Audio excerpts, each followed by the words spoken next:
everyone. Hi. Hi. Hello. Oh, Lord. Hi. I slept in late. I slept in really late. I slept in really, really, really late. Tony let me do it. Tony let me sleep in really, really, really late. So blame him. Blame Tony.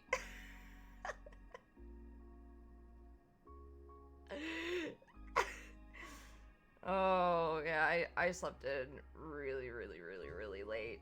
And that's mostly because... Hold on a second, turn this down. That is mostly because I, did not sleep last night. I was still awake this morning when he woke up, but I was still awake, until like 10 this morning. Until my body finally gave out and I went to sleep. Didn't end up going to PT. And I thought I'd be good. But apparently not. So I'm not good to stream Final Fantasy IX. So instead, I want to play a Gooner game. I want to play a Gooner game. That I have recently been obsessed with. Instead, because it doesn't take too much, like, thought process to play it. We blame Tony. I mean, speak now or for hold your peace. I saw the announcement and I was like, what?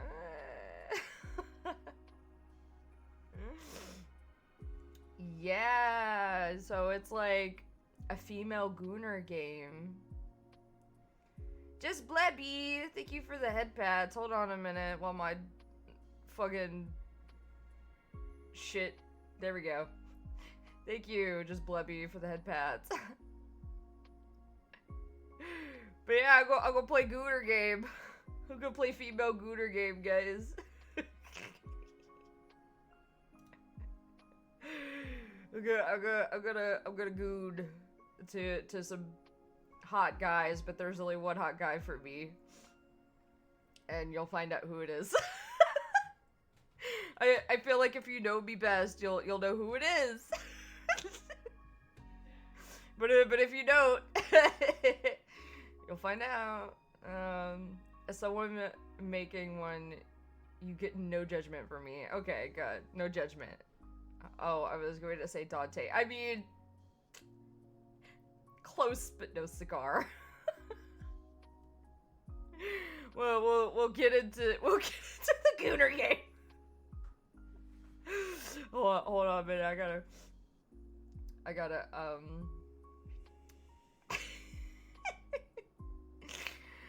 Oh my god. Hold on a minute. I gotta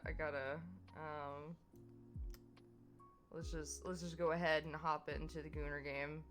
But first, I got to kinda I gotta do something real quick. Here we go. Oh, I forgot. I forgot that button was for the muzzle. Well, this is awkward. There we go. I forgot that was the muzzle button. So here we are, guys. Love&Deepspace.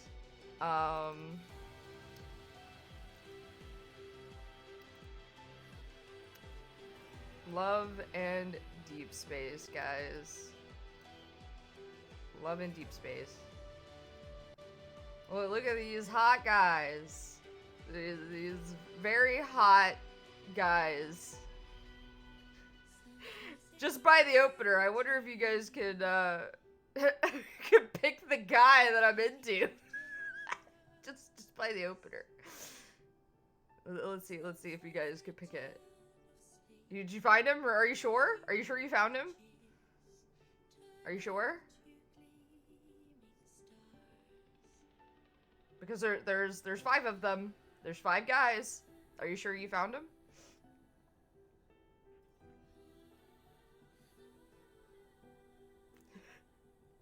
Are you sure you found him? Saw a dude with white hair and a black coat. I feel confident. Are you sure? Are you positive? Are you positive it's him? Are you sure?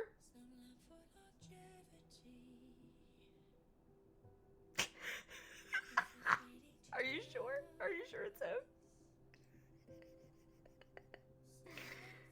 It could very possibly not be him. Just to fuck with you. Oh, here's my drink for the holidays. My little... I'm trying to size my model at a good size. It's not small, but also not too big. But yeah, Love&Deepspace, guys. It's certainly a game that actually has gameplay. Listen, if I'm wrong, just add it to the tally. but yeah, Love&Deepspace, guys. My new obsession. I know it's been around for a bit. But I'm not one to ride highs of certain things. So I when I finally get into something, it's usually too late. The high of a game has already died off, and it is left to obscurity. But you just don't understand why I decided to play this game all of a sudden. But you'll understand. You'll understand once I log in. So I'm gonna go ahead. I'm gonna log in, guys. I'm gonna log in, guys.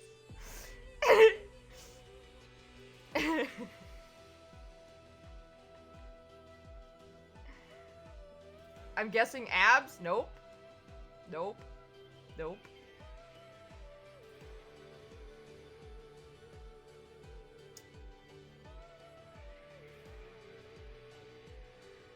Nope. Nope. Not abs. Abs did not get me into wanting to play the game. Like I said, you'll understand once it loads, when it decides to.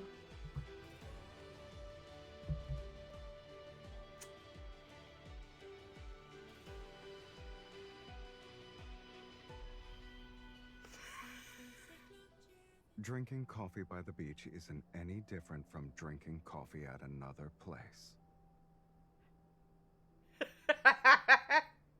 Now you know. You'll never know. Internet crashes, no! But now you understand. Now you understand why. Now you understand why I Oh, wait a minute. Hold on a minute. You can't see his face. It's covered up. Hold on a minute. I gotta fix that. I gotta fix that. I have to fix that. The heartless are the most faithful. Perfection.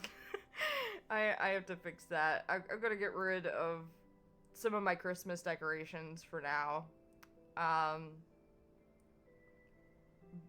But yeah, this is the reason why, guys. This is the reason why I got into this game. Here it is. This is the reason. So, Seagoat, yes, you were right. His name is Silas. How are you feeling? You can tell me anything. I like his jacket. Hashtag clothes over other things. I mean, yes, his clothes is very, very beautiful. But yeah, this is the reason, guys. So this is Silas. He is like one of the hottest guys in the game. And just recently he got another myth like card or whatever, and How are you He's like feeling? a... You can tell me anything. Silas, please, I'm talking. He is like a vampiric dragon. Like,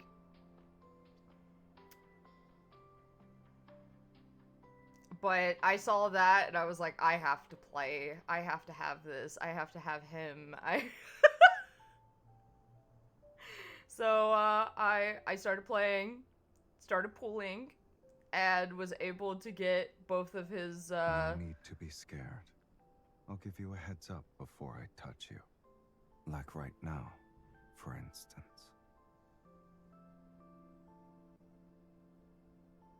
I don't know if you heard that. I don't know if the volume's up loud enough.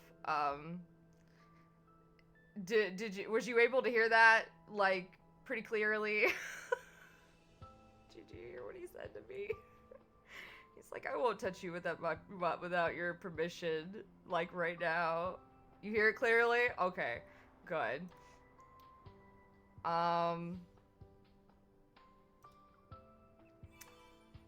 But yeah, so I thought, why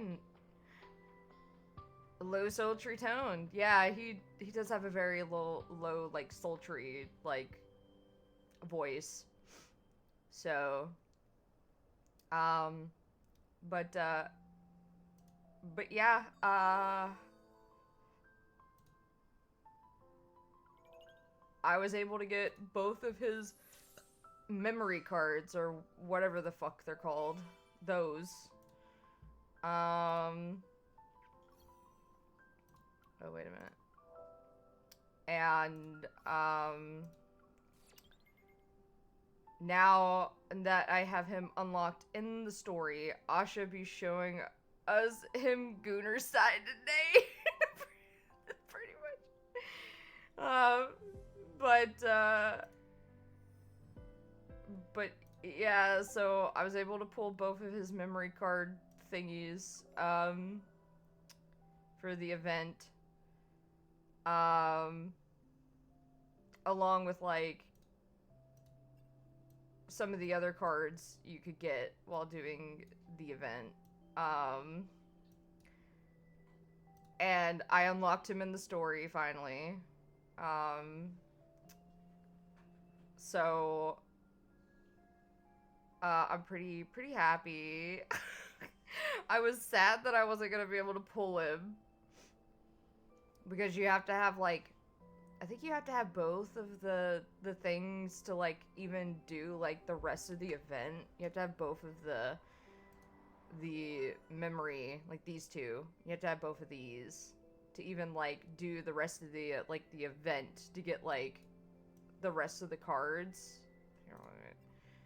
Like, to even get, like, the rest of these cards, like, especially this one, because you needed a certain, like, currency, that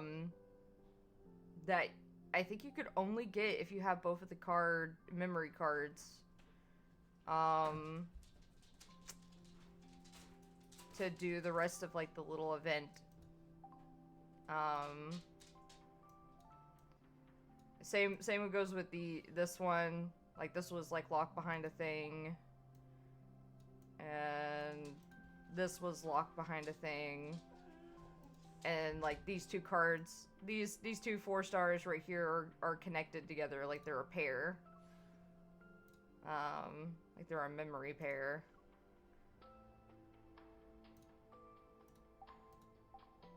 Same goes with these 2 cards.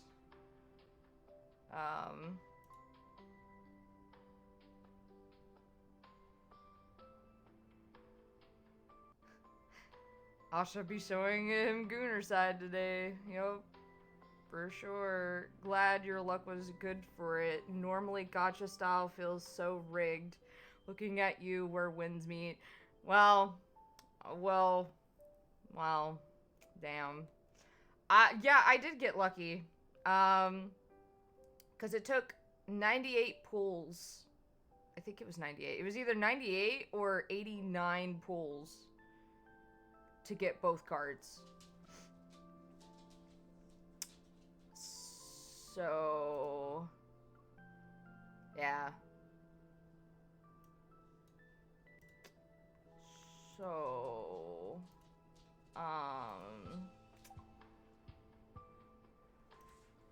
I was pretty happy. At first I was sad. I was like, I'm not going to pull it. I'm not going to pull them. Because at first what I ended up pulling was this one. This is the one that I ended up pulling first. I was like, damn. How long did it take you to get it?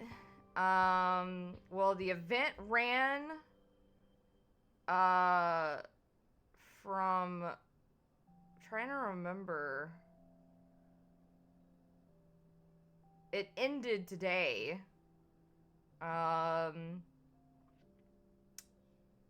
And it ran for like 16 days or something like that. I guess from the first to now. And I ended up pulling the second card. I could actually tell you guys when I ended up pulling the second card, because I pulled this first one, which is technically the second card. I ended up pulling this one, not long after the event happened. Like, I got pretty lucky that I ended up pulling this, pretty early. But, it was the 13th was when I pulled the first card. So it took me from, I guess, the first or something like that. Like, I'm trying to remember exactly the day that the event started. Like the exact day.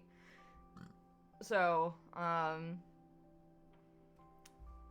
think I could look it up. Hold on a second.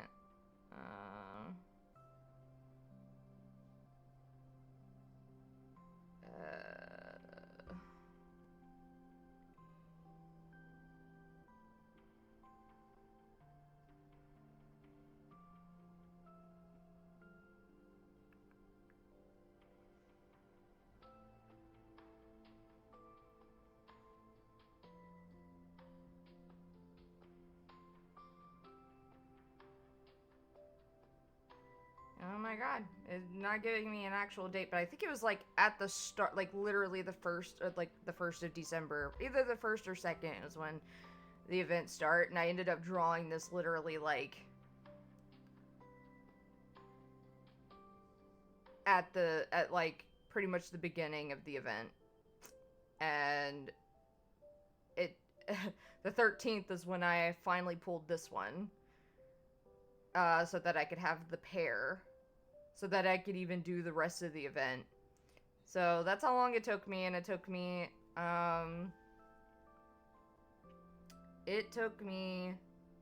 98 pulls.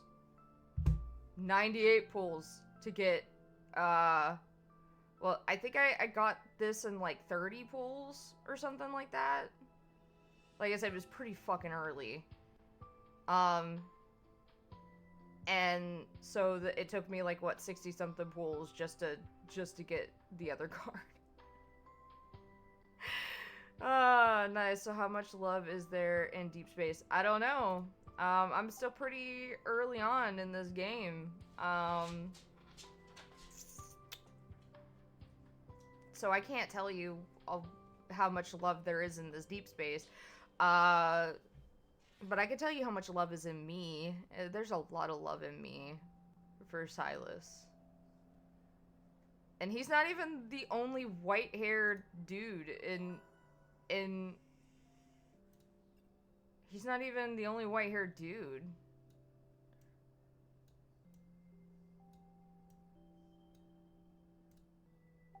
So... But, I thought, how about doing the myth story for you guys? I did start it,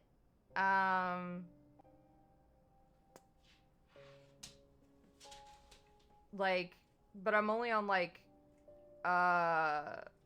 chapter 3 of like the card, the date, I guess you could. I thought that was going a different direction. Too many Lutubers on Twitch. I mean, the space may not be deep of love, but there's much love deep in me. Is that better? Is that better? Facepalm.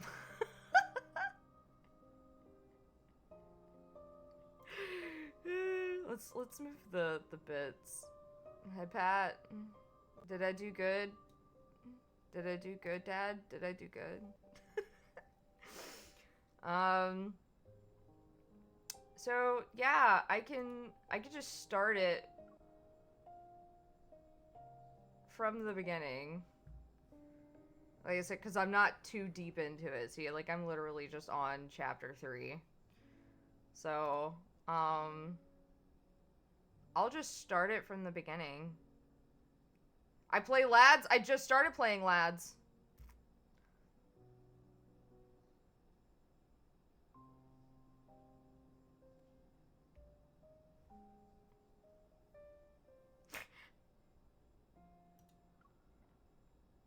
I have another friend who calls me father, and I grounded them for 3,000 years. Well.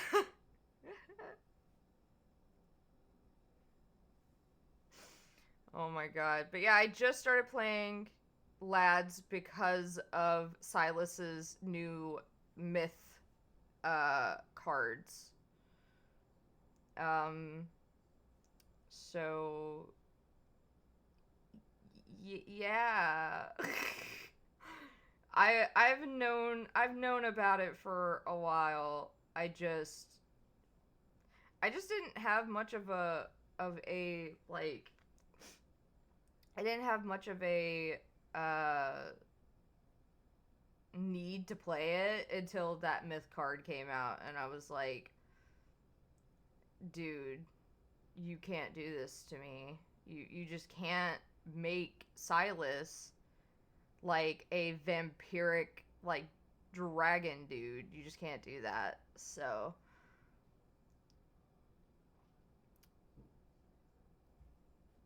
you just can't do that. Not allowed.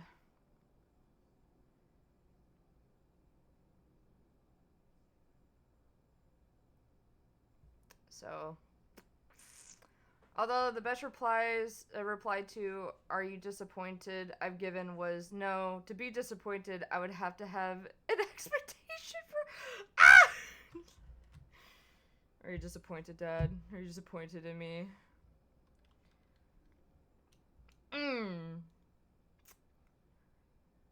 The most fanatical blindness is born from the darkest depths of ignorance. An era in death's shadow engorges itself in magical fantasies.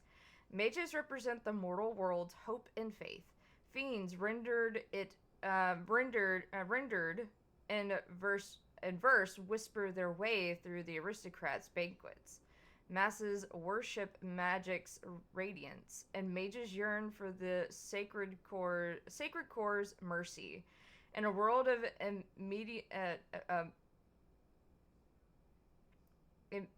imminent decay, entering the sacred core is the only method one can use to rewrite fate. This is the only path. Doomsday's Realization, Chapter 1.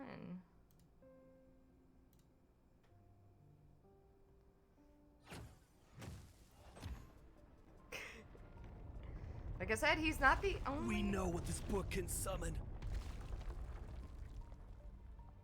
Please let me know if it's too loud. I have the volume in-game turned down, and it's still fucking loud for me. I saw silver white hair and said, I need the spray bottle.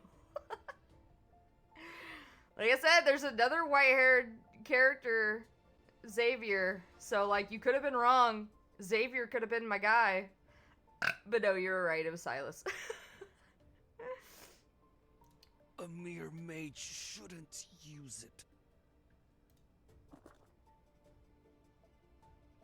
I pointed my staff at a book's parchment as it peeks out from beneath his brown robe. Its ancient silver markings reveal its authentic origin. I'm not after that. What I want is Silas. Are you aware what happens to those who dare to summon the Archfiend Sovereign? I have... Oh my god! 144.6k points? Jesus, you watched too many. I don't care. No matter the cost, I must have him. The gem on top of my staff emits a faint red glow, and the book rises into the air. Excruciating pain akin to flesh being torn apart devours every part of my being. My curse is revealing itself once more. Why must it happen now? The fire mage notices the falter in my step. A magical glyph appears under his palm, and a creature made from sulfire leaps forth. Fiendish flames! Curse mine enemies! Burn their spirit and bones! Oh, okay. Slowly walks away. Of course.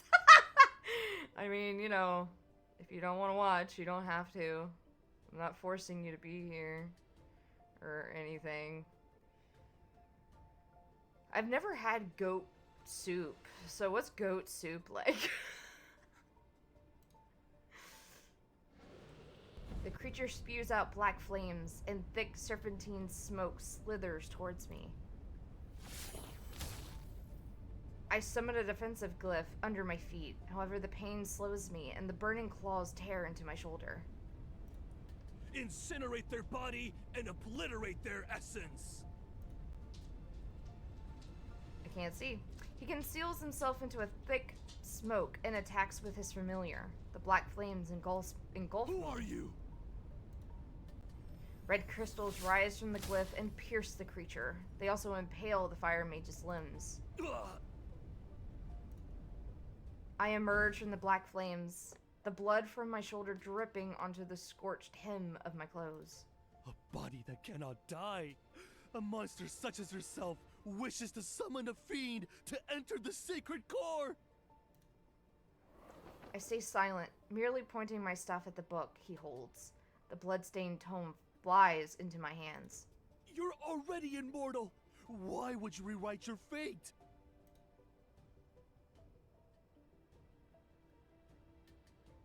Why not? When the intense pain first struck, the agony and suffocation made me believe I would die.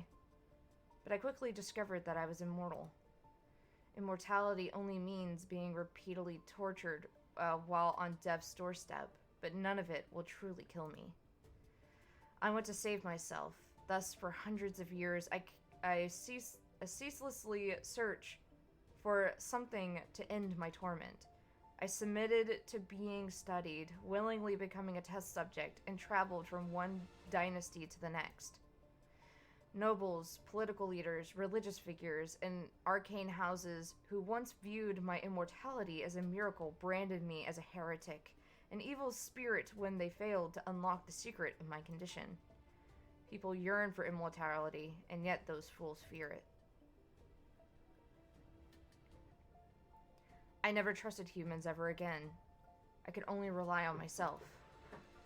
I hid my identity and wandered the world as I studied the most ancient and profound magic. All my efforts were directed to finding the source of my suffering. Time could overthrow dynasties and erase the memories of generations, yet it couldn't change my pain. Then, the woman who taught me forbidden magic told me my torment stemmed from an ancient curse. Furthermore, no magic in this world was capable of removing it. Only by entering the sacred core and beginning anew could the curse be lifted. That was my only path.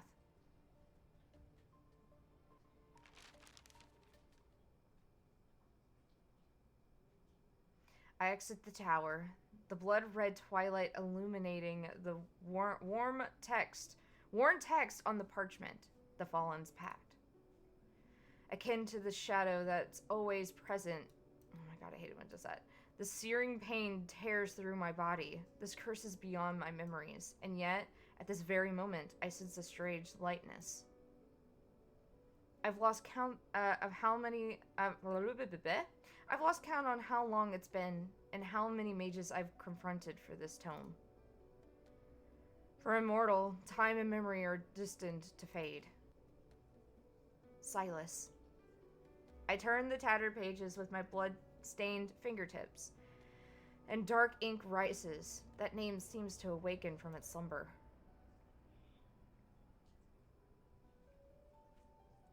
His name is ancient and no different from night itself, yet it's neither a divine whisper nor a simple inscription on stone.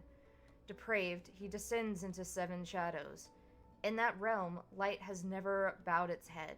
A lonely city stands as his coffin, and only the purest of blood serves as his substance. To summon an underworld's fiend, this ritual's glyph must use blood as its chain. Draw the spiral and connect the shadows. Those who bind him will inevitably be bound themselves.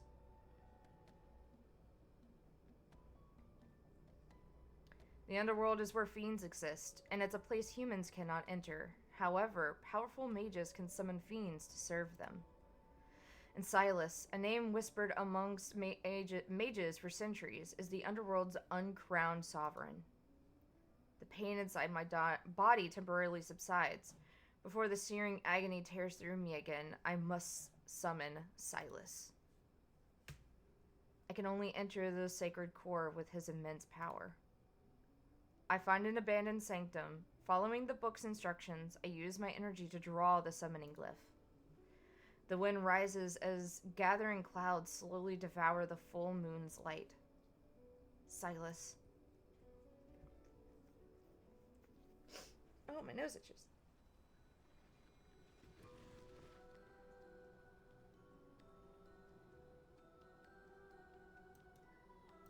Come on. Work. There we go.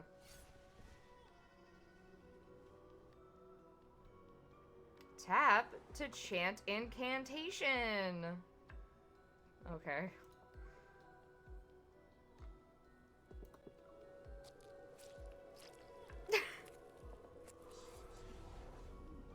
Ooh, sorcery. Yep.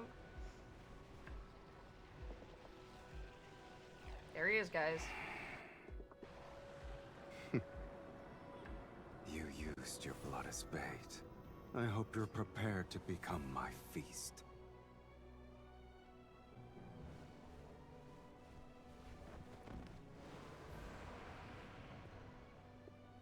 However, answering these summons, it's a first for me. Yeah? You're the one who awakened me. Yes. The kissing noises is so weird.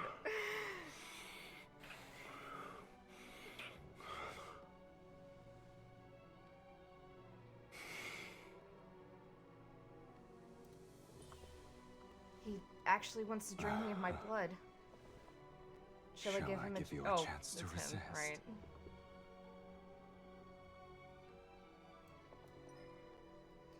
Once this linkage is formed between us, you're mine.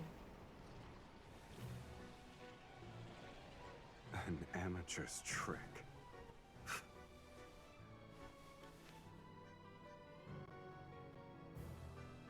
This is how you should do it.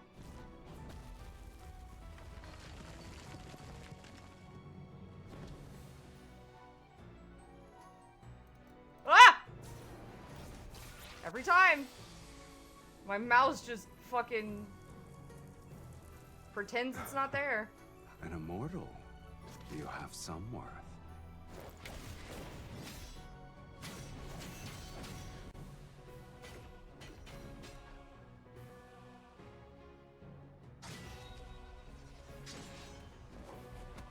But This ends now.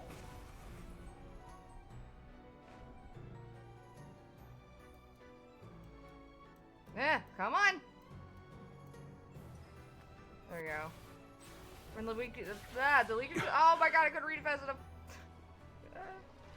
I don't want to pause it. Pull him down. Pull that hottie down from the sky. Kiss him. May only have the. Oh. Okay. I'm just not allowed to read it, I guess.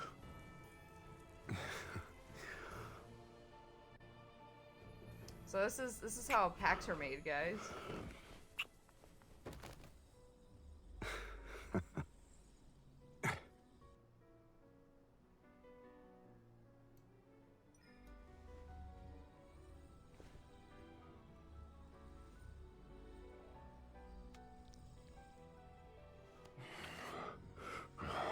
Your blood. Yes, my blood. It tastes better than I expected.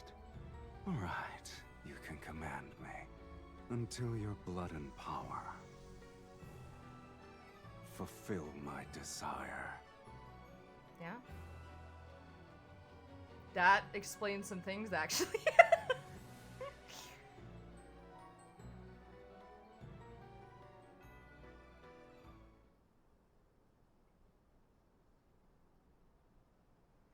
Clouds disperse, and the blooded moon returns to a soft yellow. His shadow looms over me. Speak. What do you want me to do for you? Shall I capture 10,000 magical beasts and extract their energy? Or perhaps you need my aid to overthrow a kingdom? Before I could open my mouth, a subtle strange ripple materializes in the air. They were quick to find me. This place is so desolate that even ghosts would avoid it. But it seems you have visitors. Are you famous? Why are you talking about ghosts? Aren't you one yourself? It's not even amusing in the slightest.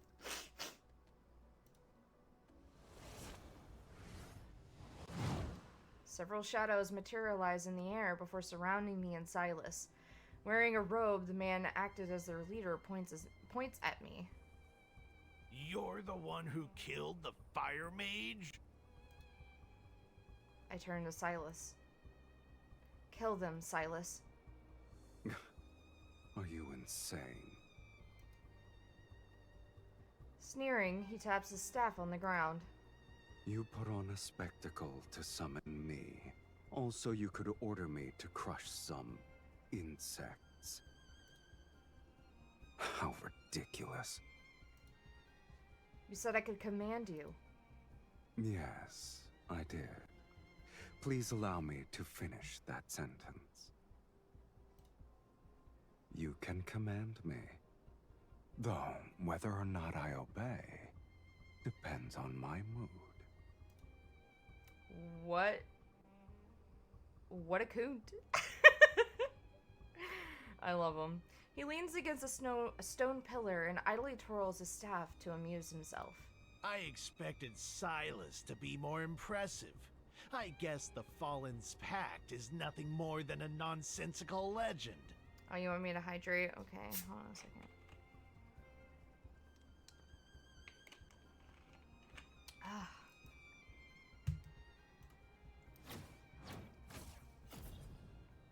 Gotta stay hydrated with the visuals. Yeah, the visuals. Flames erupt from the attacker's sleeve and transform into dozens of serpentine whips that lash out. Silas, you're making me look like a poorly executed joke. The summoner determines one's reputation. You are nothing but a nameless mage. You don't know the saying then. What a person uses reveals their tastes, ability, and status. The linkage materializes around my wrist as I pull Silas's arm. Forced to shield me, he stands between me and the attack. Before the whips reach us, a black-red mist stops them. In the blink of an eye, they turn and strike the figures surrounding us.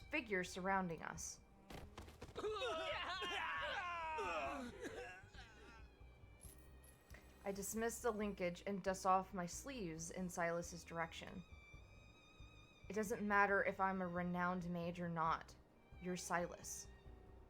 Since I'm your summoner, you should be the one to validate my reputation. Your logic is sound. Clever, even.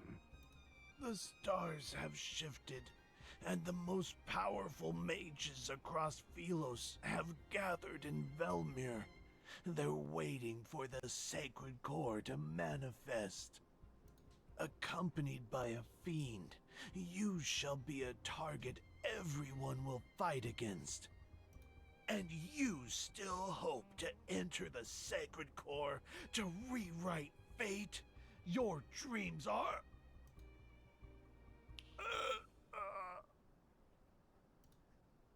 Silas snaps his fingers. The assailant is interrupted. He clutches his throat in silent agony as if struggling against an invisible hand. But Silas's gaze remains fixed on me. You summoned me to enter the sacred core. Don't tell me you actually believe mages would summon you to overthrow kingdoms. You're no different from those other mages, rewriting fate. How boring. If you help me enter the sacred core, you'll be able to break the linkage between us sooner. I perform an insincere curtsy. Welcome to Philos, Archfiend Sovereign. It's the epitome of boring. Oh my god, I can't read. We all know this, guys. I can't fucking read. Hello, I'm Asha. I'm 32, and I never learned to fucking read.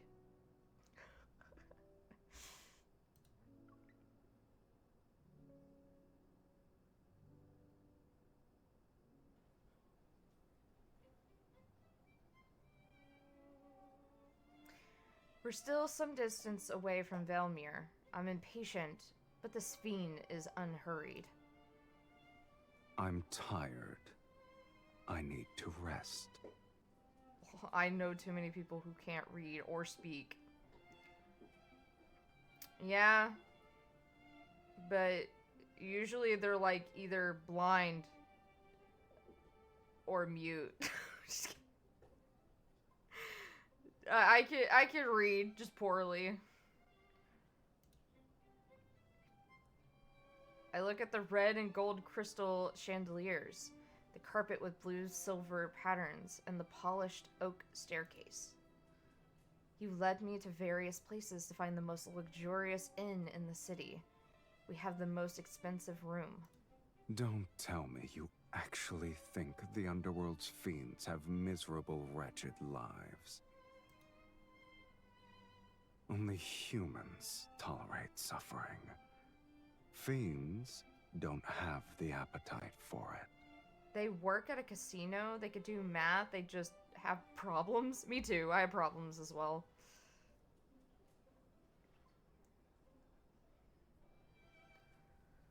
I should try to make sure I keep an eye on the ads. Because there's gonna be a lot of reading. There might be some gameplay here and there, but it's mostly this. This is what Love&Deepspace mostly is.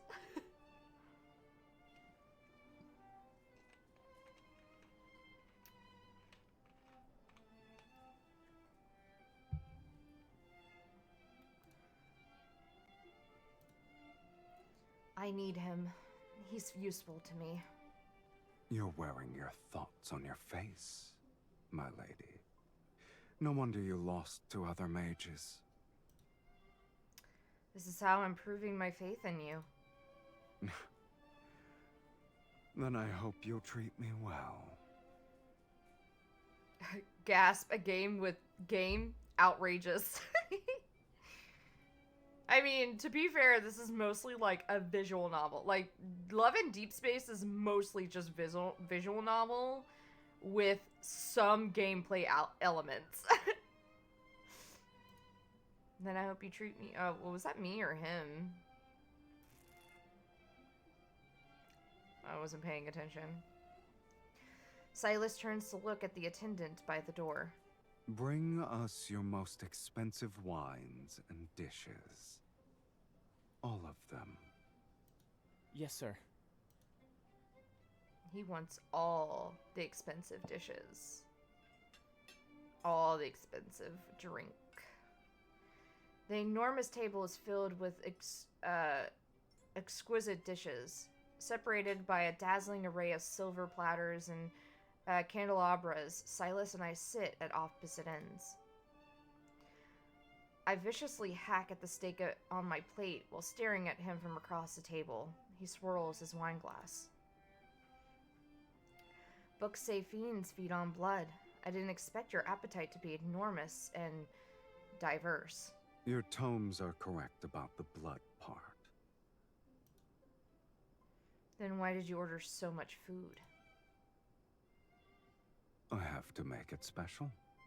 This is our first dinner. He raises his wine glass in a toast. To you, Miss Mage. And to our last dinner. The crimson wine moistens his lips. It gleams like fresh blood in the candlelight. Is there still a reason to give up? I told you, to command me you need sufficient power and desires to satisfy my appetite. Oh, I think Your power and talent exceed those of ordinary humans. Yet your desire is as banal as the other mages. I think I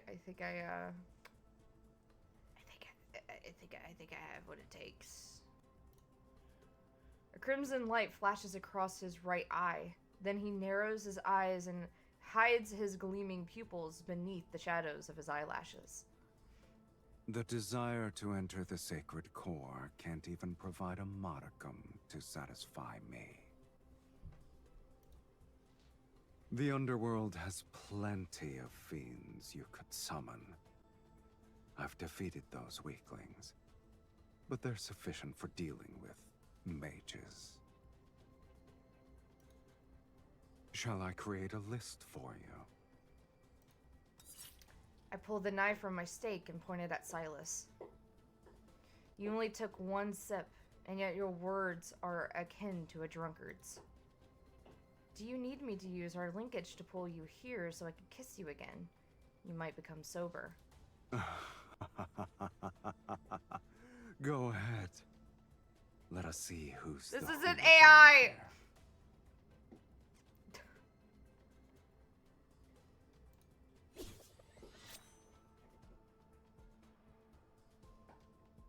The linkage on my wrist flies across the table along with the knife I throw. Silas tilts his head. The knife grazes his hair before it's embedded in the chair behind him. Black-red mist emerges between his palms. Traveling along our linkage, it spreads and approaches me. I concentrate my energy and pull, yet the black-red mist drags me across the table towards him.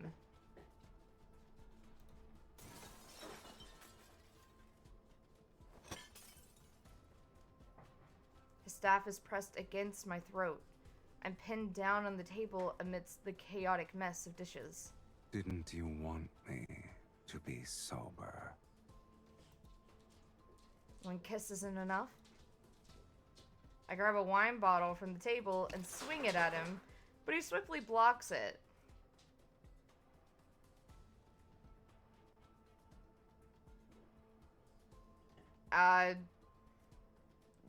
But it's not, though. Only wine spills out. He carelessly tosses the bottle aside. Then he touches my face to wipe away the liquid. Since I still have some patience, you have one last chance to make a rational choice. When his fingers move to my lips, I bite them. My teeth sink into his fingers as I meet his gaze with defiance. What else are you going to do? Kill me? If you wish to know of matters more absurd than death, I'll grant your wish. I'll tell you what game does use AI, where winds meet.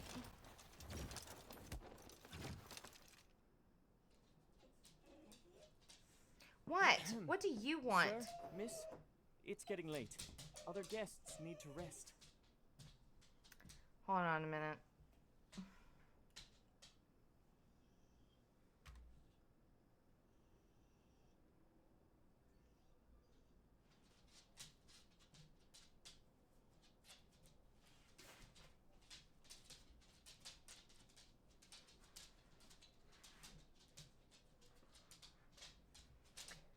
Good Lord, come on.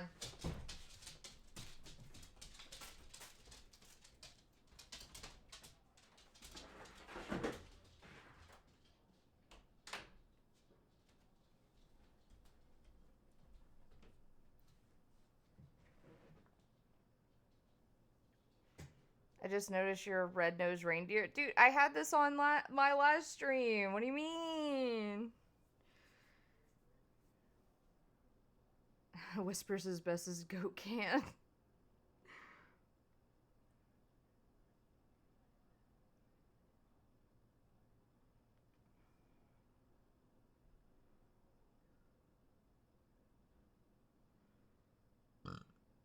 Excuse me. Of course. We'll finish this quickly. We just made a whole mess of that inn. The chaos in the room moves from the dining table to the bedroom. I barely dodge the energy blade from his swinging staff. Before I can launch a counterattack, I'm pinned to the headboard. Shh. I'm certain there are quite a few mages staying here. I wouldn't be surprised if their destination is Velmure. Oh, hold on a minute. Here, let's look. Well, if you want to read what the bell says, here you go. Can you read it? Do you know what it says?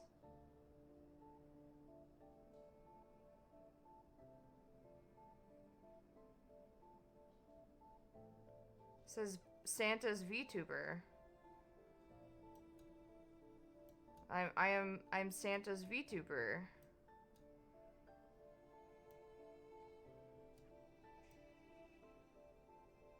Santa's Vtuber. Because I'm a reindeer. I'm Santa's Vtuber because I'm a reindeer. Yeah, the top of the bell says Santa's Vtuber on it. But, I guess if anyone owns me, it's probably Tony.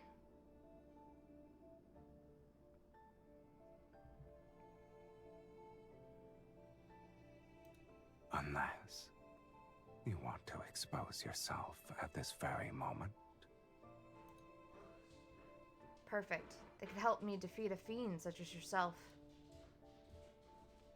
If you kill a few in the process, I'll have fewer enemies. What a shame. I've already gotten my fill of entertainment.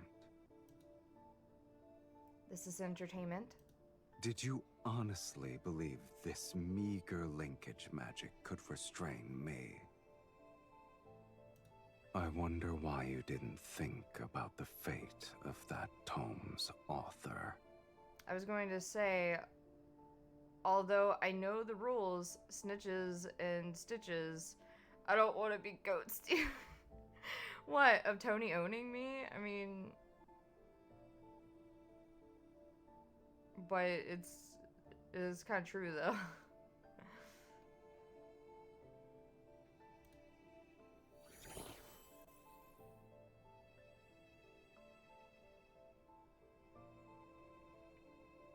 Black-red mist swirls around the bed's curtains tie back. It binds my hands to the headboard. Forcibly breaking our linkage will harm us. Do I look like I care? You won't perish before my eyes. On the last page, the Fallen's pact states that when the linkage is forcibly broken, the party with weaker energy suffers a more severe adverse reaction. Silas's energy is greater than mine. This bastard. Well, I don't want to be a goat stew this instant. Maybe it's like 10 minutes, I'll change my mind. He shakes the linkage on his wrist to taunt me. Then he turns and walks towards the bed. Towards the door. Jesus. As the distance between us increases, the linkage connecting our wrists glows increasingly taut, and the force surges up my arm. It overwhelms my body. The linkage's light gradually dims as it tightens. It's slowly being extinguished. Silas! Farewell, Miss Mage. May we never meet again. As the door is about to open, I grit my teeth in defiance. Only the sacred core can free me from this curse and let me begin anew. Countless eons have passed before my eyes, and I miss my chance to enter the sacred core every time. Summoning Silas is my last desperate attempt for everything to end so pathetically. I refuse to give up. I'll find another way to summon you. A strange yet familiar energy surges from my chest. It roars and travels down my right arm. A powerful, invisible force pulls an even greater energy towards me. I open my eyes. He stepped outside the room a moment ago, but he's been pulled back to stand in front of me. He falls into the bed with me in his arms. The linkage between our wrists has reformed and emits a radiance I've never seen before. Impossible. What's happening? Wasn't the linkage broken? Before I could process these events, Silas's other hand is already at my throat. It's not a normal connection. Where did you learn this forbidden spell? It's behaving differently from what's described in the book. Never mind, I'll just bluff him for now. I put on a mysterious, knowing smile and look into his eyes. Anger and curiosity flickers in his gaze. I'm not an ordinary mage. After all, I've been graced with immortality. I didn't expect to see you again so soon, Archfiend Sovereign. Isn't this more absurd than death? He doesn't immediately contradict me, so I seize this chance. Since you cannot kill me or break the linkage, I guess you can only honor our agreement. You look pleased with yourself. It's impossible for you to negotiate, Silas. Once I accomplish my goal, you'll regain your freedom. I meet his scrutinizing gaze without flinching. His gem-like eyes seem capable of capturing my soul. I shall temporarily withdraw my previous statement. Being summoned by you might not be that boring. He pulls his hand back, and I secretly let out a sigh of relief. Then I'm aware of the lingering warmth his fingers left on my neck, and the heat that's enveloping my entire body. Untie these ropes first. Also, I'm sleeping on the bed. You may have the couch. He unhurriedly helped me undo the restraints on my hands. However, he shows no intention of standing. I'm hungry. He's hungry, guys. I'm hungry. You ordered all those dishes earlier. Only then do I realize that he needs blood. I haven't been fed since I was summoned, and the energy I've expended is astronomical. Then maybe you shouldn't have done all that shit earlier, dude. I planned to go out to feed. Alas, I can't leave. The restraints are gone, but his warm hand remains where it is. His thumb caresses the inside of my wrist. I doubt you want to command a weakened fiend. He's manipulative. It's already midnight. Letting him feast outside will attract the attention of other mages at the inn. Of course, he knows my concerns. He's simply negotiating. I'll respect your decision, Miss Mage. I take a deep breath and offer him my wrist. One! Hurry up and drink. I need to rest. Just so you're aware, I like the taste of your blood. Yeah? Fingertips brush over my veins. Under flickering candlelight, sharp fangs pierce my skin. They're neither brutal nor gentle. The scent of blood fills the air, and I watch him. His eyelashes slightly tremble, and his Adam's apple. Oh my god, you guys are. I hate this next part because the sound, the gulping sound. His Adam apple bobs. A crimson hue stains his lips. Ew. I hate that gulping sound. Ew, it was so gross.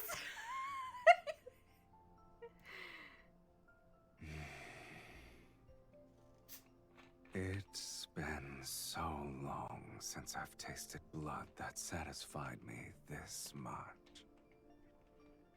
Thank you for your generous hospitality. You're welcome, Silas.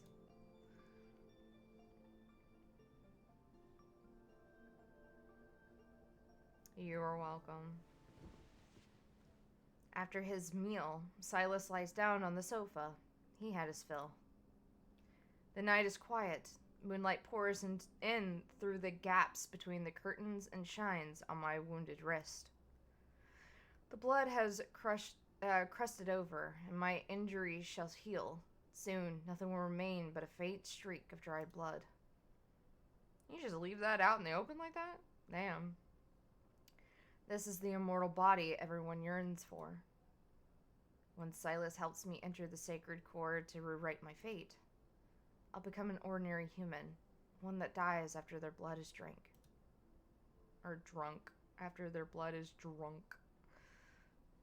In this era, death often descends without warning.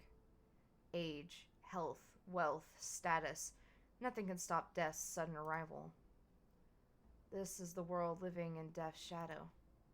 Yet, I wish to exchange my endless torment that has lasted hundreds of years for death's inevitability. Jesus, I know how to say that word, and it fucking just... Dude, my brain couldn't. I'm an anomaly in this world, in body and soul.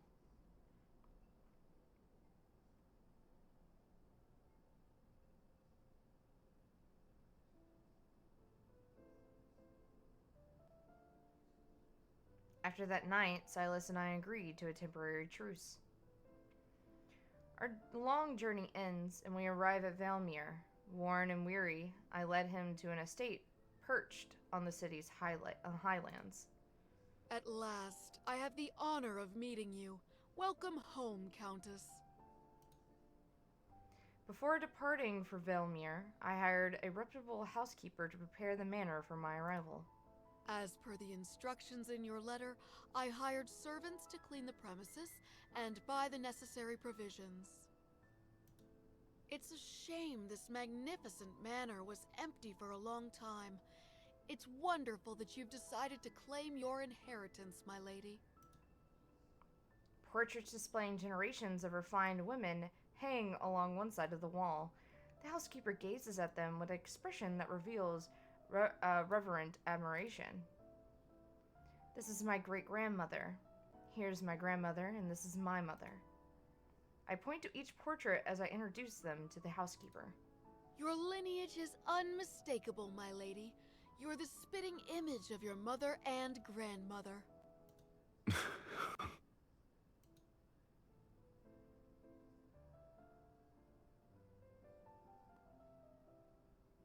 Silas, who's been standing behind me, lets out a soft chuckle.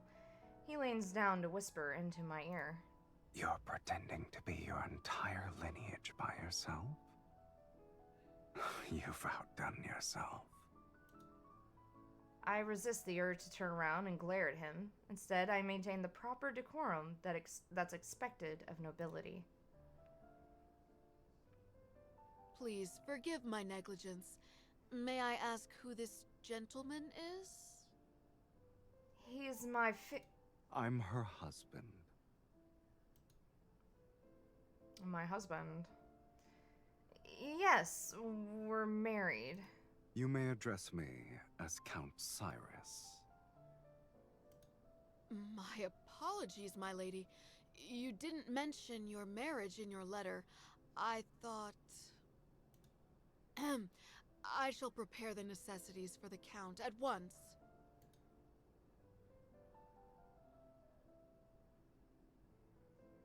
Taking advantage of the housekeeper's departure, I pull Silas into the bedroom.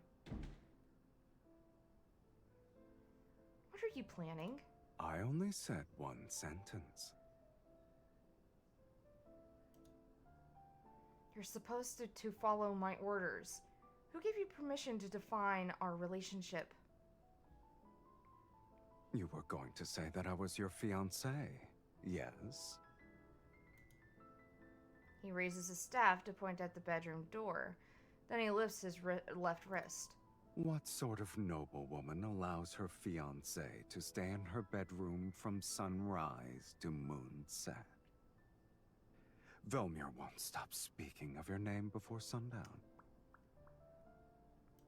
But if that's what you want, then it's not too late to change our story. I've been traveling for so long, I almost forgot the etiquette established by Velocian nobility. Have you decided? Should I be your fiancé or your husband? It matters not. It's settled then, my dearest wife. I suppress my annoyance and point to the couch on the other side of the bedroom. In this room, your place will always be there. As you wish, my lovely wife.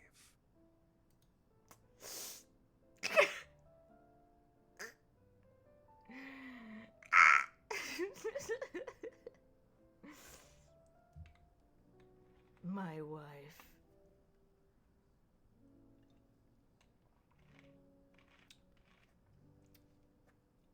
My wife.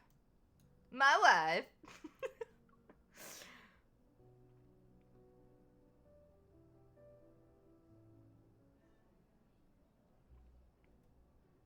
Do you like this? Yeah, that's nice. Yeah? Okay. The next item in our collection has been salvaged from shipwreck relics. Here is a tortoiseshell incense box with relief carvings. Sweet. My wife. Based on the engravings at the bottom of the box, this appears to be a precious treasure used by a previous dynasty's empress.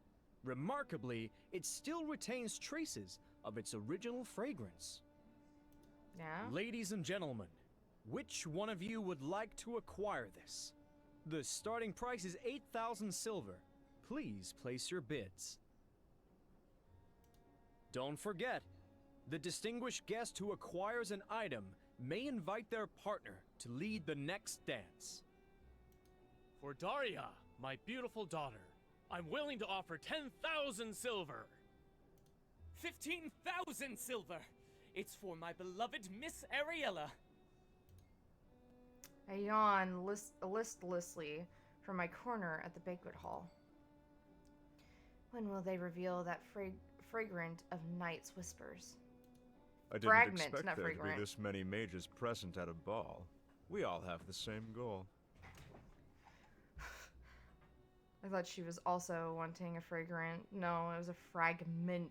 I can't read. Of course. These nobles only consider Night's Whispers to be a poetry collection left behind by Sir Saren.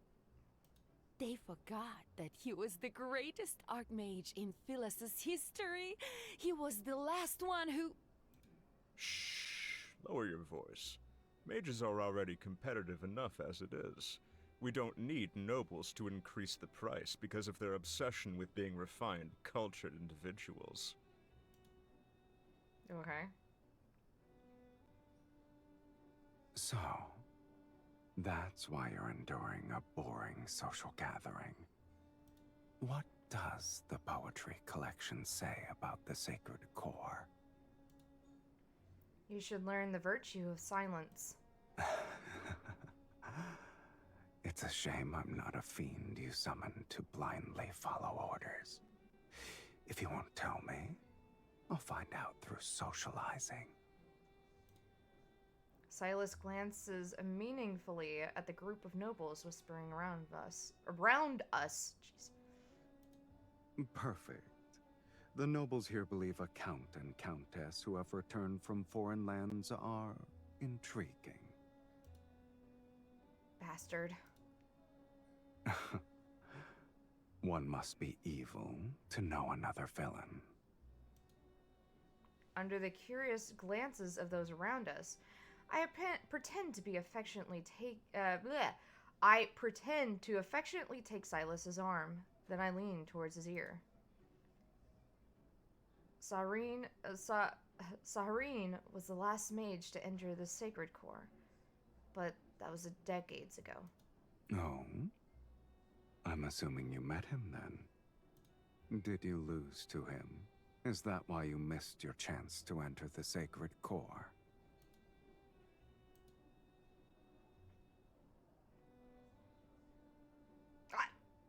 Hey, yo. I hurriedly caressing my cheek. He savors my silence. I guess the mages believe he wrote a prophecy that tells of the sacred core's next appearance. This arrogant fiend must have an exceptionally brilliant mind. Your goals are all so banal. But my curiosity is piqued, I admit. How do you plan to outbid these mages? A noble repeatedly bidding against them would raise suspicion. I'm not that foolish. Oh, I need to stretch. I need to stretch. I need to stretch. Don't get attached. Don't get attached.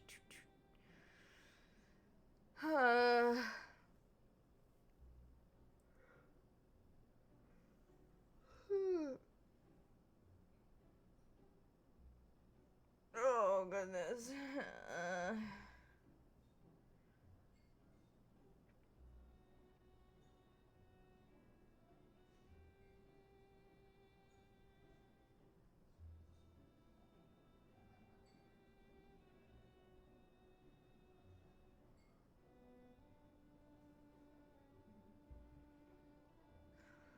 Oh, goodness. Besides, who says I have to bid? I see. I've underestimated your intelligence, Countess. Sure the fuck did.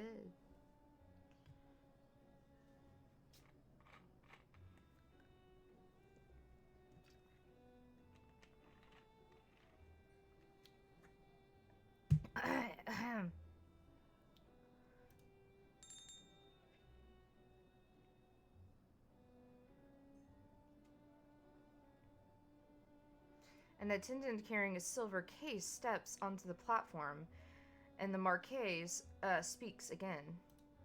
The next item is a fragment from a poetry collection written by Sir Saren.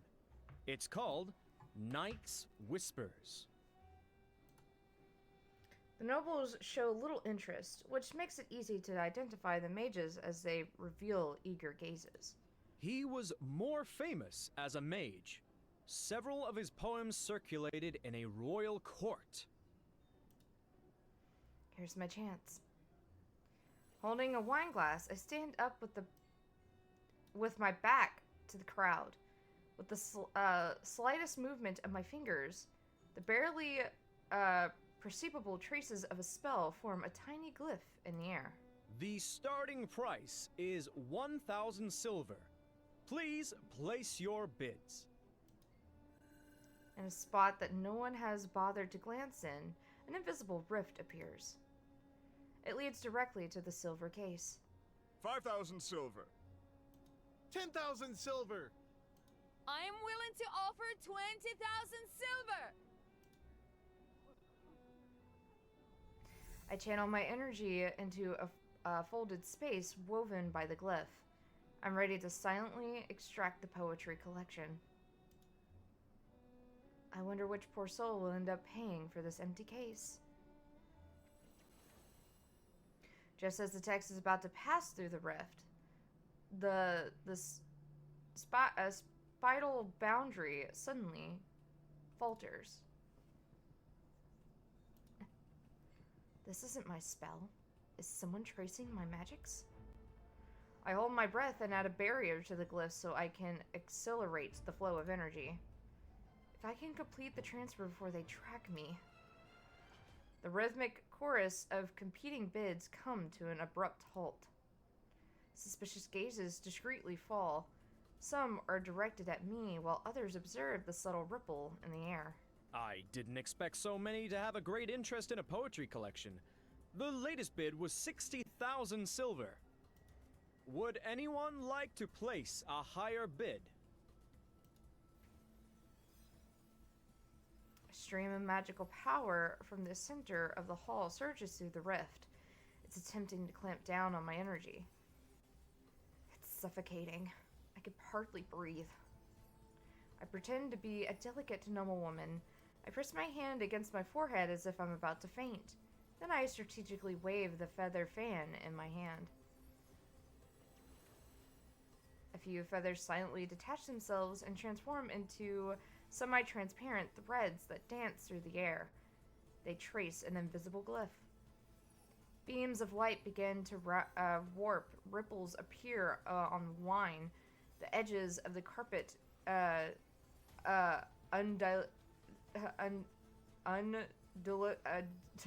this is supposed to be undilute like water, and curtains gently billow. Did someone open a window? Where is this breeze coming from?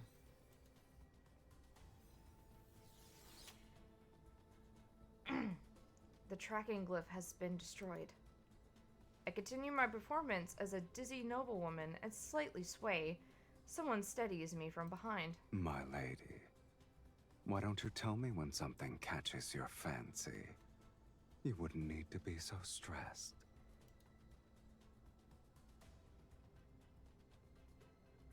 Glaring at him, I lower my voice. Since you know what I'm doing, you should help instead of mocking me. Here's a hint for all of you. The next dance is called Moonshadow Waltz. For those of you who are interested in being the lead dancer with their partner, this is your final opportunity. 60,000 silver! Not again. Another wave of stronger energy attacks from a different direction. I tried to create another glyph. Since you earnestly made a request for my services.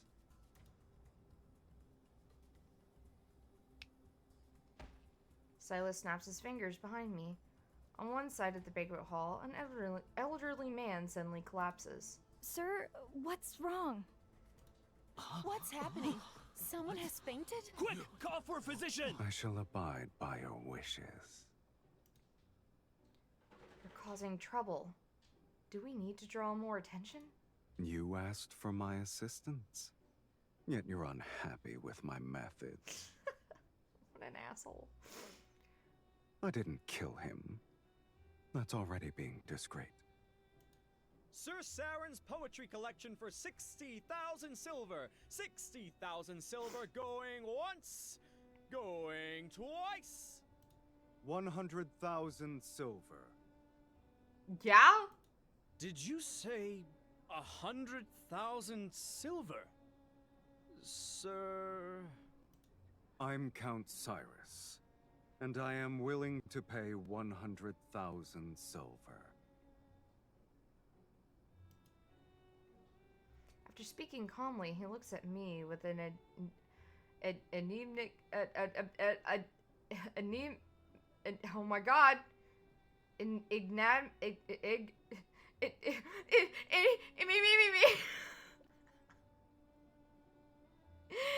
enigmatic smile.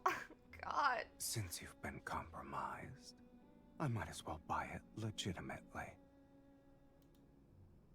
Where will you get the silver? I thought you were the wealthy one here.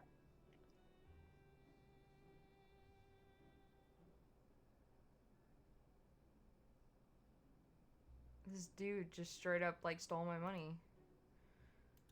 As your husband, I need to prove myself worthy. 100,000 silver! Sold! Congratulations to Count Cyrus on acquiring Night's Whispers. Silas unhurriedly steps forward, and a dazzling gemstone glims in his hands. This little stone should be sufficient. Huh. That gemstone is worth at least 200,000 silver. Where did he even get it from? Velmir hasn't seen a noble spend so lavishly in quite some time. I heard only mages have an interest in this poetry collection. Could you be one as well? I'm sorry. I'm unaware of their strange curiosities. The story is what caught my eye. Yeah? Enigmatic?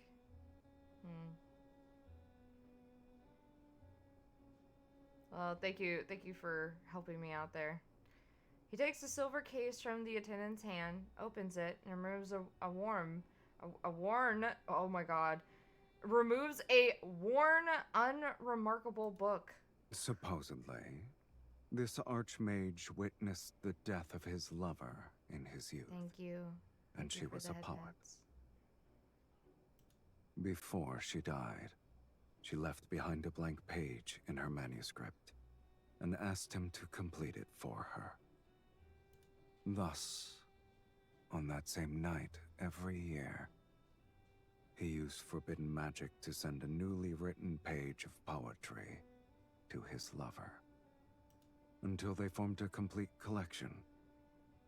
These pages are his lover's epitaph. There would be no way I would even know what that word is. Epitaph. I've never heard of it. Silas opens the poetry collection to a random page and begins to read out loud. Beneath frozen tears firmament, the rose in the mist eternally sleeps. Her petals bloom with the illusion's blood. She guides those marked by destiny to a place where none dare to venture. A rose in the mist. I expectantly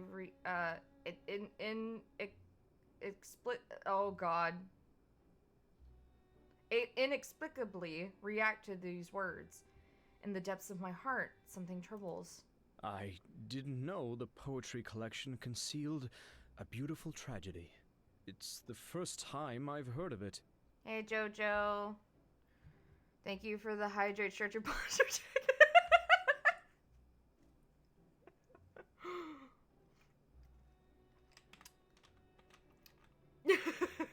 He's like, I'm not getting yelled at again.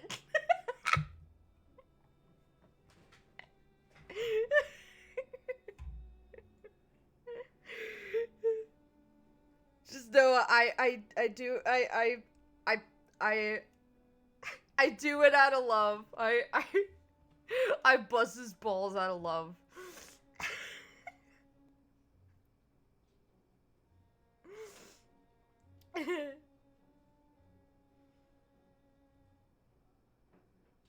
That's funny. I was only made aware of the tale a few days ago, yet I knew I had to obtain it. Regardless of the price I must pay, I needed to give it to my wife. My wife. Just imagine that's how Silas says it. My wife. In the room, all eyes are on us. He hands the old book to me. My lady, we have only tasted the beginning of marriage's joys. However, my commitment to spend my lifetime with you surpasses life itself. God, what an asshole.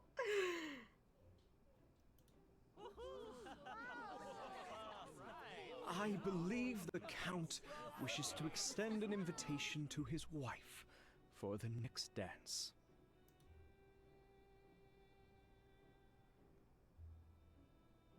My dearest wife, would you be so kind as to dance with me?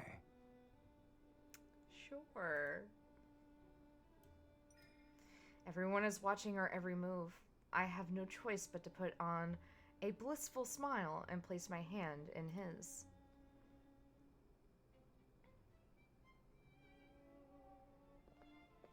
Silas gracefully leads me to the dance floor, and he guides me into a gentle spin. My dress sweeps in an arc as every movement flows with practiced grace. When you finish the first part of our dance, the other guests join us. Their silk garments ripple outward like waves. Where did you hear that story from? Did the previous mages who summoned you reveal it? I came up with the fantasy myself. It happened decades ago. No one remembers it anymore. People will believe anything you tell them. Our dance elegantly continues as we move to a corner of the banquet hall. A decorative mirror with a golden frame catches my eye. He holds me with one arm as I follow his lead. I lean back and turn my head. I'm startled to see only myself in the mirror.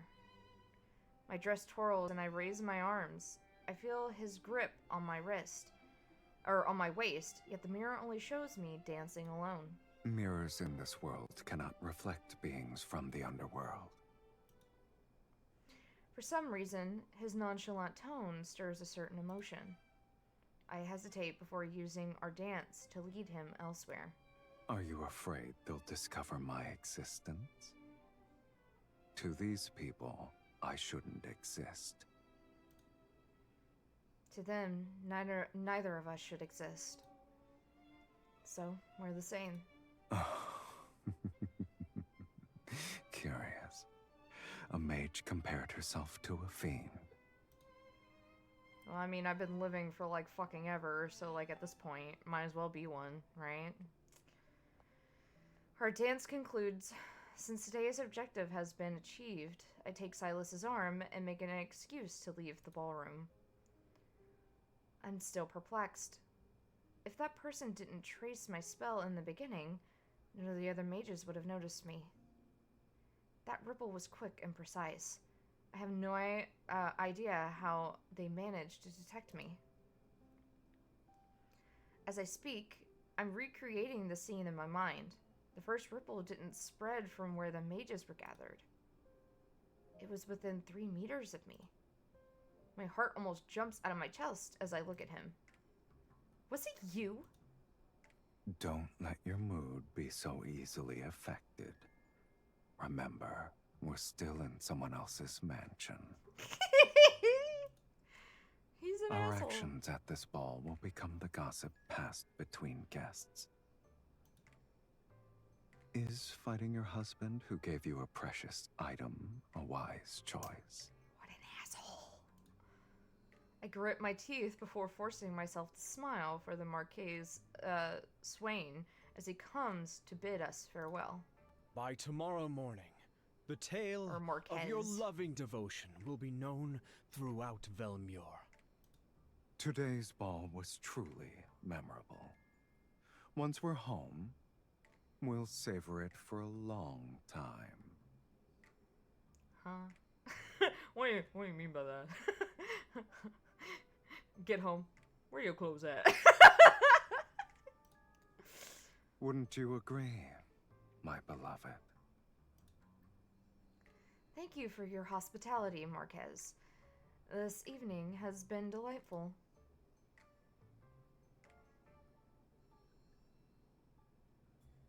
We shall take our leave. I hope you'll rest well. Smooth jazz plays.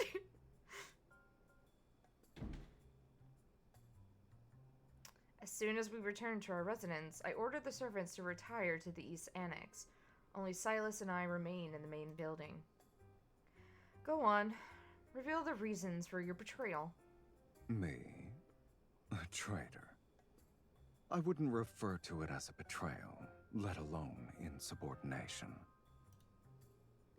I suggest you call it a test. What right do you have to test your summoner? He slowly unbuttons his collar. And like I said, where your clothes at? Where your clothes at? You must endure these sorts of trials if you want me to stay. And to serve you, I must confirm your true capabilities. I scoff.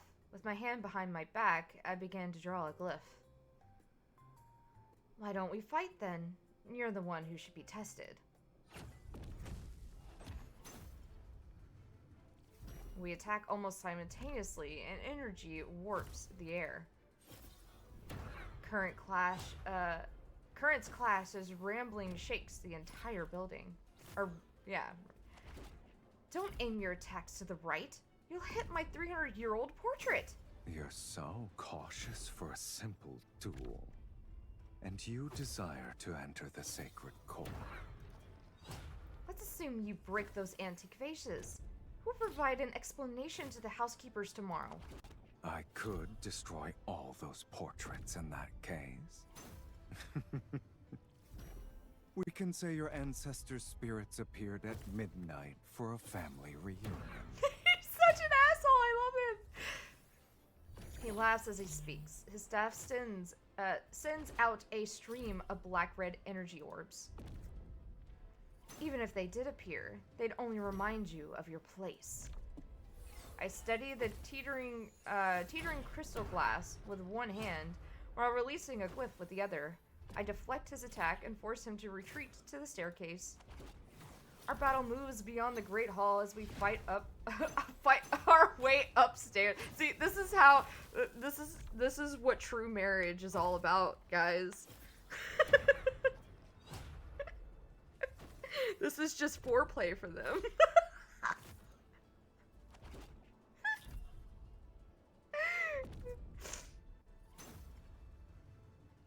This is just foreplay, straight up. When the door to the bedroom is kicked open, we're already disheveled. Our battle has drained our energy. I mean, so marriage is foreplay? No, just fucking... I mean, yeah, I guess, but like, dude, this is just... I just fucking love the whole, like, they're just beating each other up. They're a match made in heaven. Having used too many spells, I sit on the edge of the bed to catch my breath. Silas rests on the carpet and tilts his head. Neither of us are dead. I suppose we'll continue this at another time. I don't respond, collapsing onto the bed as drowsiness overtakes me, but he stands up and pokes my shoulder repeatedly. I'm hungry. Let me drink from you. Oh my God. I'm hungry. I'm hungry. So demanding. I don't even have the strength to glare at him. I roll over instead. Leave me. Yet Silas lies down next to me on the bed. He leisurely spreads out his limbs. You're not allowed to be here. I turn and try to kick him off, but he lies there with his eyes closed. He refuses to budge. I can't drink blood, and the couch isn't comfortable. You either let me dine, or allow me to rest well tonight. Bastard. Furious, I oh my god. I gnash my teeth, but I'm too exhausted to keep fighting. All I can do is turn and bury my face in the pillow. This is basically Naruto and Sasuke with their fights, but Sasuke hungers to get despair from. Oh my god, you're right. The fatigue from using my energy washes over me. My consciousness quickly blurs into nothing.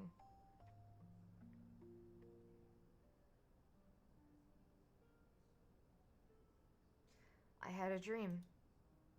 Endless rose bushes line a path enshrouded in mist. I walk forward as the mist grows thicker. Taking a breath makes me feel sluggish. A blurry silhouette appears and vanishes in the distance. I can't help but to follow.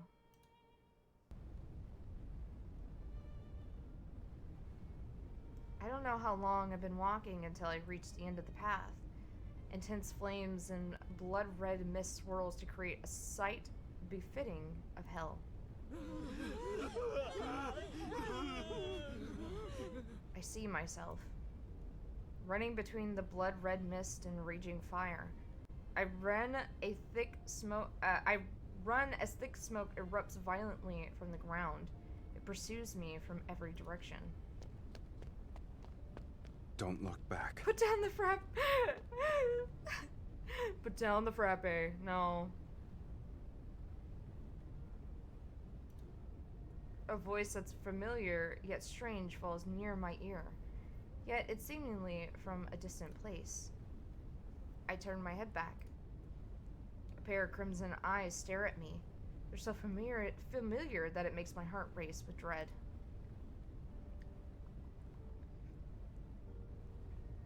You're not basic, you're amazing. Well, unfortunately, it was like the only holiday drink that would fit in my hand.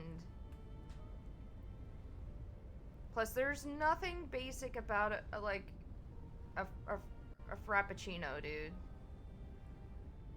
But the face in the mist is akin to sunlight shattered by rippling water. It's impossible to focus on. The edges of the dream are burning.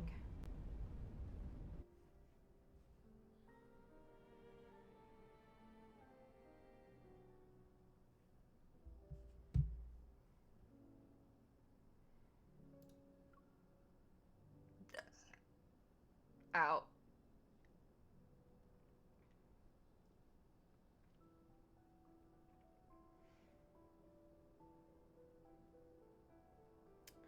Last night's dream repeats in my mind, especially that familiar yet strange voice and those eyes. Pupper pets, the puppies aren't with me. I'm sorry. But I don't want to be preoccupied with such matters unless it concerns clues related to the sacred core. A rose in the mist. Sad, I know, they're not with me. The poetry in Night's Whispers and my dream direct me to the same image. I don't believe this is a coincidence. When dawn's light begins to touch the world, I'm already at my desk. I carefully examine the fragments of ancient poetry. The spaces between verses are hiding incantations. My fingers trace the faint magical residue hidden within the pages. I follow the patterns of verse breaks, rhyme schemes, and the irregular arrangements of ancient grammar. Oh, Chibi, want to hear something adorable? What's that? Tell me, Angel. The fragmented incantations are pieced together to form a map. Sovereign lived decades ago. This map must be from that era. I stand approaching the bookshelf and search through my collection of maps depicting the royal capital. I must identify the exact location. You're already awake. I guess yesterday didn't leave you that exhausted. Damn. Watch your tongue. More sarcasm means I'm more likely to let you starve. My lady, may I come in to clean? What kind of threat is that? You're not the only one with flesh and blood. You won't target innocent humans. I warn him with a look as I tell the maid to come in. My lady, when I was arranging the bed before, I was worried you and the Count... Yeah? Other than you and Emma, I saw while walking around the block a puppy, an Australian Shepherd playing in the snow. Aww, that's so cute. Aw, adorable. That's so cute. I wish I could let the dogs out to play together out in the snow, but I need to take care of their nails. We don't want another incident to happen. And also, Artemis is still wearing her cone because her feet are still... They're not as bad as they was, but they're still pretty...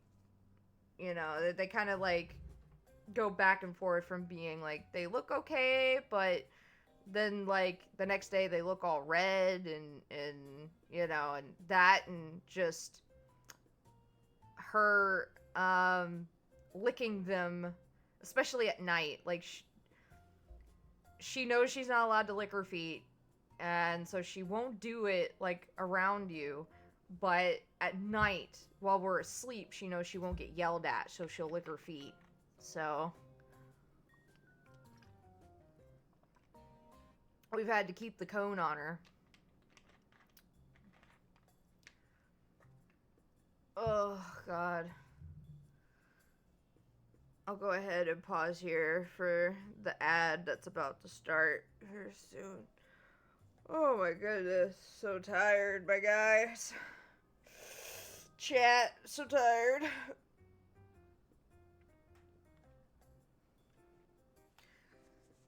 But yeah, her allergies have just caused her feet to just be really bad this year. She was supposed to, Saturday, I can't remember if it was this last Saturday or the Saturday before she was supposed, it was this Saturday, or last Saturday. She was supposed to go to the vet to get one of her shots.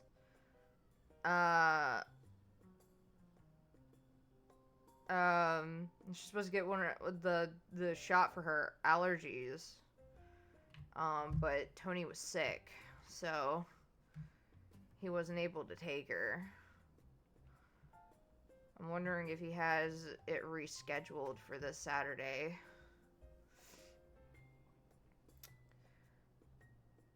After all that sleep, a nap is always... No, man, I need, like, food. Okay. Tony, he ended up making, like... Tony ended up making, like a pasta dish that I can't have. And he was just like, well, I ended up making that because I didn't know how long you were going to sleep for. And I'm like, well, you know, you could have woken me up. And he was like, well, I did, like, ask you earlier about PT. And I was like, yeah, but, like... And he's like, well, I assumed that you would just go back to sleep since you canceled it. And I'm like, but I also had a stream today. And he was like, you did? And I was like, yeah, today's Tuesday. And he goes, today's Tuesday? I thought it was Monday. And I was like, no, that was yesterday. Chibi is chronic sleepy. Yes, I am always the EP. Always the EP. Very much EP. But I was just like, yeah, today's Tuesday. I just streamed today. I streamed tomorrow, and because Sonic won't be streaming it anymore, or not Sonic. Oh my god, I don't know why I said Sonic. Moon will not be streaming any more watch-alongs until January. I asked him if it was okay for me to stream Thursday because I wanted to continue to play the Full Metal Alchemist game, but I think he's once he gets done directing someone Saturday, he's good to do .hack. I keep forgetting Tony can't count days. It's not that he can't count days. His memory is garbo. His memory is garbo, so he forgot yesterday was Monday. I glance at the messy bed, then I force myself to smile as I link arms with Silas and lead him out of the bedroom. Let's fix it. We must bonk. I need a bonk. My lady, my lord, this is a painter who specializes in aristocratic portraits. The central part of the Great Hall cannot remain empty. I know this is a tradition for Valmir's noble families. Refusing would only arouse suspicion, so I have no choice but to follow the painter's directions. Bad Asha, no, I need... No, fuck. That's not what I meant. Or we can ask Doger to give him the ceiling fan catalog.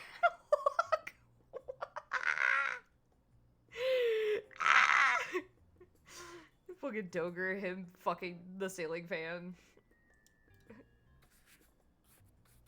My lady, please send a loving gaze to the Count.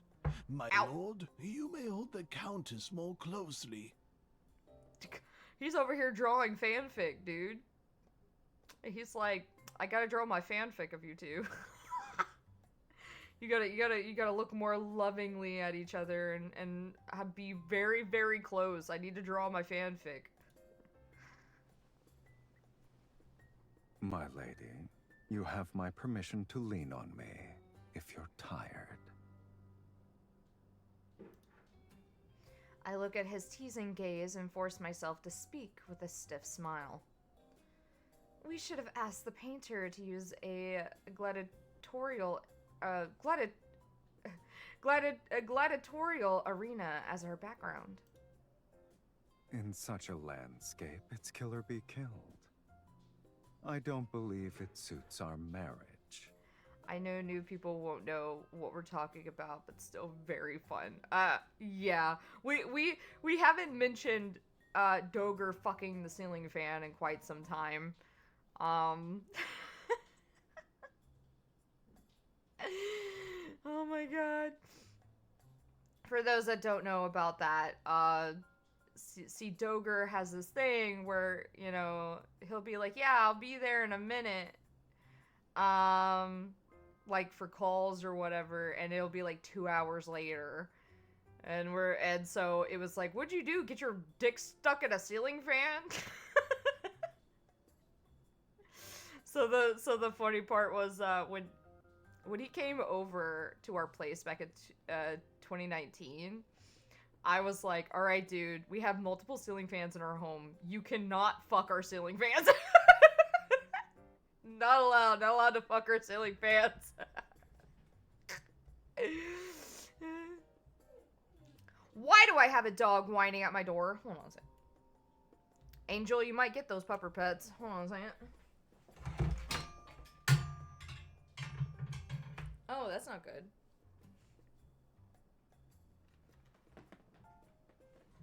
I need a new place for this thing.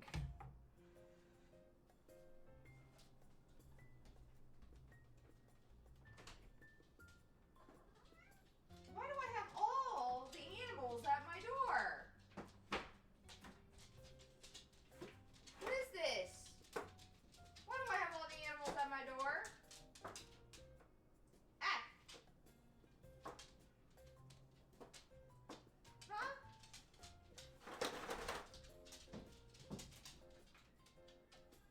to go lay down. Go on, go lay down. If you're gonna be in here, you have to lay down. Hi, Midna.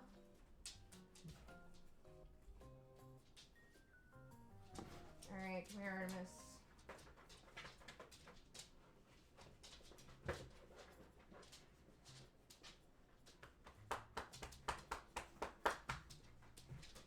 Oh my god, you two need a bath. Yeah, you two need baths. You two need baths, you're stinkies. Big ol' stinkies. Big ol' stinkies. Y'all need baths. Yeah. Y'all need baths. Y'all are stinkies. Alright, y'all go lay down. Go on, go lay down. If you want to be in here, you have to lay down. I'm busy. I'm streaming. I'm working. Go on. Go lay down. Go on. Or you have to leave. You can't stay if you don't lay down. You were just let out.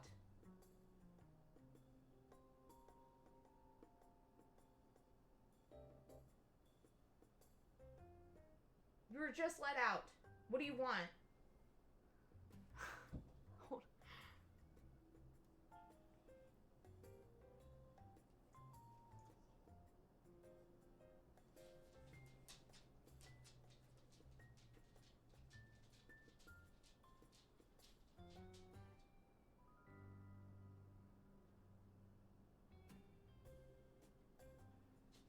Ask Tony if they've eaten. Is that why you are not listening to me? Are you hungry?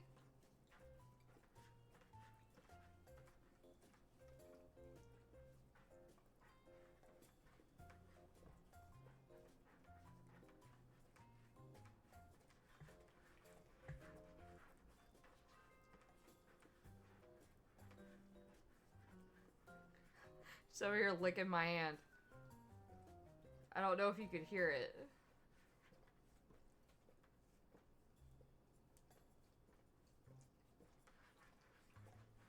Is my hand tasty? Huh? Is my hand tasty, Artemis? Is that a tasty hand? Oh my goodness, a tasty hand. So tasty.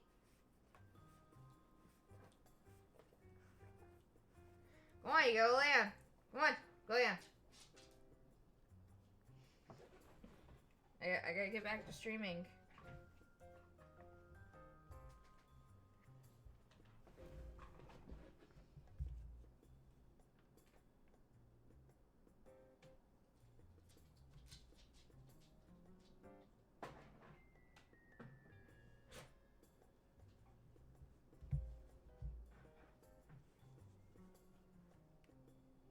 What is it, Midna? What is it? Midna came in with the dogs. What is it, Midna?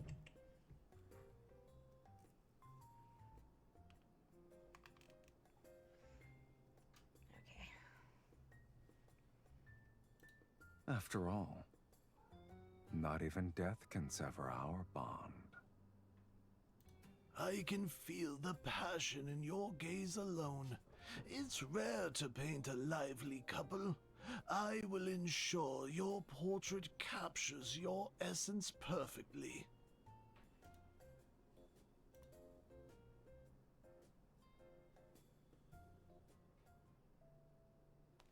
I rub my sore shoulders as I copy the poetry collection's hidden map onto a thin piece of parchment. Then I compare each section to old maps. The convergence point is on the outskirts of the former dynasty's royal capital. This is the underground vault in the royal capital. We're leaving tonight. You're well acquainted with it. Living a long life does have its perks, I see. No amount of sarcasm will change the fact that you must obey me. I lift my wrist and wave it threateningly. Save your strength for when we enter the vault. Remember that your freedom and hunger are in my hands.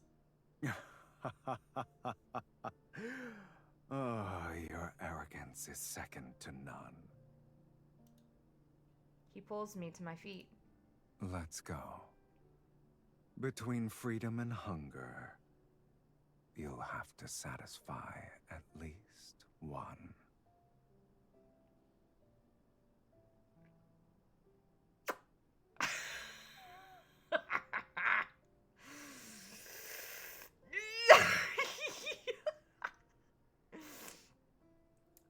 Will I now?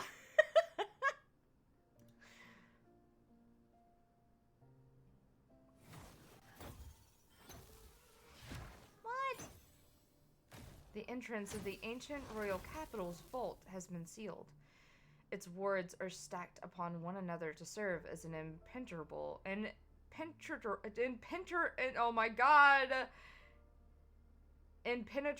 barrier. Oh my lord. I used the incantations I decoded from the poetry collection to break through several layers. Silas impatiently waves his staff and tears through the final seal. A hidden stone door slowly opens. Behind it is a painting lying on the ground. As its center is a small path intertwined with wild grass and overgrown with roses. In the depths of the mist, a lone figure walks into the distance. It matches my dream. The painting and images from my dream come to life. It's as if flames wrapped in thick smoke might erupt from the ground at any moment. Don't let it affect you. Yeah, Silas, I won't let it affect me. Silas taps the canvas with his staff. It's been infused with energy and appears to contain a seal. If it's a glyph, we should be able to decode it. What is it, Minna? What? What? Minna-chan? Come here. Minna.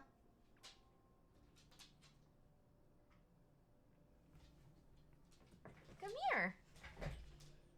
Come here, Minna. Come here. You know how to get up on my desk. Come on.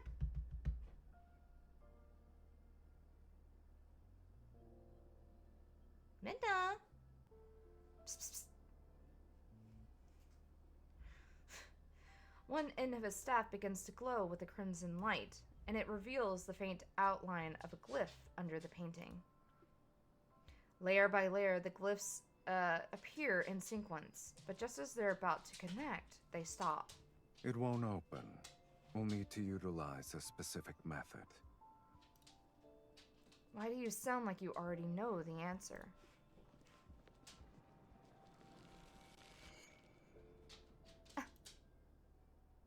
Fluctuating energy in a place like this? Subtle ripples put me on alert as several figures burst in through the stone doorway. I could sense their murderous intent before they cast their spells. You won't escape this time.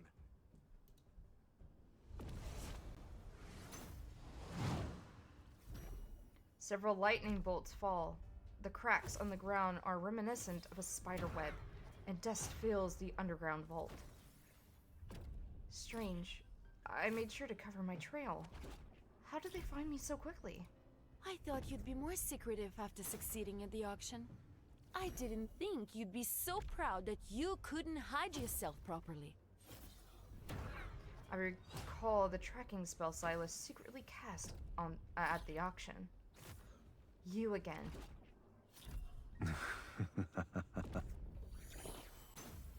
Another mage raises his hand and releases black threads from his fingertips.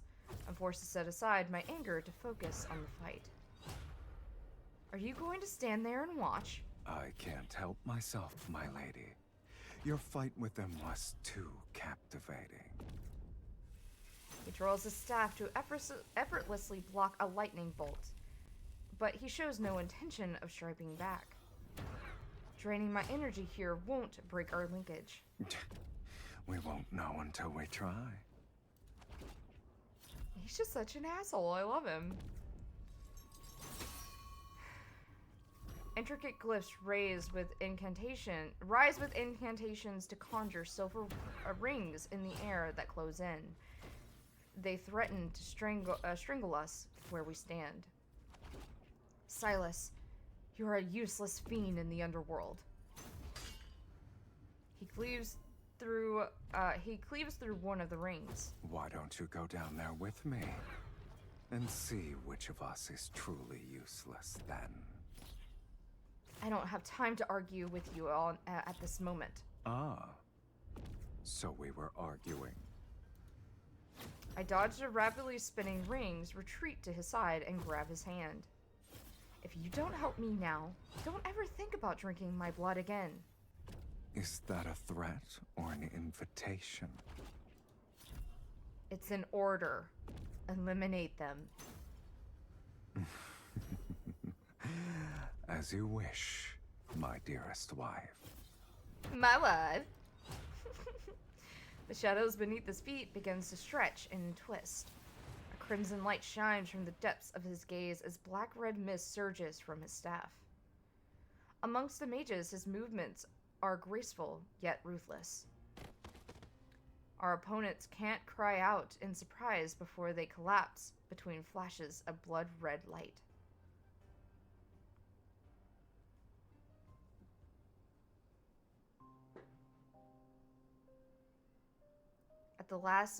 As the last mage falls to his knees, Silas suddenly bends down and bites the man's neck.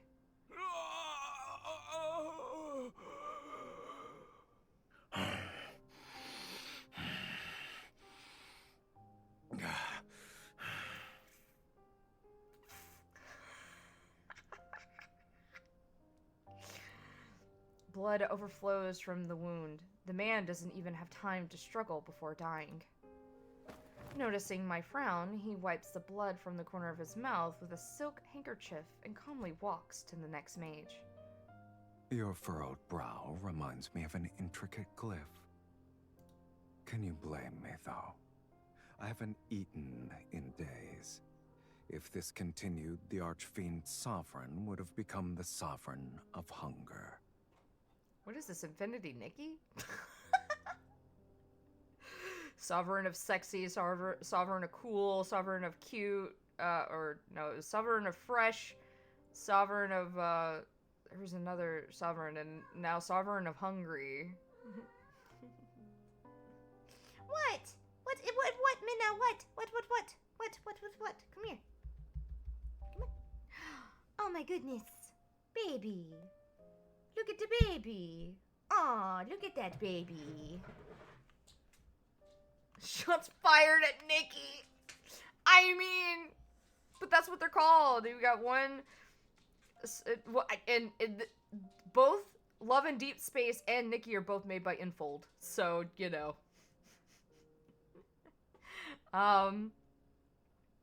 So yeah, Love&Deepspace is made by Infold, and so is Infinity Nikki. But yeah, like in Infinity Nikki, you got the Sovereign of Cool, Sovereign of Sexy, Sovereign of Fresh, and there was another Sovereign. I can't remember who it was.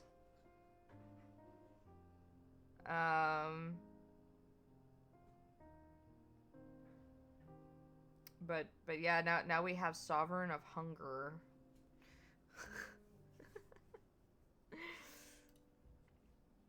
He picks up another unconscious mage. Your blood is special. One sip is worth half their lives. But since you're unwilling, I'll have to make do. You lured these mages. You lured in these mages for that.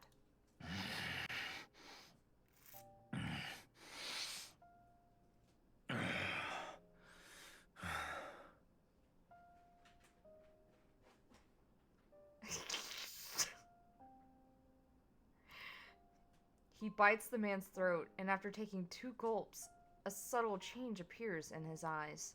Not necessarily. Blood splurts out and splashes onto the bottom of the painting.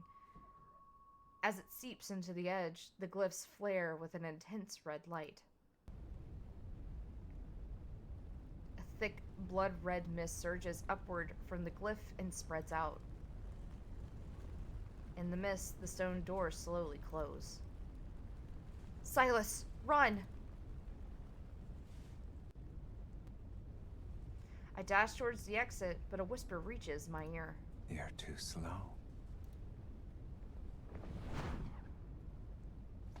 Embracing me from behind, he unfurls his silver wings and flies away. He breaks through the ceiling to reach the night sky. Midna! What? Hold on a second. Is it because your brother's out there? Is it because Tulin's outside?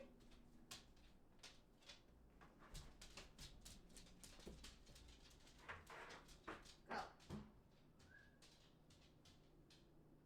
Bedroom.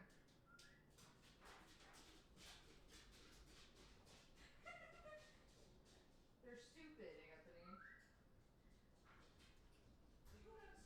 They did! Come on, guys.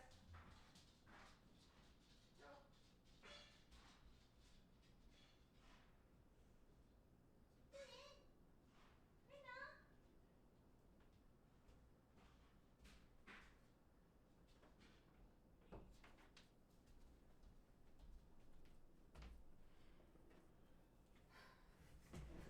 It's so funny. Tony was whistling at the dogs to get them to come into the bedroom to eat. And they went downstairs. They thought he was downstairs. It's so funny.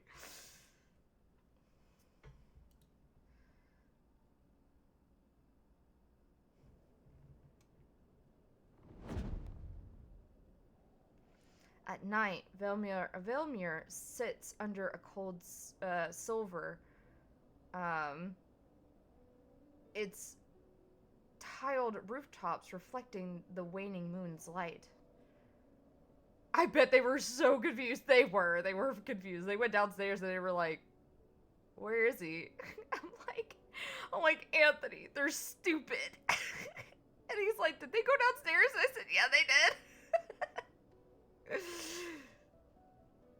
Blood red mist silently encroaches through the streets and alleys and rises towards the sky. The cold moonlight is slowly stained. What will this blood mist do to Velmir's people? Weren't you willing to do whatever it takes to enter the sacred core? Yet you worry about strangers. Despite his sarcasm, he holds me more tightly. Silas, you never actually asked me why I wanted to enter the sacred core. Countless people wish to rewrite their lives. You're not the first, nor will you be the last. What about you? Do you wish to do the same?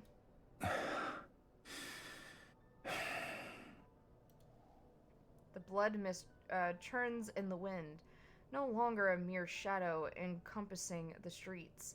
It's an omen unfurling across the sky. Yet within me rises a tranquility I haven't felt in ages. It's as if in some distant past I look upon an ebony city like this. In the future, I'll give you blood. Are you trying to say we'll compromise? So long as you stop giving me these trials. Your offer for a truce is more sincere than I expected. You'll accept it? An agreement this important needs a proper acknowledgement. Hold on tight.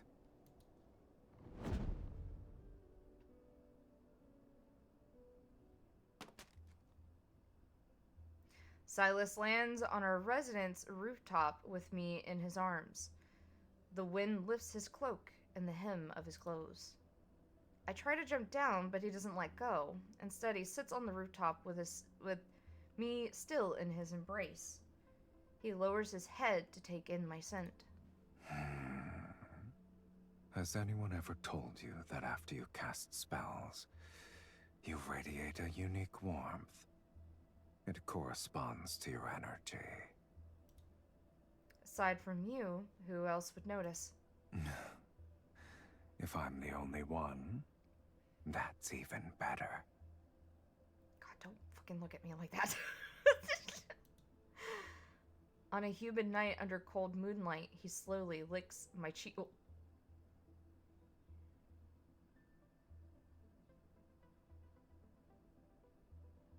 He slowly licks my cheek. Could you stop doing that in my ear, please? The warmth of a spell's embers on your skin is enchanting.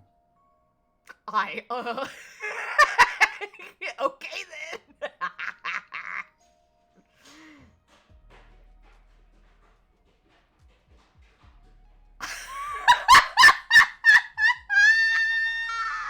I don't know if you heard all that.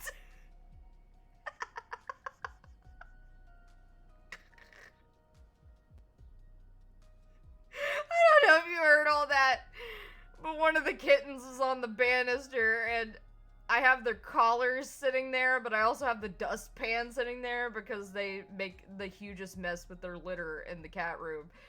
And the dustpan was sitting on the banister, and one of the kittens knocked over the dustpan off the banister, and you just hear it slide down the stairs.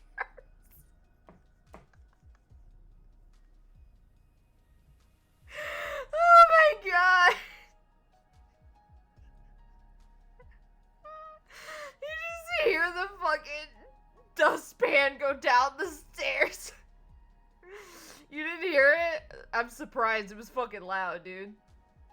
Oh my god, that's so funny shit. Oh my god. I'm actually going to pause right here so that I can go feed the cats so that they would stop causing trouble. So, I'm gonna be on my be right back screen, and I will be right back, guys.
Alright, I'm back, guys. I am back.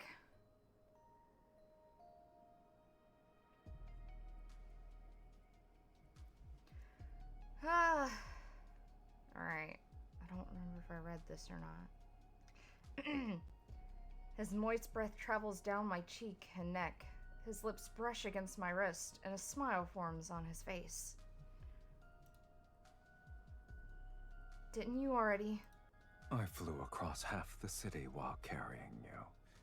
Even fiends know what exhaustion is. Are you trying to say I'm fat?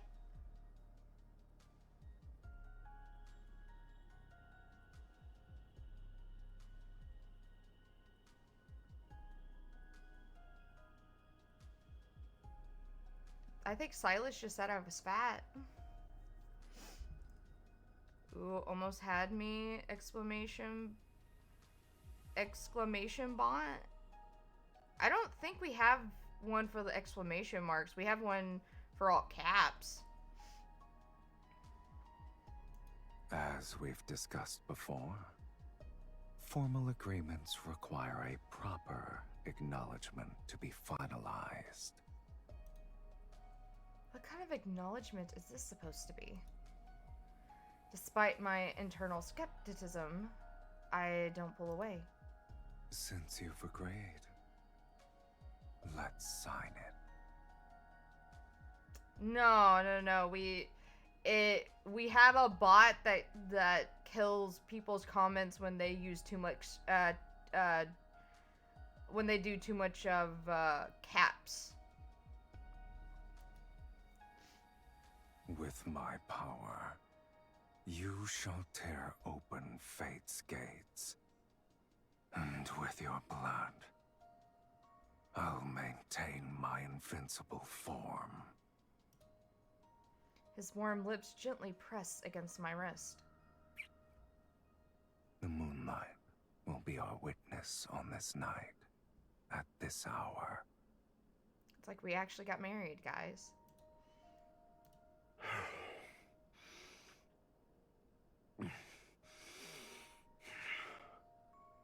Pain courses through me as his sharp teeth pierce my skin.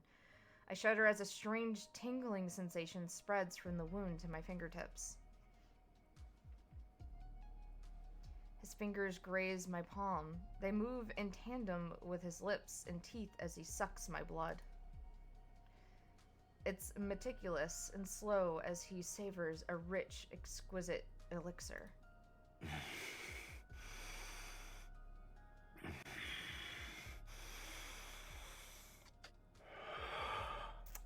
Oh, that's like very uncomfortable. It lasts for a long time until the blood-red mist gradually envelops the silver-white moon.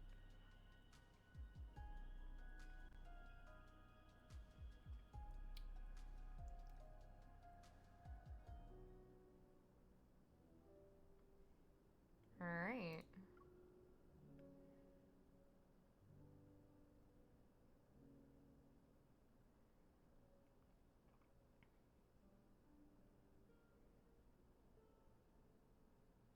I once again find myself walking along that misty path of roses in my dream. The flowers on either side are no longer blooming. The petals fade and curl one by one before transforming into silent ash at my feet. The mist clears to reveal a dead garden at the end of the path. Charred vines with roses ensnare broken, what is that?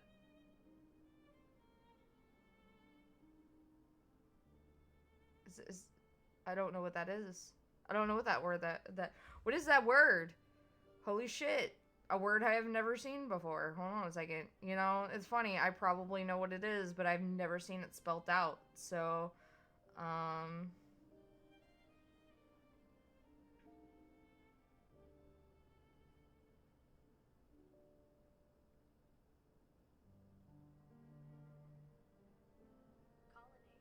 Colonnade. Never heard of it. Don't even know what that means. What does that? What does that mean? Oh, it's just. an evenly spaced row of columns usually supporting the base of a roof structure. Never heard of it. Never heard anyone use that word. They're akin to memories that lost their life, yet refuse to fade.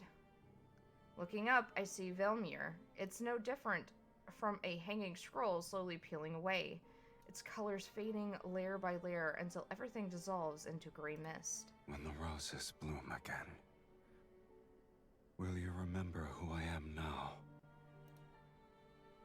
I want to remember you. I want to remember you, but will you still be the same when the time comes? So long as our souls remain unchanged, we'll surely recognize it. Yeah?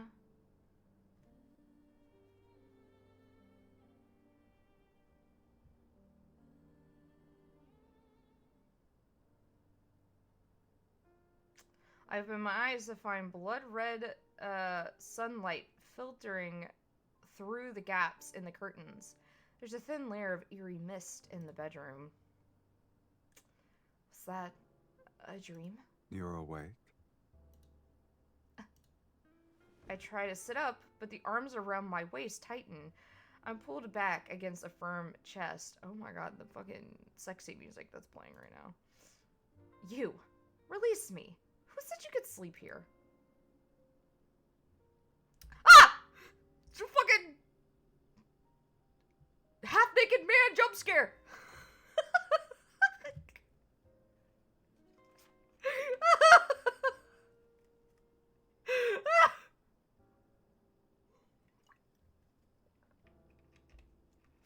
Jesus! I wasn't expecting him to wear anything else but his fucking outfit, dude. That scared me. That actually fucking jump scared me, dude. His annoying arms ignore me and make me face him. You slept so soundly last night that I couldn't wake you up. Yeah? If I wasn't a kind gentleman who carried you back to your room, you'd be sunbathing on the roof. Yeah? Worry not. When I walked in, I told the housekeeper that you were exhausted from dancing. No one will suspect anything. Yeah? Are you saying I should be thanking you for your thoughtfulness? I'm honored. Uh-oh. Am I still wearing my dress? Or did he undress me and put me in something else? A maid enters with a tray that has my breakfast. Once she sets it down, she helps me bathe. Did you have any strange dreams last night, my lady? I dreamed of a path covered in roses, and when I woke up, I held a rose petal in my hand. Why is it similar to my dream? What else did you see? I can't remember. The path was hidden in a heavy mist, and everything was blurry.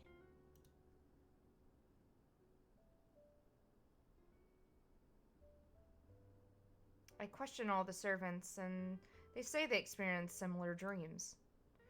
By evening, the entire city is talking about this strange dream.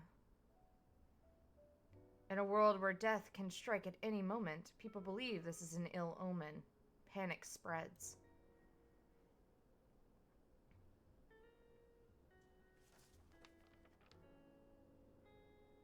In the flickering candlelight, I once again open Night's Whispers and search the fragmented text for the blood mist. When the mist kisses the rose and its petals fall, the Supreme shall awaken from its eternal slumber. Do you believe this refers to the sacred core? In a book I once read, there was a record of a powerful magic spell. Considered forbidden, it's called the Rose Dream Plague. It can force an entire city to witness the same dream. In other words, it's a disease that infects one's dreams. Only Sareen would have the power to seal forbidden magics within a painting from decades ago. Is he truly kind-hearted to show later generations the path to the sacred core? This could be him mocking people like you. At least his insults towards me wouldn't be as frequent as yours. What about you, Count? Did you dream last night? Are your dreams the same as a human's? Or do fiends have no dreams? He gives a non-committal smile, but his eyes show no traces of amusement. Rather than concern yourself with whether or not I'm like you, you should focus on searching for the clues about the sacred core. He doesn't answer my question. For some reason, I'm certain his dream had something he didn't want to see.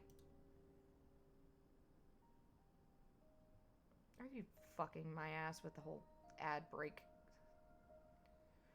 That night, Silas had a dream. In it, Asha died in blossoming roses. When he awoke, he thought it was ridiculous. Dreaming of a mortal's death was a cruel, ill-timed joke. But the lingering remnants of the dream prevented him from showing his usual mocking smile. He still remembered the complex emotions from the dream, chaotic, melancholic, and a pain tearing his soul apart. She is a mage who summoned him, and this is a game to pass the time in his long existence. How could your death cause me so much agony? Silas realized as though he was no longer dreaming. He was still affected by the emotions of his dream. Did I lose my mind after drinking your blood? He laughed at himself. His knuckles gently brushed over the girl next to him. Her skin was smooth, warm. He held this bundle of warmth in his arms as if to dispel the vivid despair from his dream. He thought it was just a dream. Yes, it was just a dream. Ooh.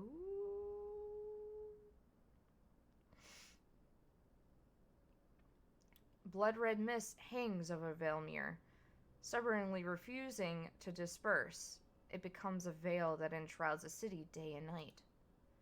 After initial panic, people grew accustomed to the sky's disturbing color.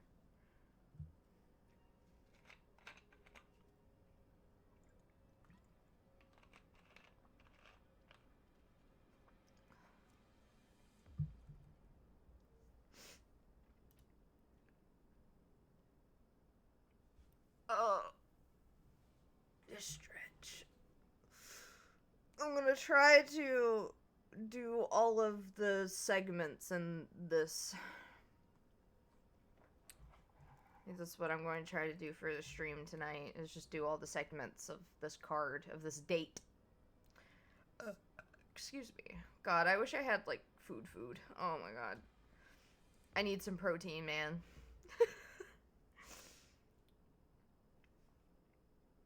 Can't remember the last time I had protein.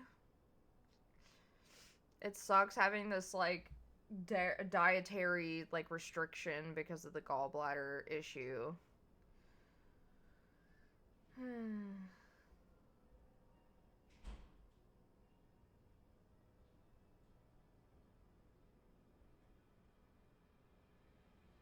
I wish I was able to have the pasta that he made. Makes me sad.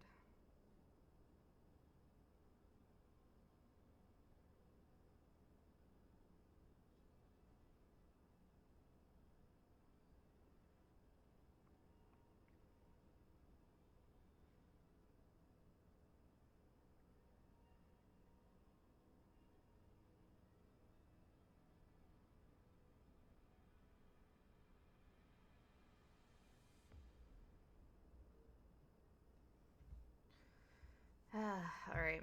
In this era where Death's shadow looms, no one can predict if they will be pushed into the abyss by Fate's hand tomorrow. People continue to seek comfort in magic, and mages use any means necessary to enter this sacred core and rewrite fate. Yes? Are you winning, son? It's mostly just story. So yes? So yes, I guess. I guess I'm winning. Why? Well, hello.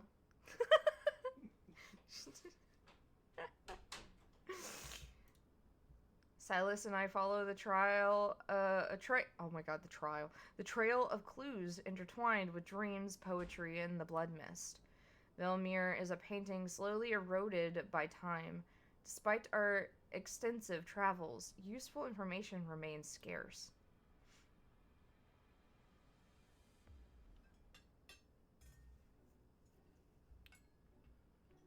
Marquis Swain passed away from an illness several days ago. Marquis? Oh, I thought it was Marquez. He passed away, huh? My lady, my lord, you attended a ball he hosted when you first arrived in Belmure. Do you remember? At the dining table, Silas and I exchange glances, but the housekeeper's expression remains as calm as ever. He looked hale back then. They say his heart stopped beating. Such tragedies aren't uncommon, yet everyone believes it's connected to the ominous mist. All the nobles are desperately inviting mages to divine their fate and extend their lifespans. If my lady and my lord wish it, I can arrange for one to visit you. Nah, that's fine. My lady, my lord, today's steak is selected from the healthiest calves raised on farms outside the city. It's been seared at a low temperature with herb butter. That sounds so fucking good. But unfortunately, red meat causes my intestines to fucking tear themselves apart. The elderly chef anxiously watches as the maid serves the dishes. He casts uneasy glances at Silas while his voice unconsciously drops to a whisper. If the Count doesn't find it beneath him, please, do try it. I glance at the untouched dish in front of Silas and can't help but pity the dejected chef. I wish I could tell the chef that the Count is only interested in blood. To my surprise, Silas picks up his knife and fork, cuts a small piece of steak, and places it in his mouth to chew. It's not bad. Thank you. I'll go ahead and prepare the dessert. The housekeeper and maid also visibly relax, and the atmosphere in the dining room seemed to improve by the considerable amount. So Silas can be like this, too. What is it? It's nothing. I saw a hint of humanity in the Count, and I'm not used to it. Perhaps. I've been drinking too much of my wife's blood, and was infected with the consumption. Yeah. I glare at him as the servant delivers a letter to the housekeeper. It's from Duke Bass. His Grace has invited you to a hunt. They still wish to hunt as the blood mist covers the sky. Do they not fear death anymore? My lady, you may not be aware, but ever since the blood mist descended, extremely rare animals have appeared in the royal hunting grounds outside the city. Oh. How rare are they exactly? They say deer with silver horns and pheasants exhibiting golden feathers were spotted, and they've only been depicted in books. All the noble families are competing to hunt them. Silas and I exchange a glance. We recognize the interest in each other's eyes. Unusual animals suddenly appearing. This might be connected to the sacred core. Since His Grace gave us an invitation, there's no reason for us to refuse. Besides, my lady should acquire new attire. A custom hunting outfit should do. Now?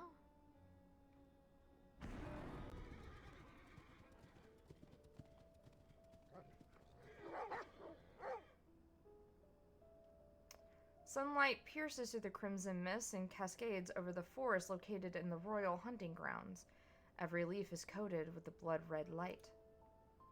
The horns sound and hounds bark wildly as they run, and dozens of magnificent horses gallop through the woods.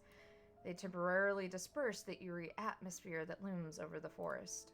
Look, there's a deer with white markings.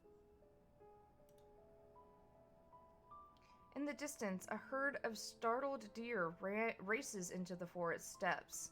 Their fur is adorned with vine-like white patterns. Is that a peacock?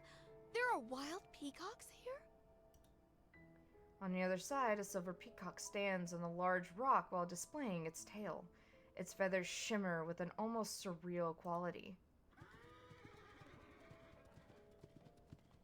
The nobles are frenzied over these supernatural sights. Their servants and horses divide the forest into chaotic, noisy sections. I guess none of these creatures are your actual targets. Silas rides a tall, dark red hunter. Silas rides a tall, dark red hunter's horse. His posture is impeccable, yet he possesses an ineffable ease.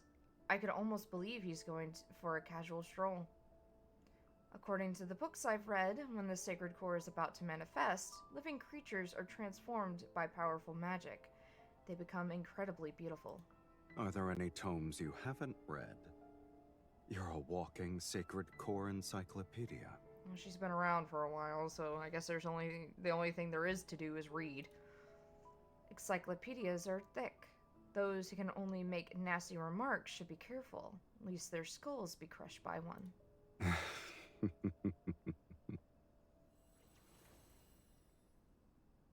An unusual magical force slowly reaches out from the depths of the forest. It's akin to slender, cold tentacles. Silas? I sense it. Let's follow it.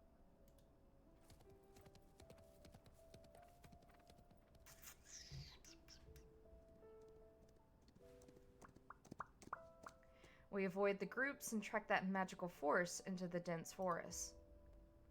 The blood-red mist thickens, and a shriek of disturbing white flashes. It's a white crow. Its feathers as pure as snow. A rose vine crawls out from its back. Its semi-transparent bud grows on the vine, and thin streams of blood are flowing within it.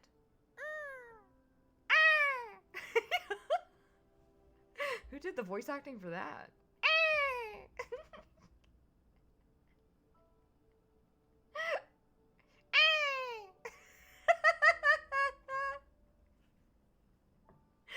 Who did the voice acting for the crow? That's funny.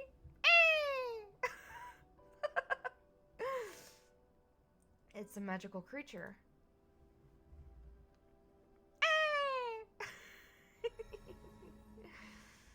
I dismount, my fingers moving rapidly as a glyph appears on the ground. That's awesome! Yeah. The glyph wraps itself around it. Akin to a chain, it's about to tighten and trap the white crow. A dozen blurry figures appear in the mist. They transform into a sharp spikes and unleash a barrage of attacks. It's not yours! Before I could dodge, Silas is already in front of me.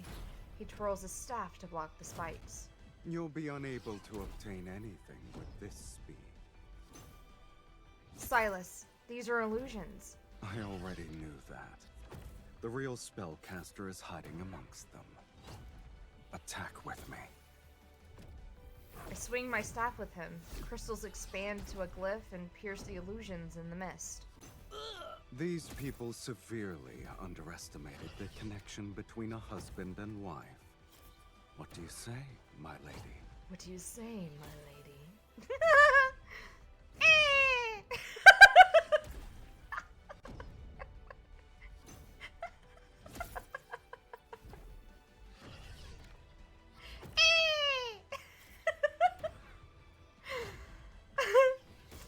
I suppose you refuse to miss any chance to flaunt our relationship, Count. We trade barbs as usual, yet our rapport in battle flows more smoothly than ever.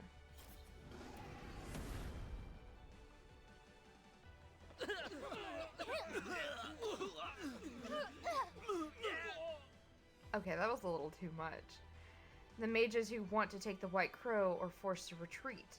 Powerless, they can't fight back. I turn to activate another glyph. I'll capture the White Crow.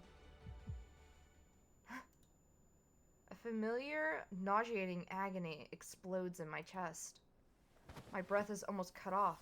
I fall to my knees in the cold, damp mud, and the power of my glyph dissipates. Why is it even worse than before? My vision blurs. I can only see Silas rushing through the mist. He catches me before my face lands on the ground. Your body. She can't move. Here's our chance. The dozens of or so mages surround us and raise their hands in unison. The ground erupts with blinding white light. Accompanied by a deafening roar, spiraling rings of light rise. I can't kill them all when the linkage is limiting me. They need to come closer. Yeah. 5 rings of light rotate in various positions and mesh together in a gear-like fashion as they close in. My energy and Silas's are draining.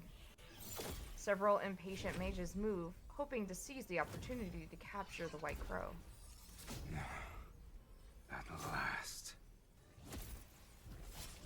Within range, Silas cuts through the group of mages. Akin to a blade, his staff repeatedly pierces their chests.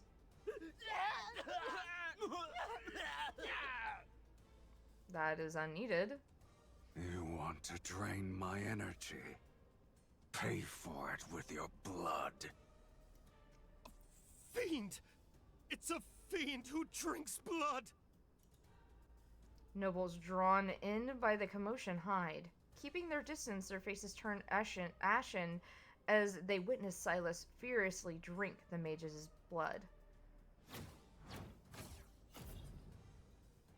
The spiral glyph continues to move, and my energy is almost gone. The excruciating pain shatters my body into countless pieces. Silas. He returns to my side, his eyes flashing with a savage intensity, yet they brim with a certain determination. He raises his wrist and pierces his skin with his fangs. Bright and red blood winds down his arm. Drink. I feel a fear in the depths of my subconscious and use my last ounce of strength to shake my head. You don't have a choice. He grabs my jaw and presses his wrist against my mouth. When my tongue touches his skin, his blood reminds me of burning embers. It explodes inside me and churns in my veins. My heartbeat is all I could hear as it's accompanied by a sharp burning pain. Yet it's quickly dispelling the weakness and a oppressive sensation in my body. The mist around us suddenly churns and swirls as if countless hidden eyes are opening within it. The gear-like glyph is silent, its light dissolving into the mist. Lean on me. We'll leave this place. Get the crow first. Our figures vanish into the depths of the blood mist as Silas holds me. But what about the crow?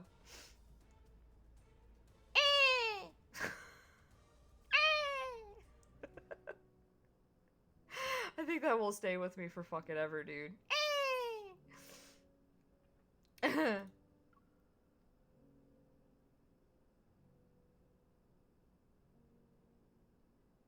The crow is the MVP.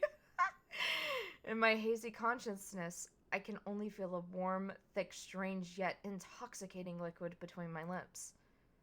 My throat tightens as I greedily drink it.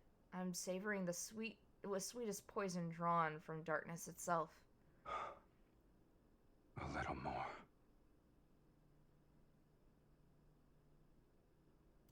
Breathe. You're doing well. I slowly open my eyes, and my vision is only filled with a dark crimson hue. Blood? I realize my tongue is lapping Silas's wrist, his blood slowly trickling down from the corner of my lips.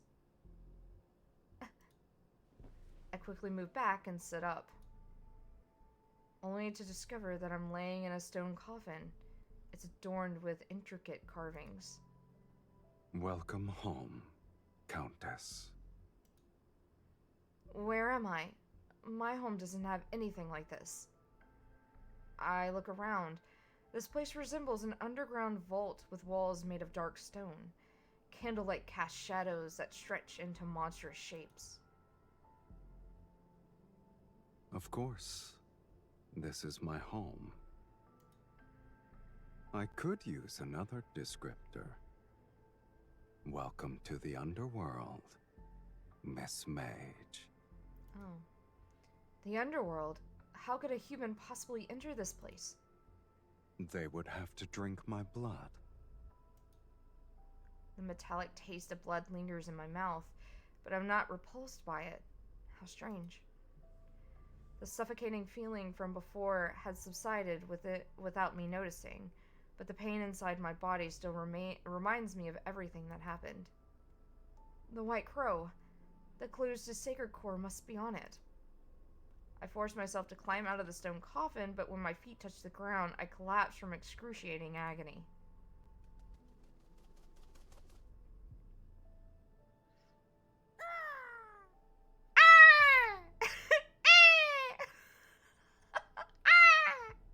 Oh my god!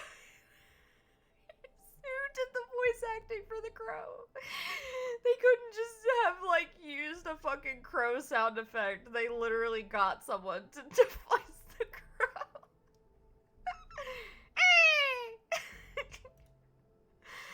A white feathery figure flies across the underground chamber and lands gracefully on Silas's shoulder. Here's your clue.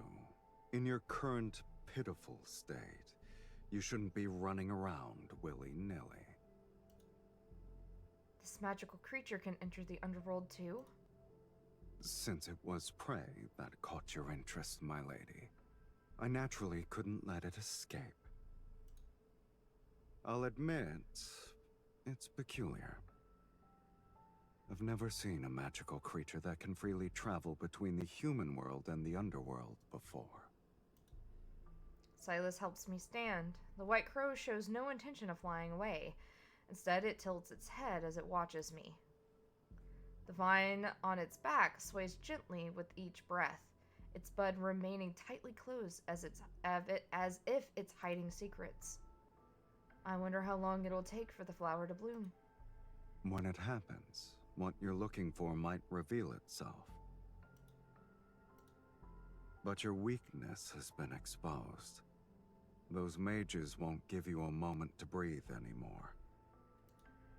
If you leave now, you'll be walking into death's sweet embrace. But I'm immortal. His eyes reveal this typical mocking gleam, but there's a hint of genuine concern. I remain silent for a moment. The intense anguish coursing through my body forces me to lean on him for support. If you don't mind me staying here, then I'll wait for the rose to bloom, Count. I have welcomed you from the very beginning. Yeah? You welcomed me? Suddenly, he picks me up. Carrying me, he climbs the stairs.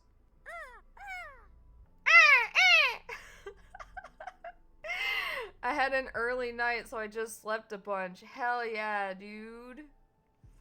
Welcome, you see, welcome. Welcome to the Goon. To the Goon cave. Welcome, you see. So you had an early night.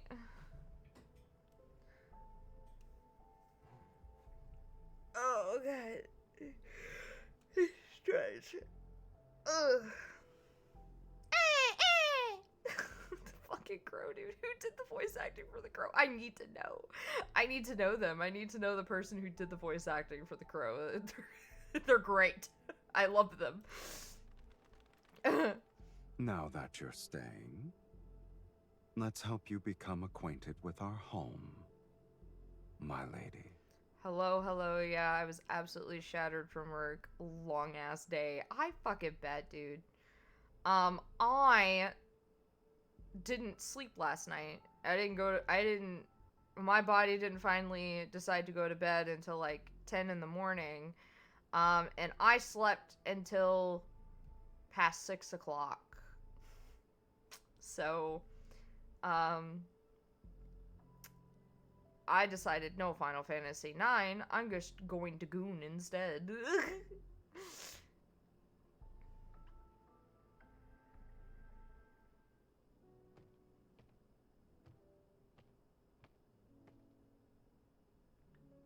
Silas and I reached the top of the staircase. The scenery greeting my eyes is so breathtaking that I almost forgot my pain. Jeez, I don't blame you. Gooning is easier, it really is. Inside the massive castle with its vaulted ceiling, bright candlelight reflects off countless treasures. Its radiance is dreamlike and dangerous. Massive beast skulls hang as decoration. Crystals taller than a person contain strange weapons and items that shimmer with an overworldly glow.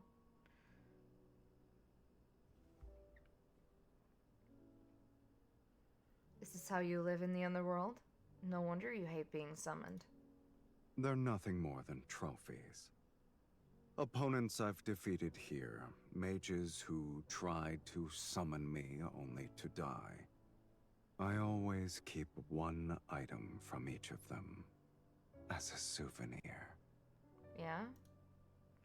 His nonchalance sends chills down my spine. Currently have my breathing machine on, so I might pass out. Oh.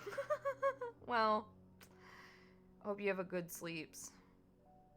So this place is actually a graveyard. Your sense of humor never fails to delight me. Even if this is a graveyard, it's been deathly quiet for a long time.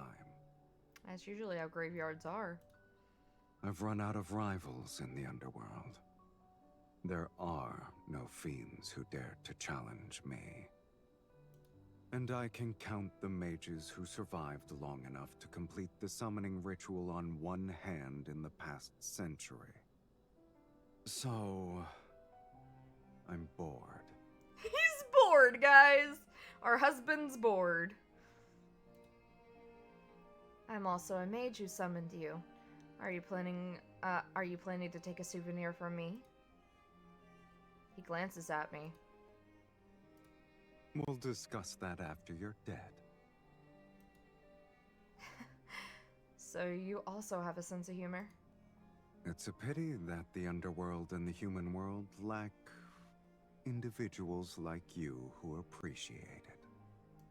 It seems my sense of humor is destined to only entertain you. As he carries me around to brag about his keepsakes with great enthusiasm, I catch a glimpse of something within the castle. Is that a pipe organ? In the midst of flickering gold light stands a silent, imposing, dust-covered pipe organ. Its wooden casing has lost its luster, as if it's been forgotten in the depths of time. Can you play it? He places me on the bench, and I press a few keys.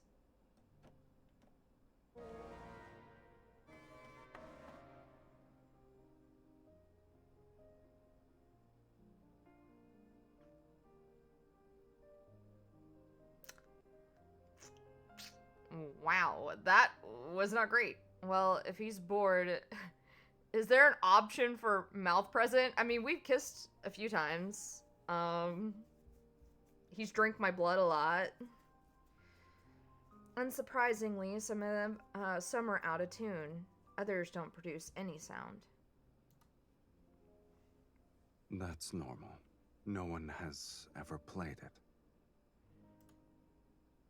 And you consider it normal. A room of treasures arranged around a broken pipe organ. Is it special to you? Damn, hot. Silas doesn't answer. He picks me up again and carries me. I'm about to ask more questions, but the sight before me makes me forget my curiosity.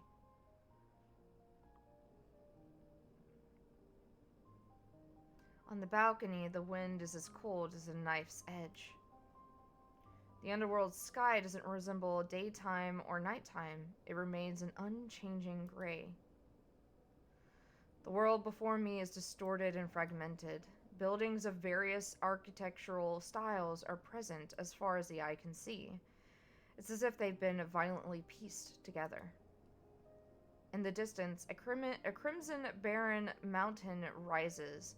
Large rock chunks float around its edge. Beyond that lies a motionless sea, akin to a glass sculpture. The waves are frozen as they break.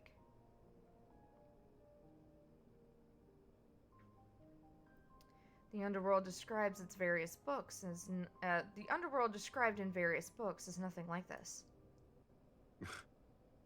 You should read less nonsense. These structures seem to be from different worlds.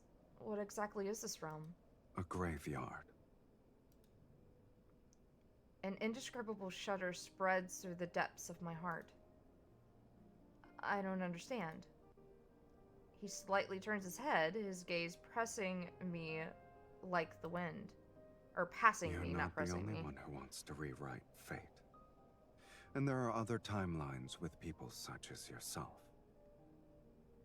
Sonic update. My student, who's also a massive Sonic dork, his and his mum got a Sonic mug for Christmas. Aww.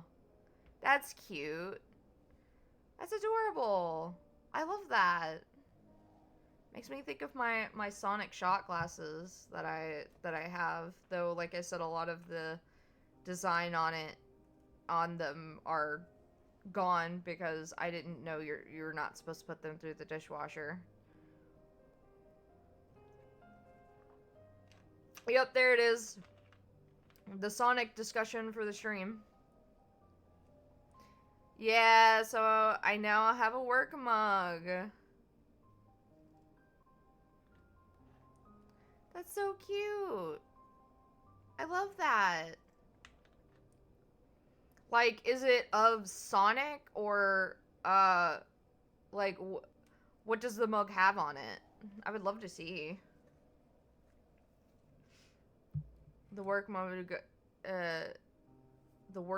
is normally... Oh! The work mug is normally me. Oh. But yeah, like, what does the mug have on it? Like, is it just Sonic, or does, like, what kind of design does it have?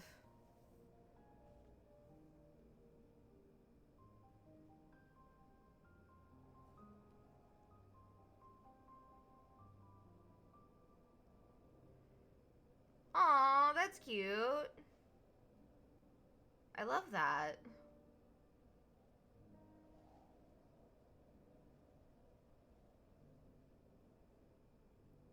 That was really cute.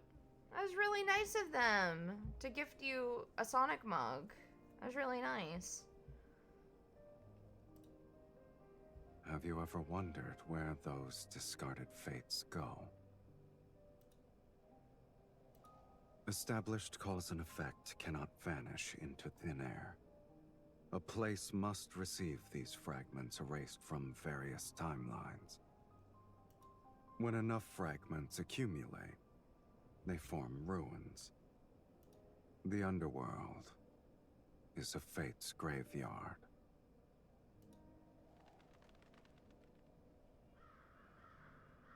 Similar to a hunter searching for carrion above a graveyard, the white crow soars in the distant gray sky. Yeah, it's adorable. I said I'd probably use it every day. His mom is so nice, saying I put up with his bollocks. That's so funny.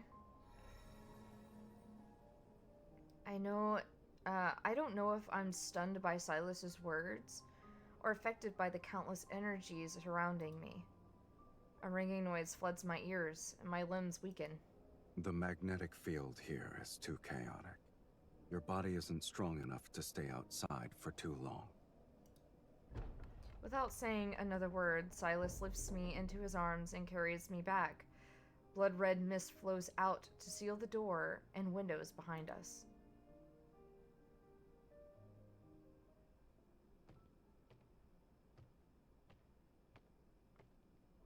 Back in the stone chamber beneath the castle, what was once eerie now feels comforting by comparison.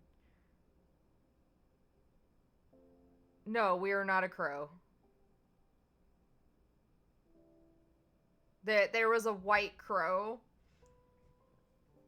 that, so we're trying to find the sacred core, and apparently this white crow with a rosebud on its, like, back, is the way to, I guess, get there to the sacred core or whatever.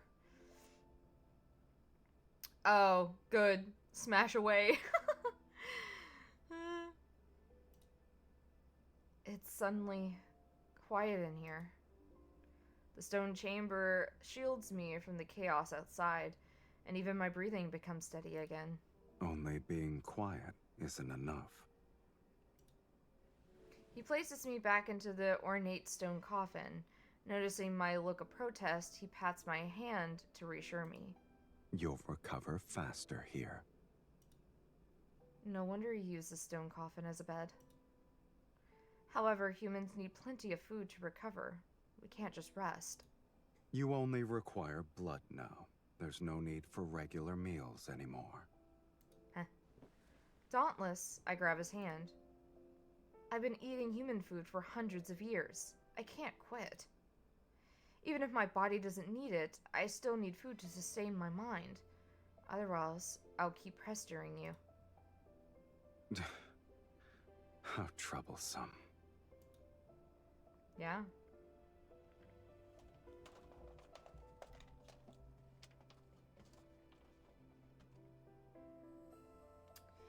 I hear rummaging, then Silas quickly returns with several pouches in his hands. You're fortunate. In the underworld, my abode is the only one where human food can still be found. I wonder who's the unfortunate mage you scavenged them from. This food isn't centuries old, is it? Hands you a 20 nugget box. Too bad I can't have the nuggets. It's 100 years old. It's fresh compared to you. He just called me old. He just called me old, guys. He called me old. I can't believe this motherfucker called me old. There are traces of magical seals on the pouches. Mages typically use this method to preserve food for extended periods.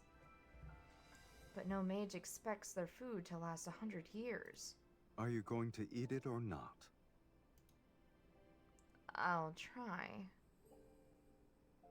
Haha, you old. Yeah, you too. Fucker. Silas's face shows disdain, yet his movements are swift and efficient as he opens the pouches and lights a fire in the stone chamber to heat the food.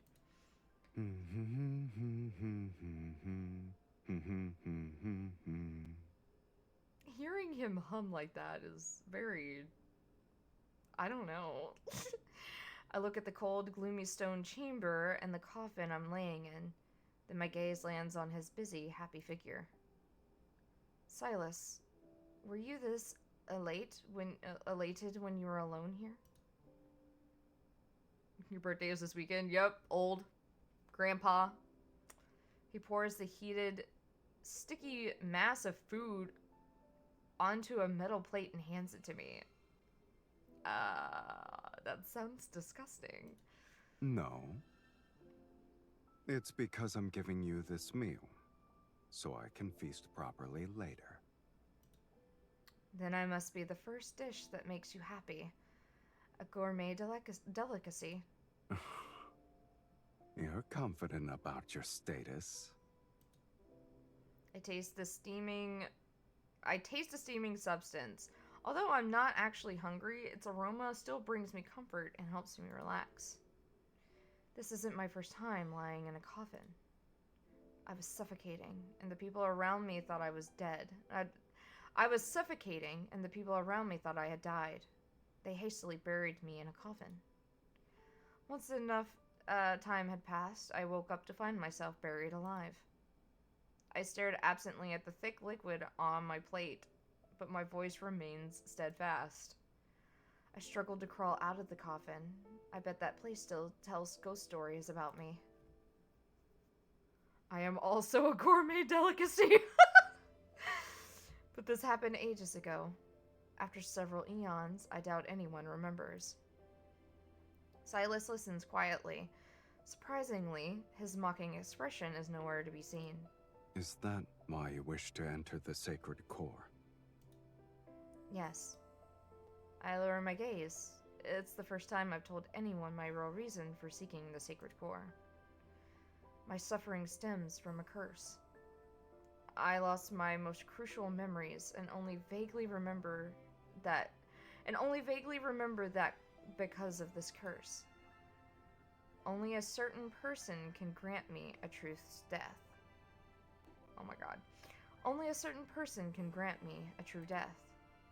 He quietly observes me as he's looking at a reflection below a lake's surface. You want to rewrite your fate to escape eternal torment. Correct. Eternity for me is a nightmare I can never awake from. The flickering candlelight in the stone chamber casts a gentle glow on his face. It encourages me to ask the question that has lingered in my heart for so long. Do you remember why you're here? That's one more thing we share. For better or worse.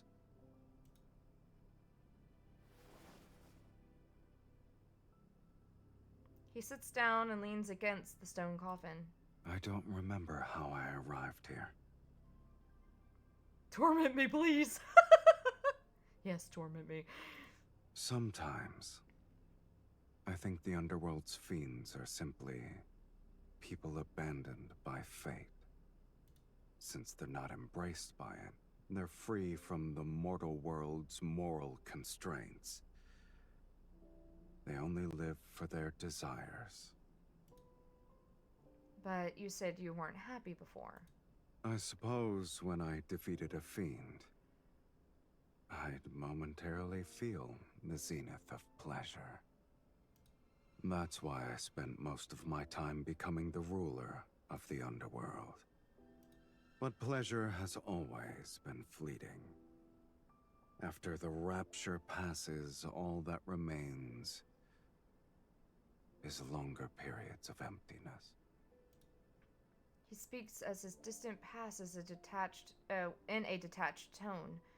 The time-melting bloodshed and brutality, only drifting ashes are left. I understand him, though there's no reason for it. Perhaps it's because I also experienced the passage of time. Maybe my life only has one sensation left. Or, to put it simply, we're like kindred spirits.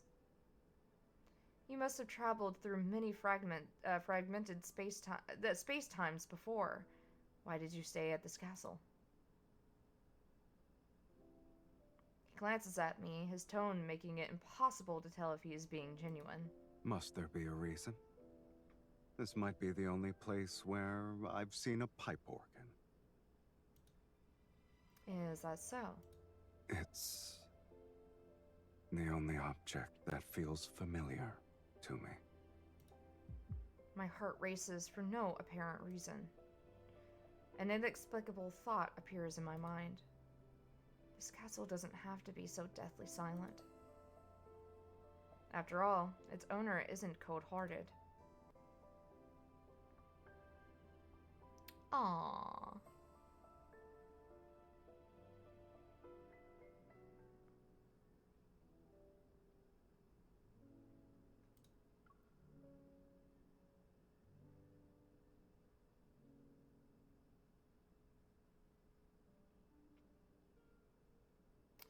But I can feel myself drifting off. I hope everyone has a lovely Christmas time. If I don't see y'all before then, you've all been amazing. And to you, of course, Asha, you've been an absolute joy to stream with, as usual. Yeah, you too. I hope you have a good sleeps. And, hopefully, I should be streaming tomorrow and Thursday and Saturday. So hopefully, I'll see you then. But if not, then I hope you have a good Christmas. If you end up seeing Riz, tell her I hope she has a good Christmas as well. And it is always a joy to have you streaming with me. But yeah, you have a good sleep, Cece. Have a good sleeps.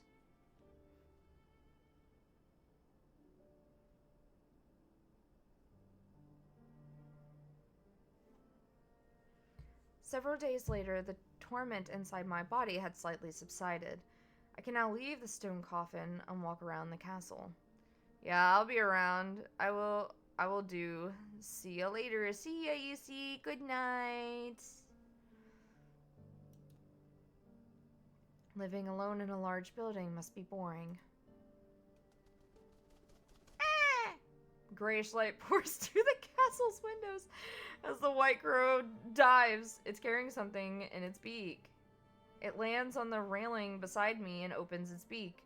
A black flower gently rolls into my palm. Ah! Ah! Ah! Is this a rose? It has the shape of a rose, but I've never seen this color before.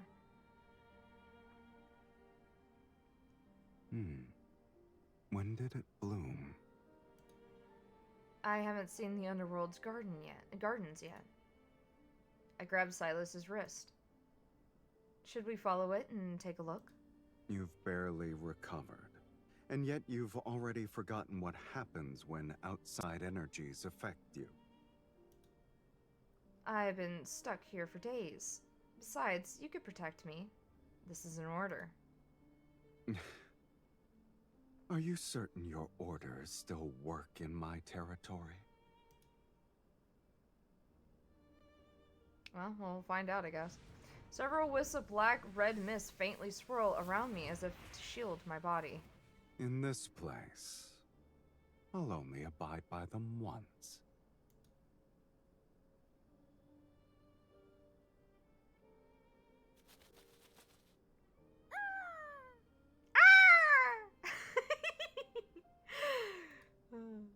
The White Crow leads us to the area behind the castle. The hillside is shrouded in a hazy light. To my surprise, a field of blossoming blue and black roses lie at the bottom of the stone steps. The White Crow circles above the sea of flowers, and the scene feels strangely familiar. I feel like I've experienced this before. In a dream? In Velmir, there's a secret garden filled with roses. It has red and white roses in full bloom. I remember seeing a black crow there.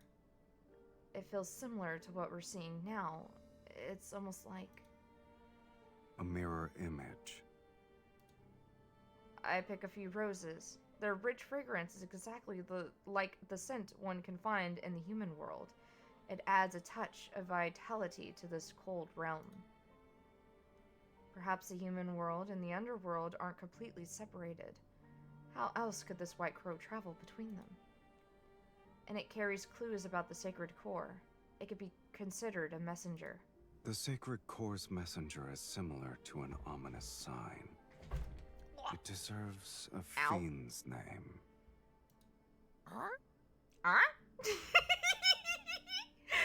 I need to know who voiced the crow. I need to know who did it.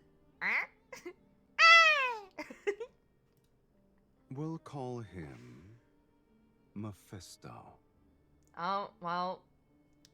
So, for you guys that don't know, for the chat that don't know anything about Dead Space, oh my god. Love&Deepspace. Silas has a crow in the actual, like, story named Mephisto.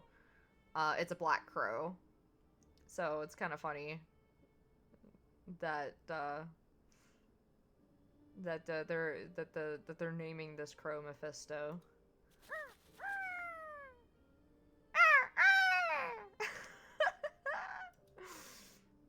The white crow cries out as if he's approving his new name. He lands on Silas's shoulder. The rosebud on the bird's back quivers slightly. It might blossom soon.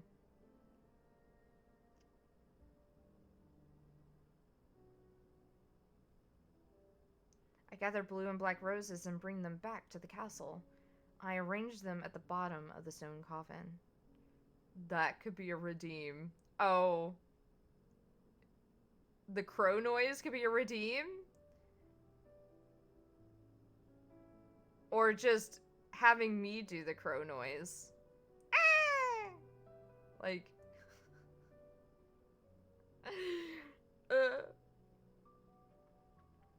I mean, if I could get, like, any of that shit to fucking work.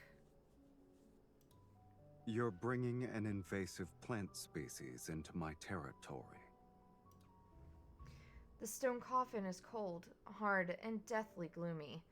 I doubt I'll ever get used to sleeping in it. Oh, like the manual lizard. I mean, maybe.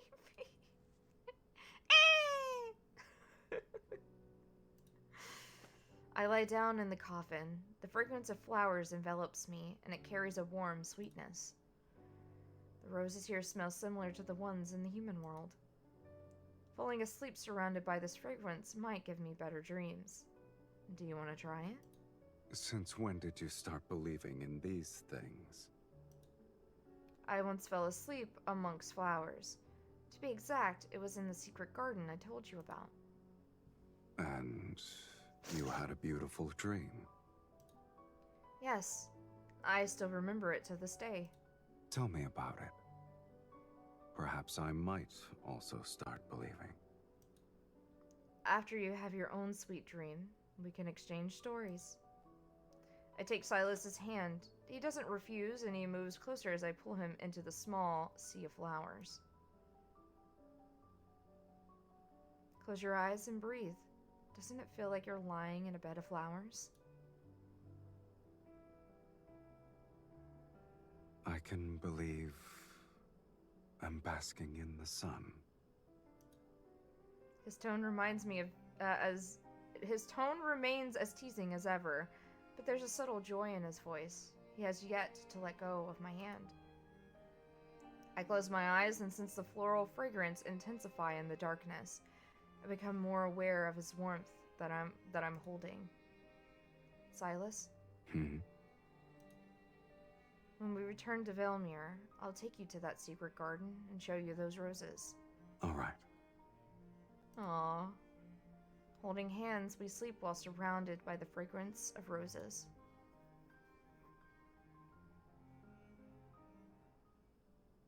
Thirsty. I'm so thirsty. I don't know how long it's been. My body is overwhelmed by the intense, unexpected desire. Dizziness, a parched throat, an emptiness in my chest. This isn't the suffocation, oh my god. Heralding in an approaching death. It's an uncontrollable hunger. I'm subconsciously drawn to the presence beside me.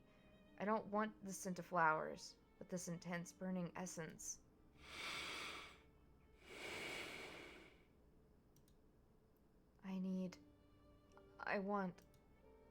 I can't help but move closer to the source.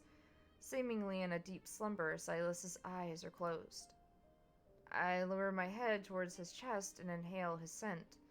His heartbeat awakens a deeper carnal craving within me. I follow this warmth over his collarbone and his Adam's apple. I'm drawn to the side of his neck.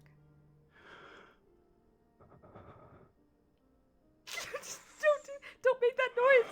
Stop it! Quit fucking making that noise in my ear, dude! The essence is more evident, its warmth pulsing against the tip of my nose and lips. I want Silas.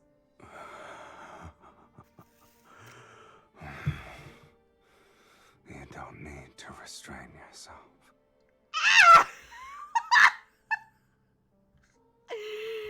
Are you gooning, son? I sure the fuck am, Dad. I'm gooning. Since we're the same now, why don't we make an exchange? Yes. The wild, growing hunger inside me doesn't let me hesitate. I agree instantly. A faint smile crosses his lips as he unhurriedly opens his collar to expose his neck, slightly raised his vein pulse under his skin. Slightly raised veins pulse under his skin. Oh my god, why did I not see the S in veins? Holy shit. Indulge yourself to your heart's content, my dearest wife.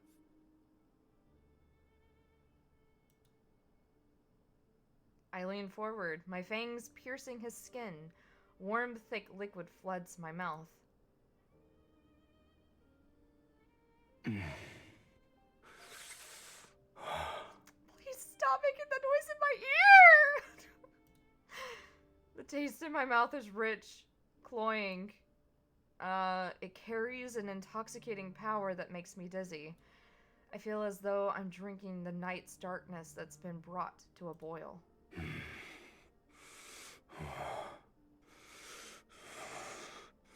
Give it to me.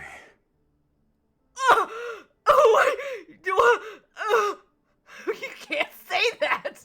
You just can't say that! You can't say that, Silas. You just can't say it like that. You just can't. You just can't say it like that, dude. Like, what the fuck? As I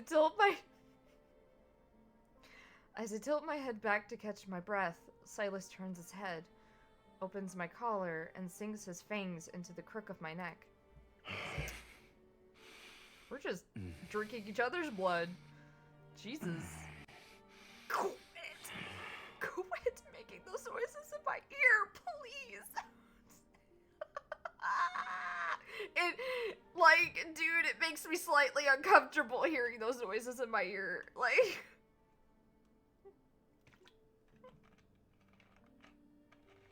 Oh my god, dude.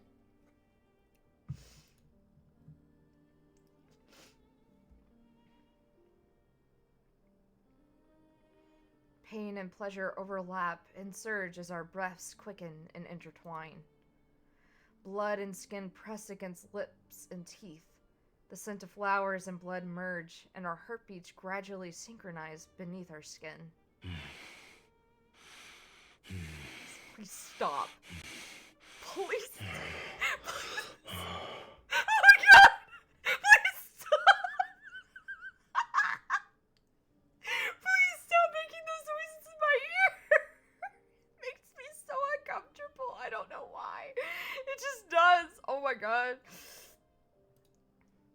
Dark red blood drips from my pierced neck, soaking my disheveled collar. It soon falls onto the roses underneath us. Petals greedily drink drops of blood, and a dark crimson seeps into those blue and black roses. Oh my god. Oh my god, dude. I don't know how long I've been asleep. In a realm between dreams and wakefulness, a slight pool on my skin makes me regain consciousness. Ah! Jesus, motherfucker, put a bell on you. Next to me, Silas lays on his side. He holds a soft handkerchief and unhurriedly wipes away traces of blood from the corner of my lips. His touch is gentle, and his fingertips occasionally brush against my skin. They leave behind a subtle, yet unmistakable warmth. Did I wake you? You can sleep some more. Dude, it's like they fucked. Like, straight up, dude. Them drinking each other's blood like that together it's like, dude, it's like they fucked. I lower my gaze. The edges of the rose petals beneath me are still stained with dark red blood that partially dried. They are seemingly whispering to me. I recall the burning roses from my previous dream. Their color was the same. And the person beside me in that dream had the same warmth. Dreams and reality overlap, and I can't tell which one is more real.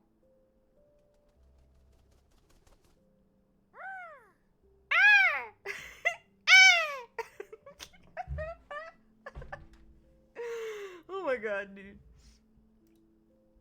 Mephisto perches on the edge of the stone coffin. The rosebud on his back the rosebud on his back so large that it's starting to unfurl. And saying, "You can sleep some more." Yeah, exactly, dude. It's like they fucked. We should be able to return soon. Indeed. Silas's answer betrays no emotion, and my heart, which should be rejoicing, isn't as thrilled as I expected. I'm one step closer to entering the sacred core. I should be happy. My gaze remains captivated by the hand still wiping away blood. His fingertips graze my lips, and his lingering warmth secretly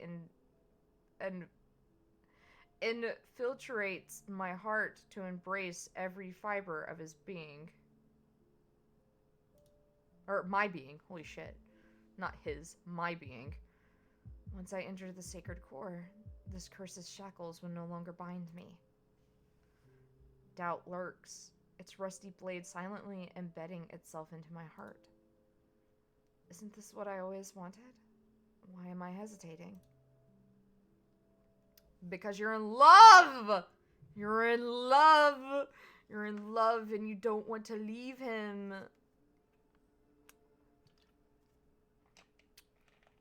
You don't want to leave him. You're in love.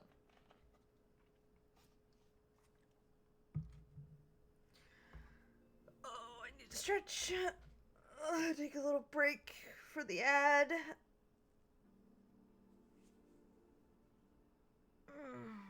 Oh, Lord. Oh, Lord. But hearing those fucking noises in my ear just...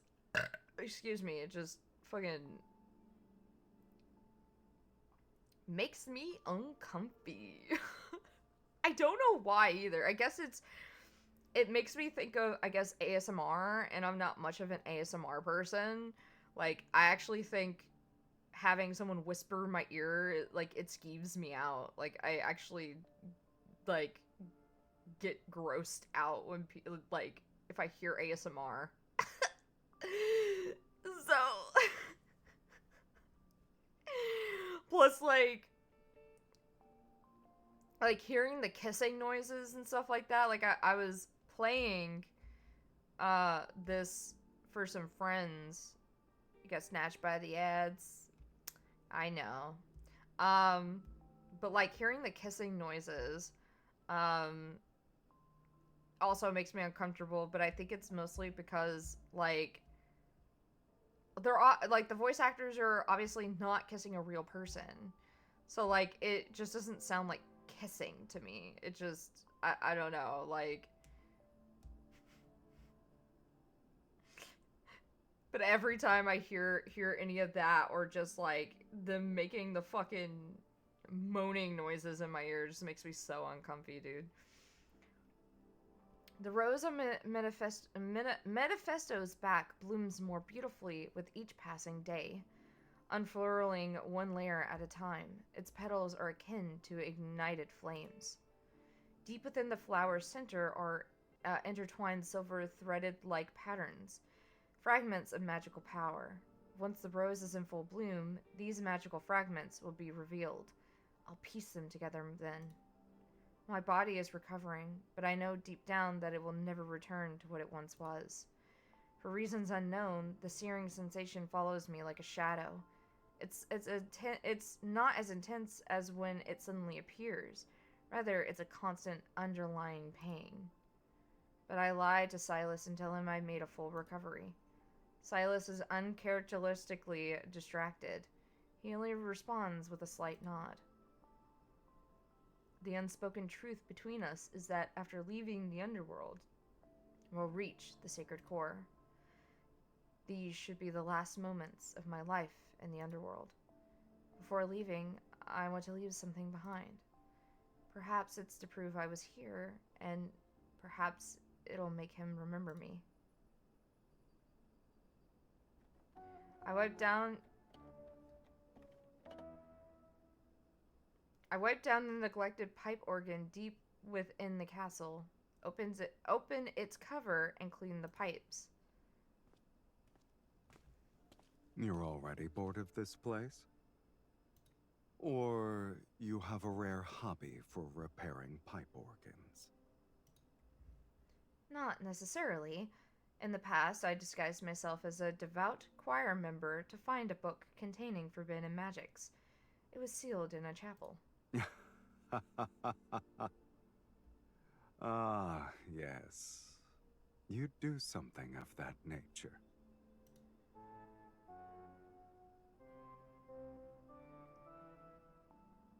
I adjust the pitch of each note until the organ sounds normal again. I stayed there for a long time and learned tuning and repair techniques. I never thought I'd get used to them here. I never thought I'd get to use them here.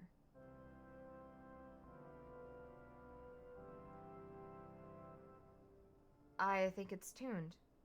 Do you want to try to... I think it's tuned. Do you want to try playing it? Why don't you do that? The only pieces I learned back then were all, monotonous and boring.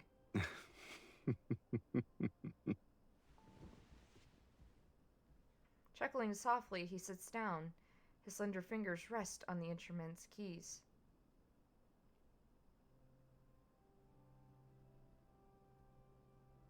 The melody flowing from his fingers remind me of warmth submerged in water. I'm drawn into the depths of my memories. My heart stirs, and I can't tell if it's because of the melody or the person playing it. Where did you learn to play this piece? I don't remember. It seems like I was born with it. It sounds like a requiem. Is it banal? No, it's tranquil. Entranced, I watch his fingers dance.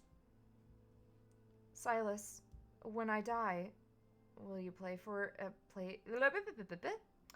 Silas, when I die, will you play it for me again? How can you hear it if you're dead? I'll hear it. He doesn't say anything and continues playing.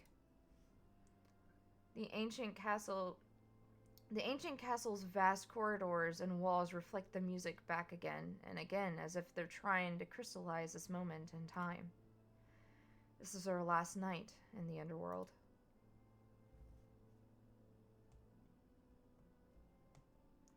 That night, the white crow is perched on the castle window. A blood-red rose blooms along the vine on his back. The delicate lines on the petals converge into a silvery white spiral on the flower's center. It resembles a dissected nebula. I lean in. Deep within the spiral lies an illusionary mirror, which rotates like a kaleidoscope. I see an abandoned courtyard with no distinctive features. There's only a broken stone bust standing alone amongst overgrown weeds. At the end, a narrow path stretches its... oh my god. At the end, a narrow path stretches into the distance. Blooming roses line it. The flower's shadows guide my gaze toward the depths of the mist. Something is waiting for me. We're getting close to the end, guys.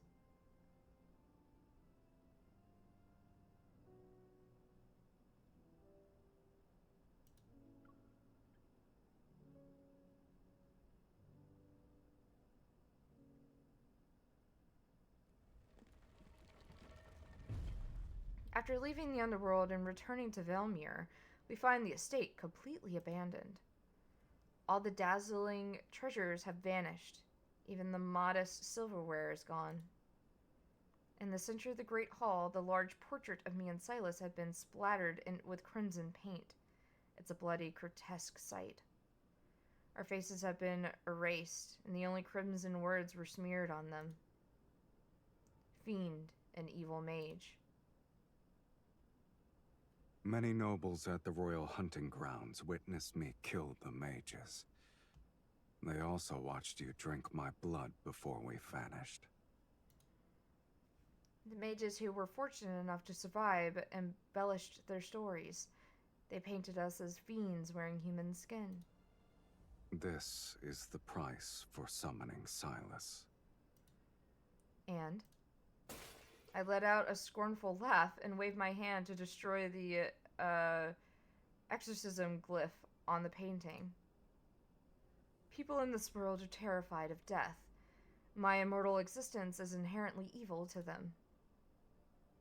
You have no attachment to this world? Do you have any attachments to the underworld? Silas gazes at me thoughtfully. No. I glance at the full-length mirror on one side of the room. There's no reflection in it. No Silas, no me. Thank you for the stretch, Seagoat.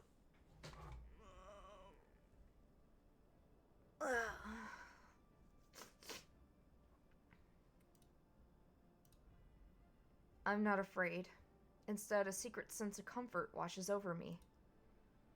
That's how it should be. I point at the mirror. See? We're the same. The same. He leans in, and I could see my reflection in his eyes. I like that. We turn and leave. We must find the prophesized ruined courtyard that's related to the sacred core.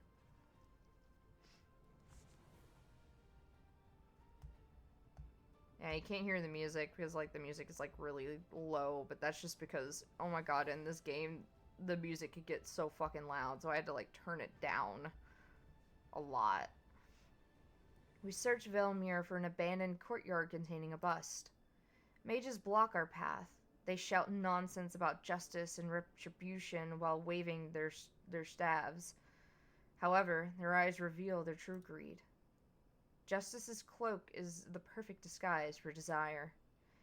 In merely a few days, news of a fiend and an evil mage returned from the dead spreads like a plague. Mages create rumors that we seek the sacred core to overthrow the world order and unleash fiends upon Philos. More mages vanish to Velmir and use vanquishing evil as a pretense as they compete with the chance to enter the sacred core. Our search for the desolate courtyard amongst ruins continues.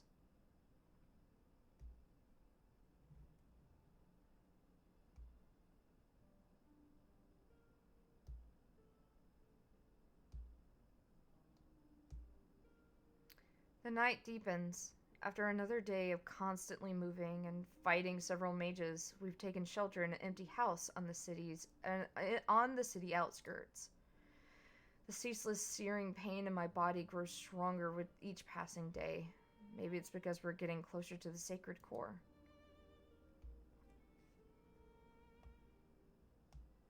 Silas offers his wrist to my lips. You've used most of your energy. Do you want a sip? You've also expended most of your energy. So many mages are handing themselves over on a silver platter. I get to enjoy a feast every day.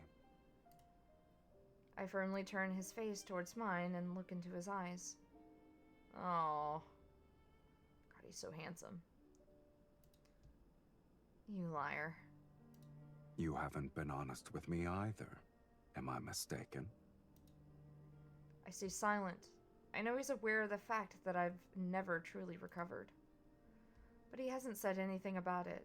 He absorbs blood from our enemies and offers his own to sustain me.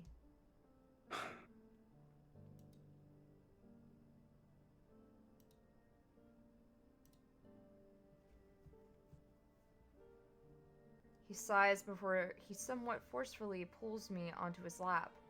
He guides my head to the side of his neck. If you still want to enter the sacred core, then bite me. I stare at his injured neck that hasn't fully healed. My heart aches. Isn't it our ritual? I gently press my lips against his skin, and warm blood flows into my mouth.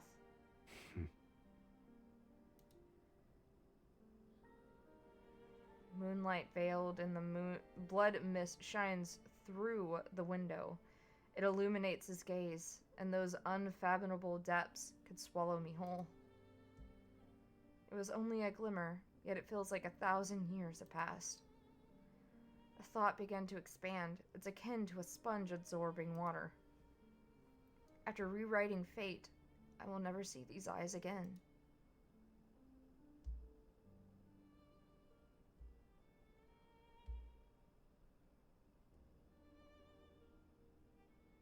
Asha slowly falls asleep in Silas's arms.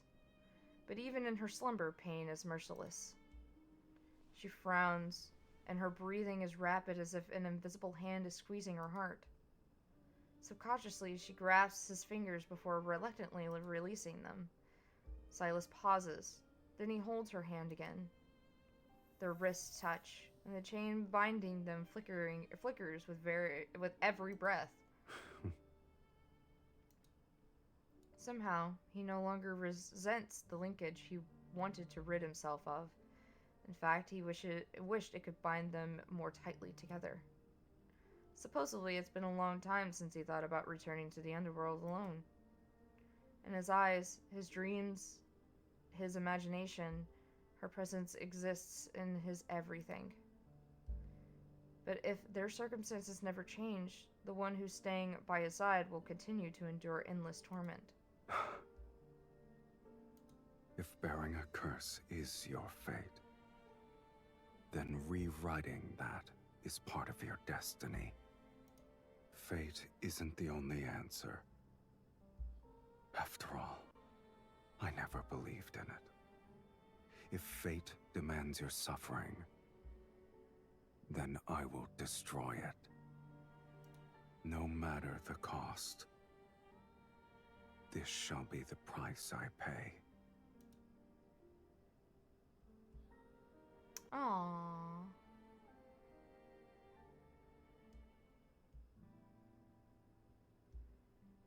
After searching through most of Elmir's courtyards without any success, we arrive at an abandoned churchyard. The stone sculptures here are intact. Not all of them match the text in the prophecy. Isn't it odd? The buildings are weathered and old, yet the sculptures appear as though they were crafted days ago. An illusion?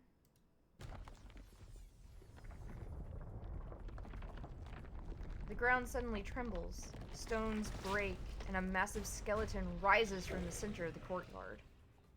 Its body is forged from black iron and brittle bones. Dark red flames burn within its chest cavity, and death's essence flows from its hollowed eye sockets. This isn't the remnant of an ordinary sentinel. The skeleton swings a massive, rust-covered axe, which generates overwhelming energy waves. Regardless of what it is, the fact that a trap was set means we're close to the answer. Silas stands in front of me. He binds the skeleton's arms with black-red mist, but the creature violently breaks free. Oh, it's not a weakling.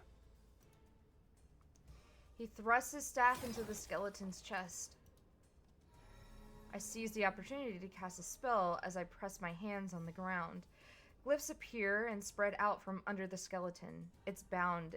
It's bound in place. Now! Silas's staff pierces the skeleton's chest. Flames surge, but the beast doesn't fall. Brittle bones scatter brittle bones scatter only to resemble. Larger than before, the creature stands once more. The giant axe sweeps across the ground and sends stone fragments flying. The attack makes me slam against the base of a stone statue. Blood trickles down from the corner of my mouth. Get behind me. Silas spreads his wings and flies in front of me. He takes the second strike as his shoulder becomes a bloody mess. Hey, yo.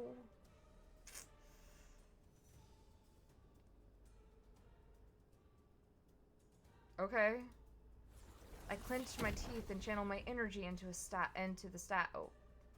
Lips spread out and engulfed the skeleton. I didn't get to read the last part.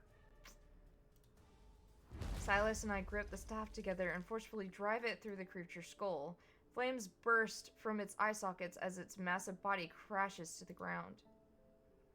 In the subsequent silence, only our labored breathing remains. I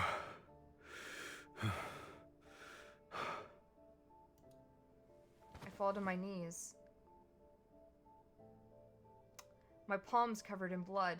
I gasp for air as the searing pain inside my body intensifies.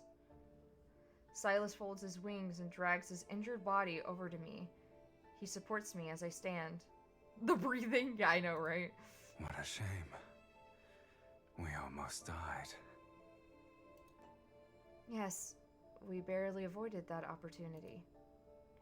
In spite of our pain, we weakly smile at each other. Amongst the broken stones, a half-destroyed statue emerges. It matches the one in the prophecy. At the end of where the statue points, a narrow path lies hidden in the mist, the blooming red roses lining it. I've seen it in the paintings and in my dreams. This is the entrance to the sacred core. The goal that I've chased for hundreds of years is right before my eyes. I'm momentarily stunned.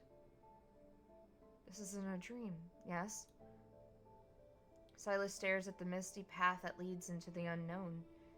His expression darkens. Since this is what you want, let's continue. I extend my hand towards him. Silent, he looks at it. Then he takes it. Hand in hand, we stepped onto the rose-covered path and ventured deeper.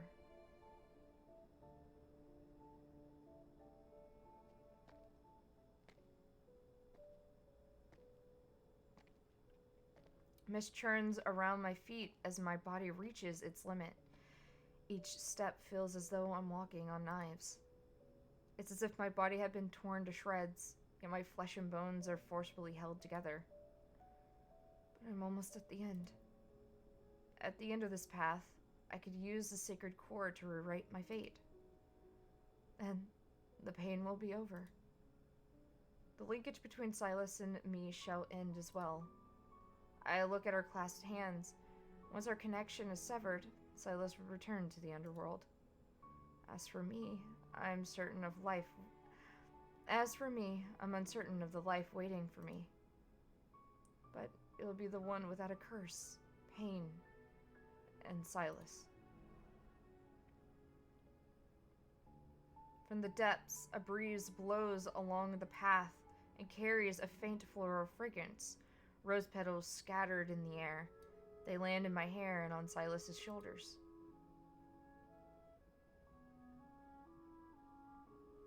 My gaze shifts from our clasped hands to his face. Realize he's looking at me.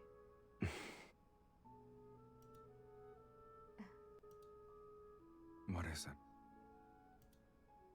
The entrance is beyond the mist. I know. I stop in my tracks. Once I enter it, we might not have the chance. You're eager to bid farewell. Let me read!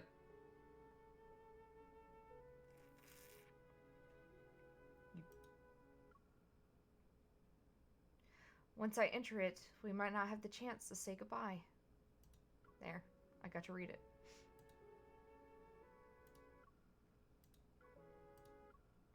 I want to do it properly. It's similar to a proper acknowledgement. You don't want me to see the sacred core? All right, then. I wasn't even the slightest bit interested. I bet you weren't.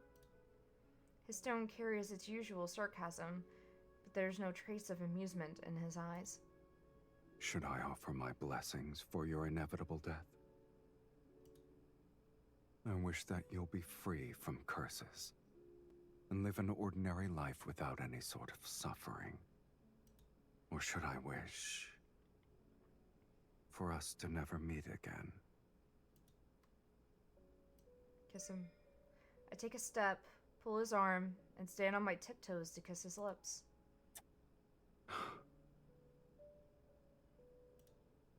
Our lips have left wounds on each other's bodies, and we've felt each other's warmth and blood. But this kiss is different. I still want to leave something behind in Silas's life, even if it's a mere moment. I should let him forget me just as I would forget him. But why do I selfishly want him to remember? Great googly moogly!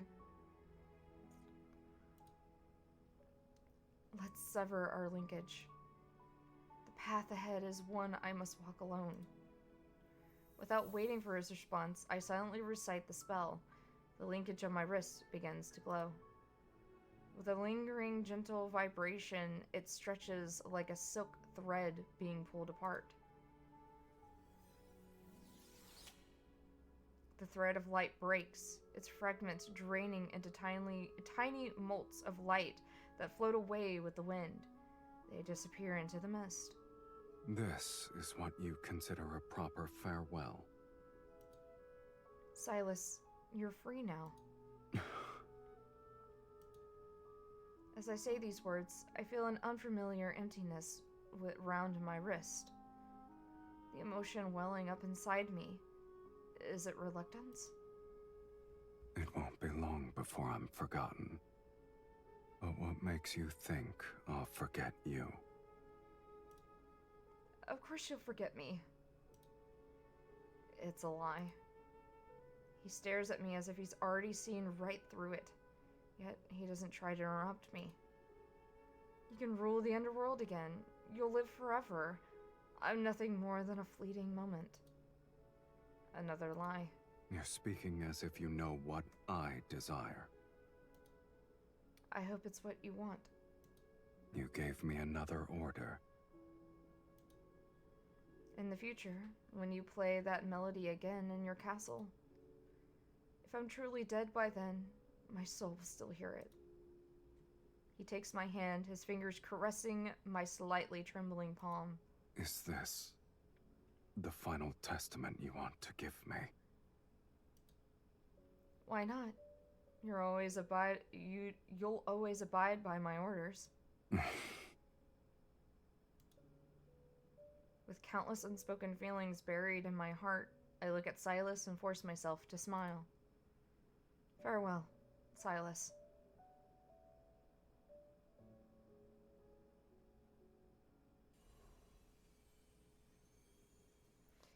As the mist dissipates, my senses vanish. I can't tell where I am. When I open my eyes again, I find myself in an incredible, otherworldly place. This place has no sky and no earth. There's only endless white sand that's constantly flowing. Sand cascades from an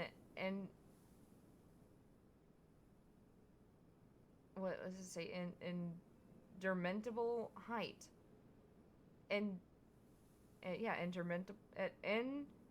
Interminable height. Layers upon layers of it almost fill my vision. I struggle to move. I'm like a prisoner trapped inside an enormous hourglass. Please listen to my wishes, sacred core.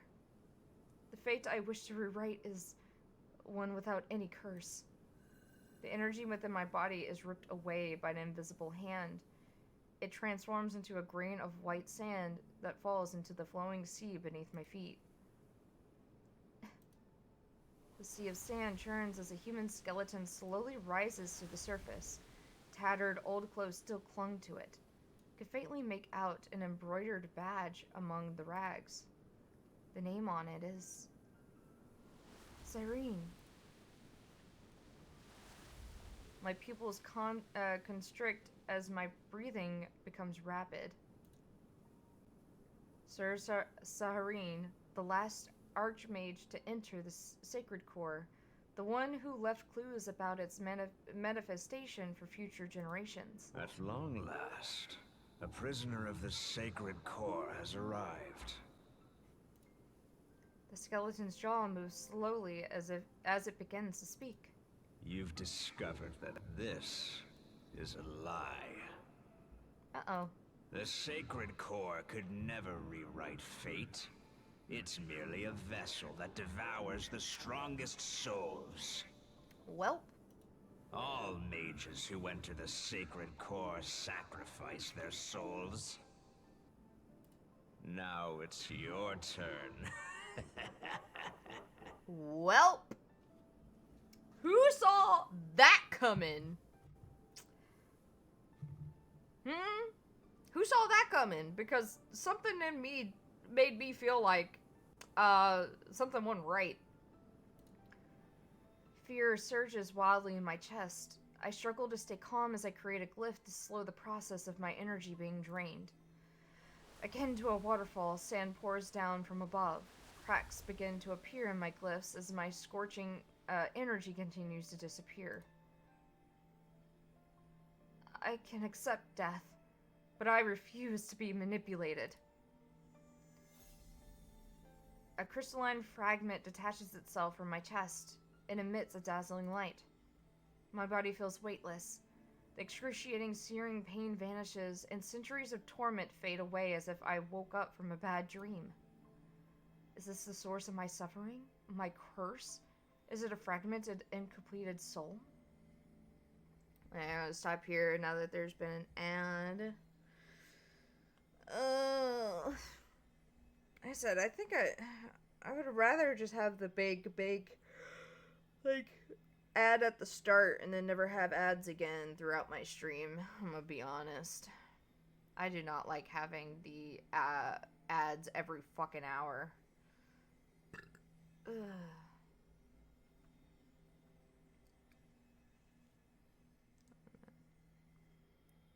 Damn, it's only been 4 hours? It feels longer than that.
Right, that'll be good for now.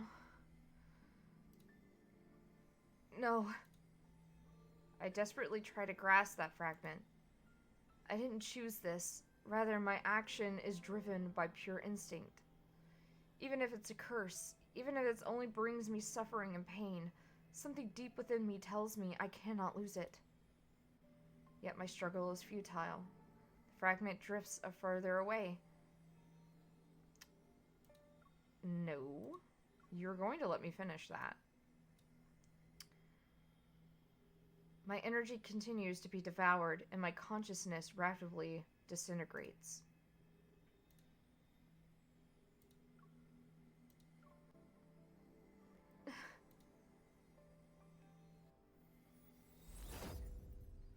As darkness closes in around me, a familiar light begins to spread from my wrist. The linkage I had assumed was severed pierces the waterfalls of sand. The layers of cascading white are torn apart. The linkage between us cannot be severed. Silas advances against the sand's flow, his figure akin to a blade slicing through this false world. Don't come any closer. The sacred core will devour your soul. You can't stay here. What about you? Have you resigned yourself to your fate? Didn't you say you'd rewrite it? Yet as we speak, you're willing to become a sacrifice? It's too powerful. A mage's power simply can't. Oh, it's too powerful? He grips my hand and pulls me out of the sand. His intense gaze meets mine. Have you forgotten? You're not an ordinary mage. You're the mage who summoned Silas.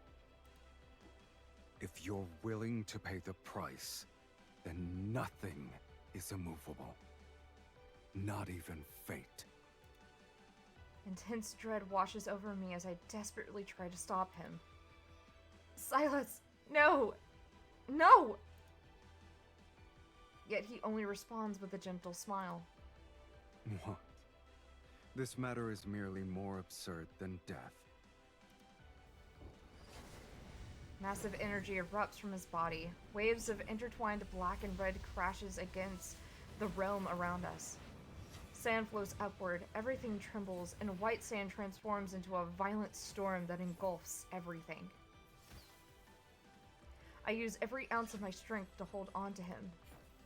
Yet, in the depths of this raging whirlwind, I see a crystalline fragment of his soul float out from his chest. It's swallowed by the sacred core. Silas! Light explodes between our tightly clasped hands as the space around us collapses with a thunderous roar. We fall endlessly into the chaotic void as he spreads his wings and holds me in his arms.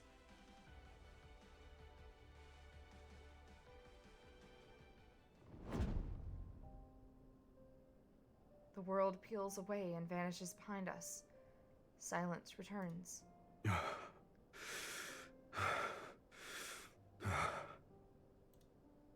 Silas' breathing is erratic, his face is deathly pale, and his body feels unnaturally cold as he holds me. Without your energy, you won't be able to return to the underworld. I never intended to go back. I caress his cheek. He lowers his gaze as a weary smile appears on his face. Silas, we had identical soul fragments, and we lost them.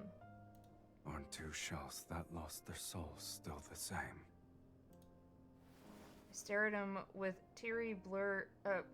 I stare at him until tears blur my vision. The pain within my body had vanished. The curse of immortality had been lifted. For the first time, I've truly become an ordinary human. My flesh, soul, and life, as fragile as immortals, yet they're just as real. Why are you crying? Silas, you wrote my fate this time. If our fates were different, how can we truly be the same?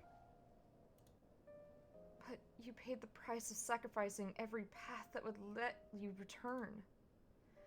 You'll never be as powerful as you once were. You've chosen the most difficult future for yourself. I have no regrets.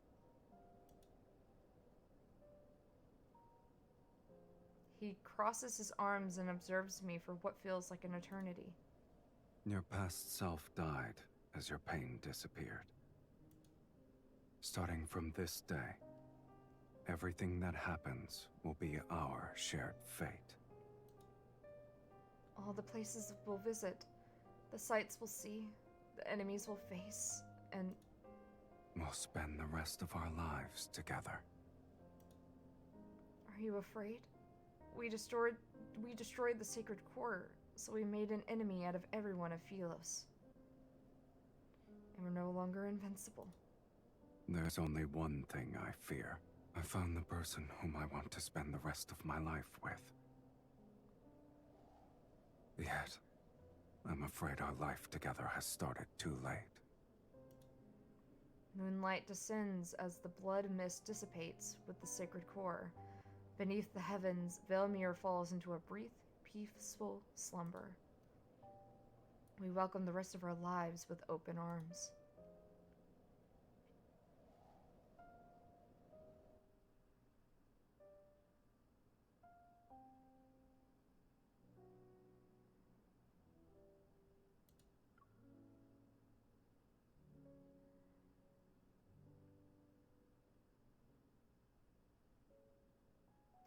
As the wind and sand disperse, the world falls quiet once more.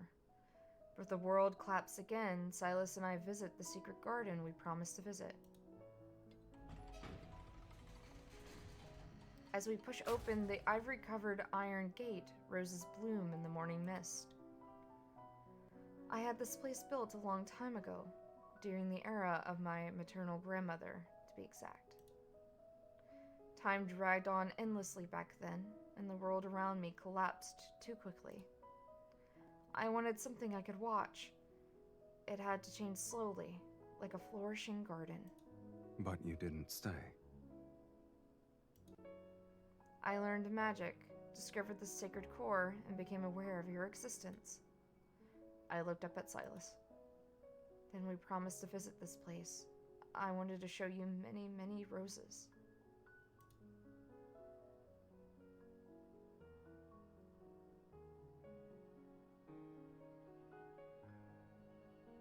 Silas picks a rose and tucks it in my hair. You kept your promise. It's the perfect place to mark the beginning of our life together. The very start of the rest of our lives. Don't you think the rest of our lives is a new concept for us? Indeed. Our lives now have a beginning and an end. The boundaries are distinct.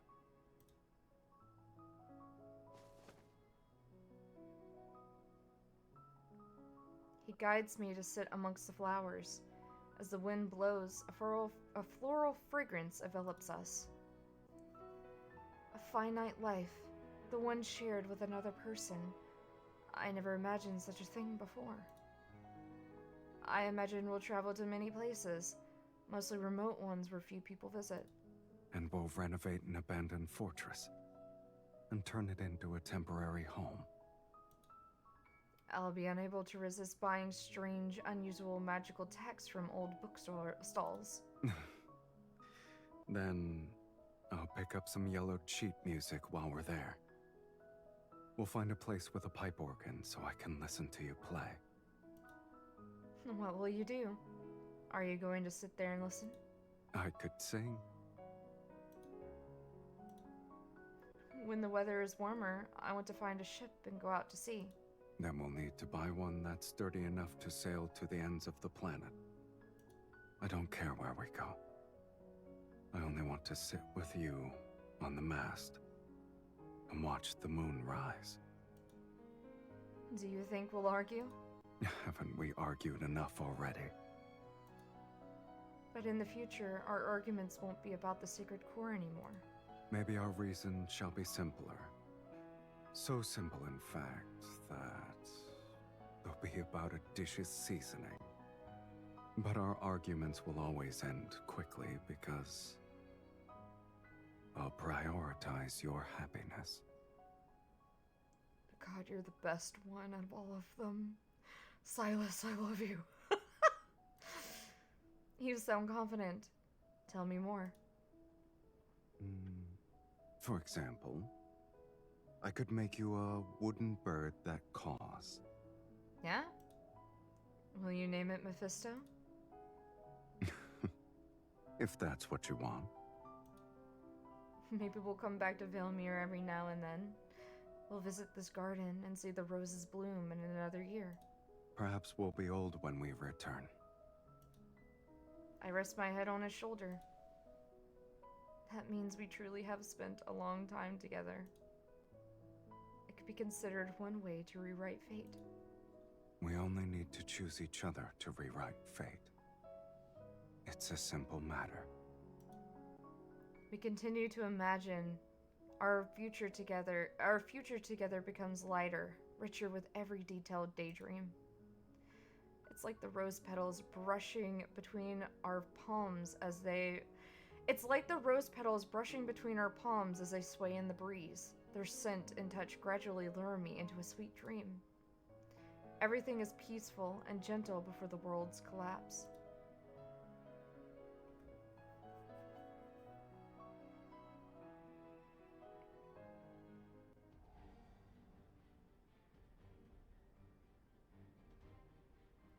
With the Sacred Core's destruction, the world falls apart. It's no different from a temple being destroyed.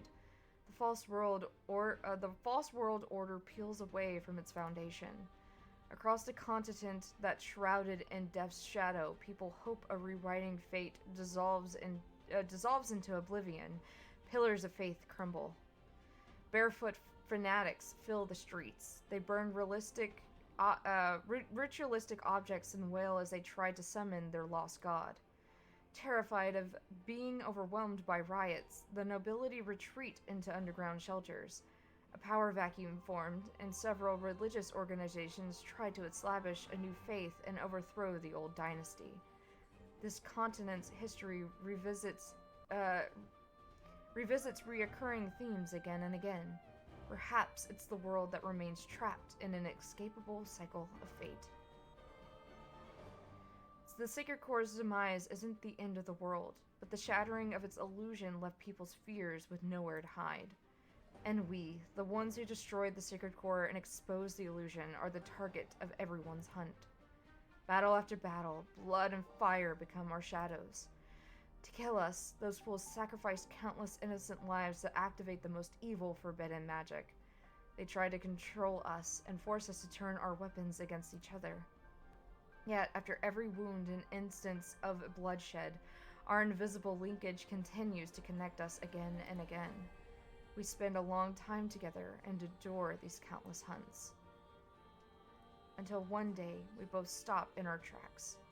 We're surrounded by blood and ruins. Perhaps we've grown weary of the endless strife. We're tired of this ignorant, cowardly world. On this planet heading towards doomsday, it's possible that weariness is the true awakening. And then our dream ended. Yeah? That's loud.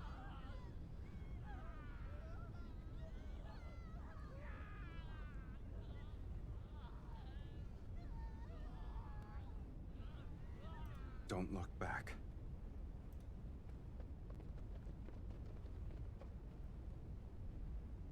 When the roses bloom again, will you remember who I am now?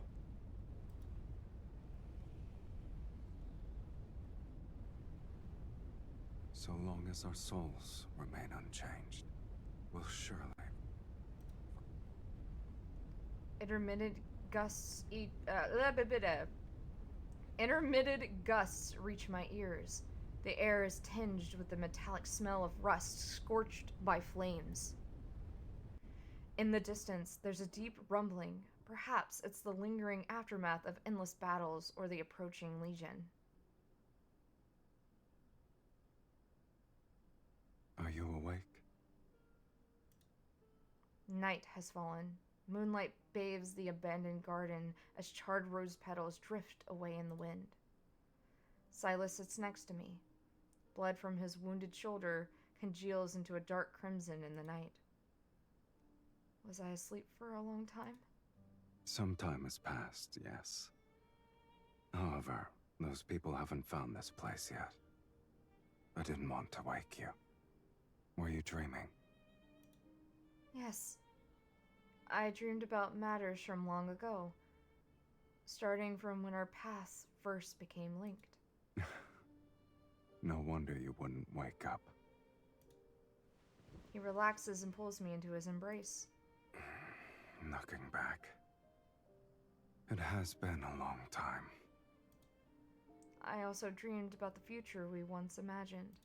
Finding a temporary home, hunting for old sheet music, going out to sea, making a wooden bird named Mephisto. He remembered everything. It's easier to remember matters that actually happened. I savor the warmth pressed against my back. The sound of pursuers closing in became clearer in the distance, but we're used to it. Every dream we managed to fulfill was intertwined with endless battles and desperate escapes. The world made us its enemy, yet we only held onto the fragments that gave us warmth. You're correct.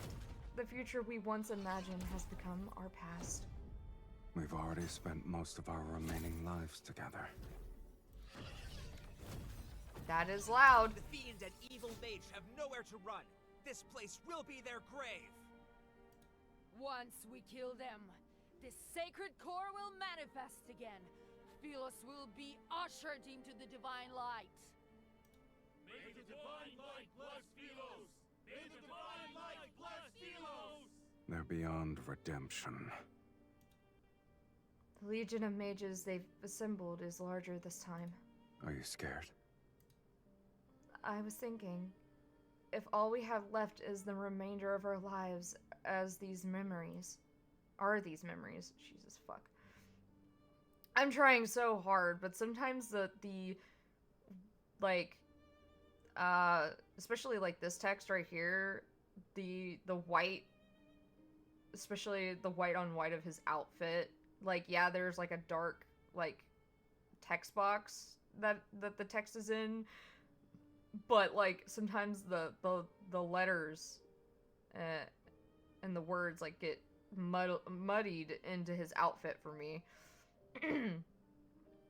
Silas turns to face me, his gaze piercing my innermost thoughts. If that's not what you want, then we'll live our lives differently. Is this another instance of us rewriting fate? You know very well I don't believe in fate. I only believe in decisions. I smile and offer my wrist to him. An agreement like this needs a proper acknowledgement. I agree. He lowers his head and bites my wrist. I take his other hand and bite his wrist in return. We drink each other's blood. We've done it countless times before.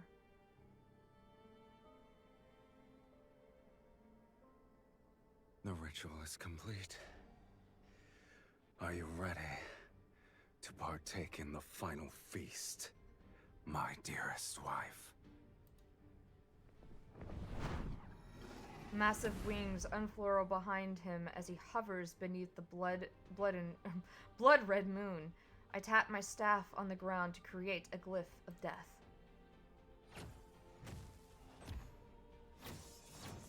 The encircling armies surge from the mist. Flames and lightning rain down. The earth trembles from incantations. Ruins on the brink of collapse sway, and the darkness is torn asunder. I could almost believe doomsday had arrived. And so, we march towards our doomsday as if we're welcoming a celebration that had descended solely for us.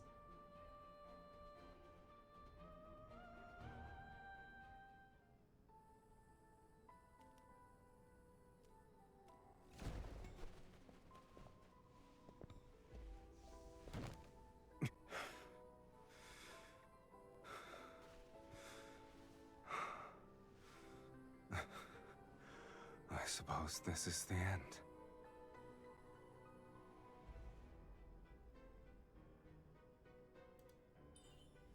Do you regret sacrificing yourself to destroy I'll the sacred always core? accept the consequences that accompany my choices.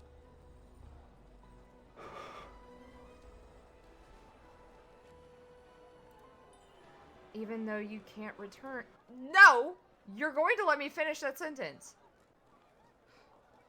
Even though you can't return to the underworld, and you end up in this situation with me? What about you? Do you regret rewriting your fate so you could live as a mortal?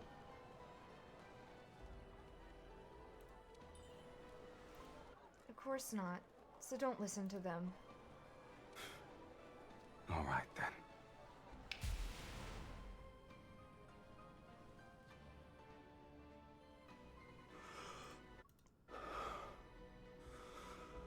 For mortals, death is inevitable. And although we could never share the same beginning, I believe, at the very least, we can share our deaths. Wait. When you were born, did anyone bless you? Just so you're aware, no one wanted me in Philos. Yet it's you who awakened me, the person who blesses me. It must be you.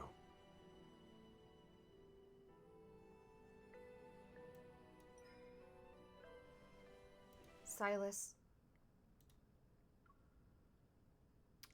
I shall give you a blessing.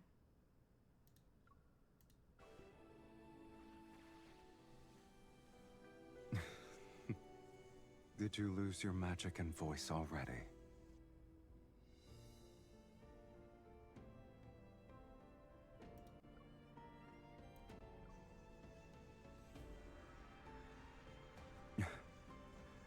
Now I have truly been born into this world, with you in it. Oh. Silas, you're no longer an existence that no one wants.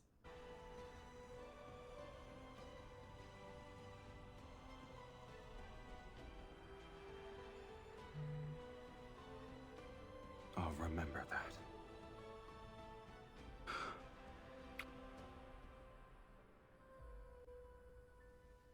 What a gentleman.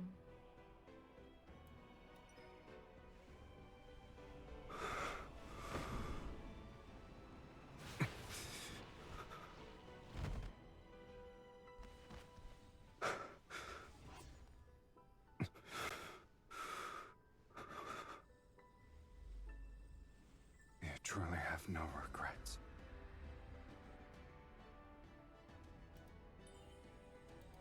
I never will, so long as you're involved.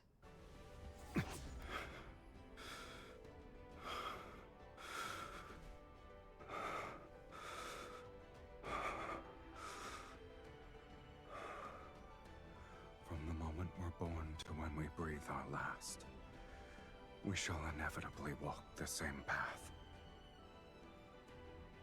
It's the greatest blessing for us.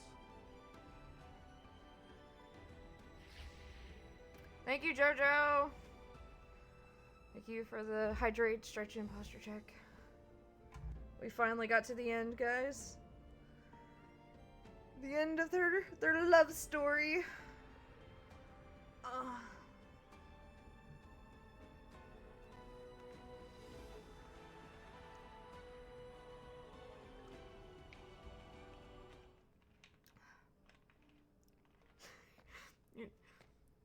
I'm slacking today? No, I don't think you are. It's as if I'm in a dream. I walk along a path lined with blooming roses. Those rose petals pave a soft road, and the air carries a cool, fragrant scent. I look down to see a faintly glowing linkage on my wrist. It slowly extends and guides me forward. It connects to a hazy silhouette ahead. It's shrouded in mist. Tall and familiar. It's a figure I've traced in my heart thousands of times. His name circles my throat, yet I'm unable to make a sound. I can only approach him one step at a time. The linkage tightens around my wrist. It reminds me that if I keep moving, I could touch him again. The wind gently dissipates the mist, and the figure etched into my vision comes into focus, before I can see him clearly. What should have been his figure transforms into a floating soul fragment. Lonely, it flickers in the mist. It slowly moves as if invisible waves are pushing it, until another glowing fragment reveals itself in the sea of mist. They're one and the same. The two fragments slightly tremble. They flow out of a thin chain of light that connects them to each other. The linkage resembles a freshly bloomed rose, and the two soul fragments become glowing petals within it. Touch the first soul fragment.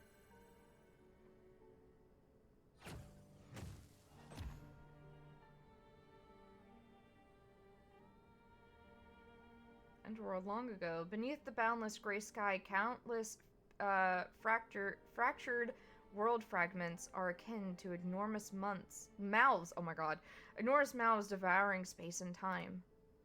Silas stands on top of the mounds of broken bones. Black-red mist had intertwined his staff. You lost.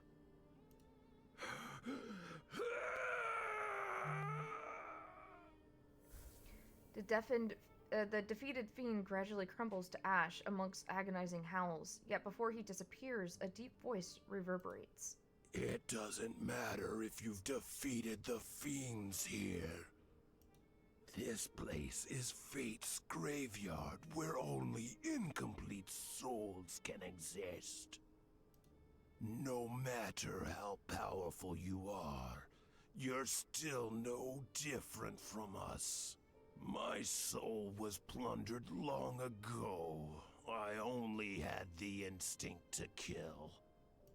And you, Silas, where is the other half of your soul? The other half.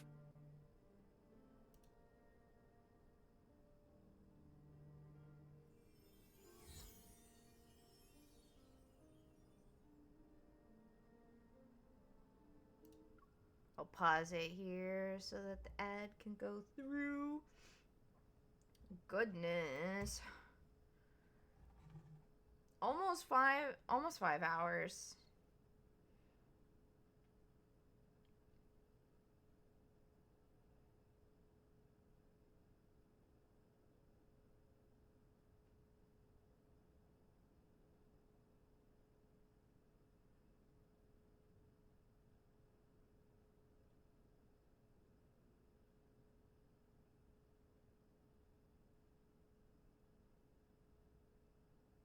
Oh.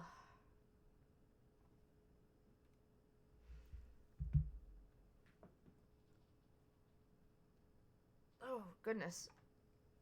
I thought I could feel my hip about to pop, but it's not wanting to.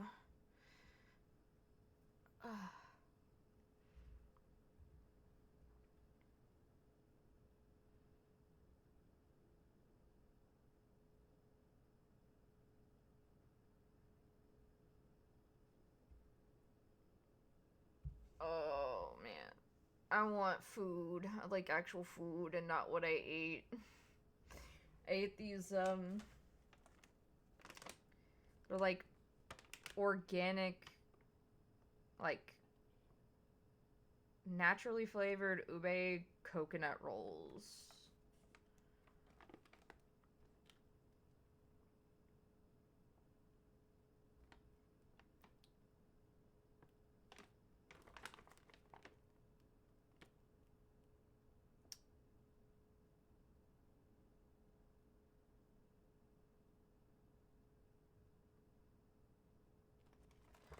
They're good, but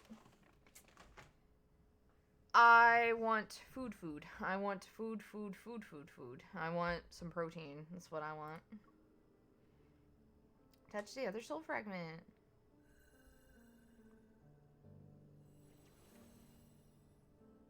Belmir, long ago. Candles sway in the corner of the hall. A mage's hunched shadow is cast on the wall. With bloodshot eyes, she stares at me.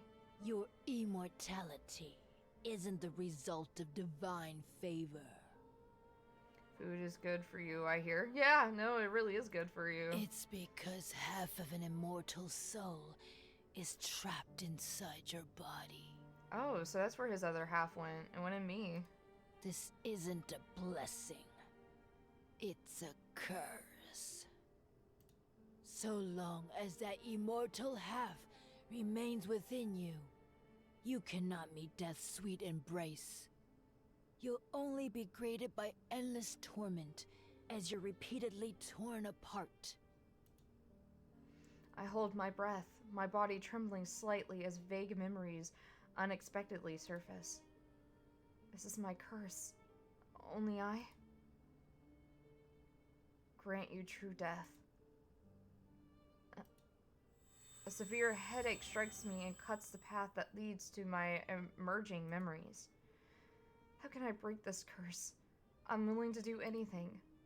My teacher remains silent for a moment, as if reciting a prayer for me. Then she speaks. The only method. You must enter the sacred core and rewrite your fate. Well, we all know that was a fucking lie. I mean, to an extent, it was a lie. Reunite 2 fragments.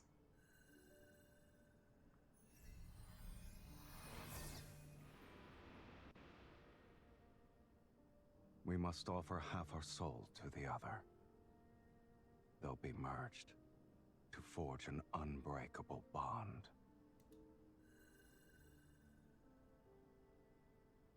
Silas, I curse your soul.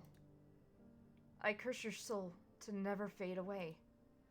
You'll always be tied to me, forever. This is my curse. Only I can grant you a true death.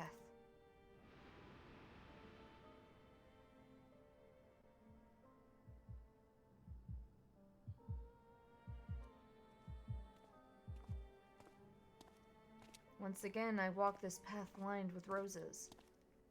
Yet I'm currently holding a blossoming rose. 2 petals are connected as they emit a golden glow. My body is gradually becoming transparent. The mist before my eyes is gradually dissolving. It reveals an endless darkness, a tunnel leading to a new world. I'm going to leave this world behind. No. I don't want to forget again. You don't need to be afraid of anything. A familiar voice resounds next to my ear. I turn only to find wilted rose bushes around me. But I hear the footsteps of 2 people. I will find you, and we shall inevitably walk the same path. The world we find ourselves in doesn't matter. The rose in my hand scatters because of The rose in my hand scatters because of the wind, and 2 glowing fragments separate. I run and grasp one of the fragments before wind carries them away. If I hold onto this soul fragment, will it keep us from being separated? Are you willing to let it become your eternal curse? I place the fragment into my body, and it overlaps with my heart. This is the first and last ritual. At the end of the path, the mist disappears and white light is poured into me.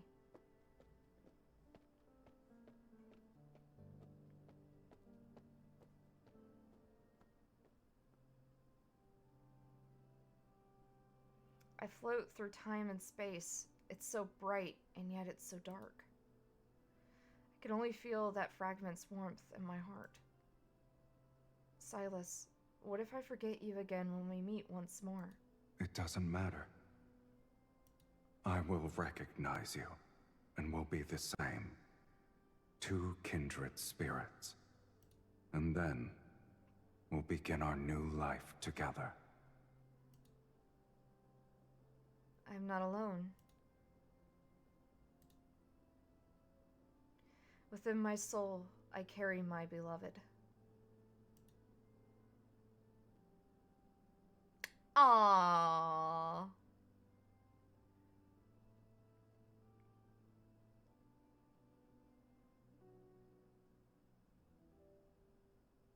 All right, guys. That was the end.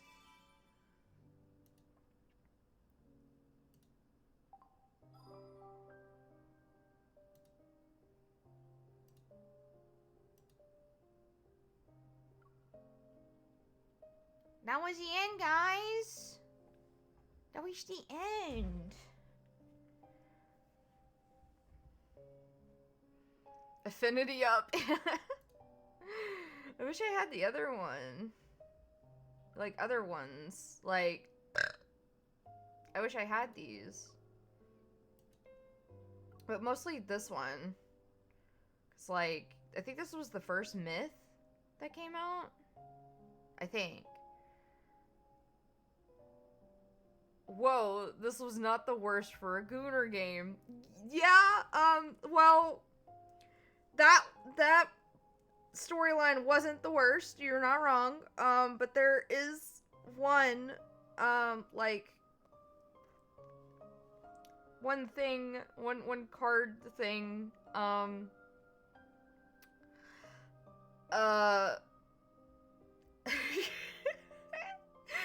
that is, very,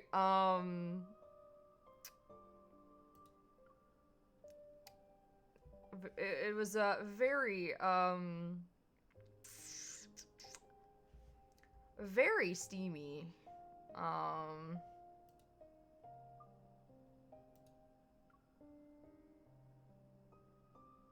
Wasn't this one?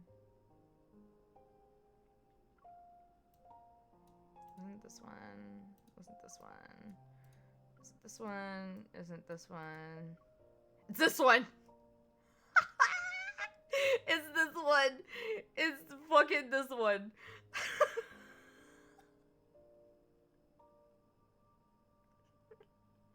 Well, then, I guess we were lucky. Or not. Yeah, I mean, I really wish I had this card. I really wish I had this one. I really wish I had this one. This is the one that I wish I had. Oh goodness. This one's also kind of, I think, a little steamy too.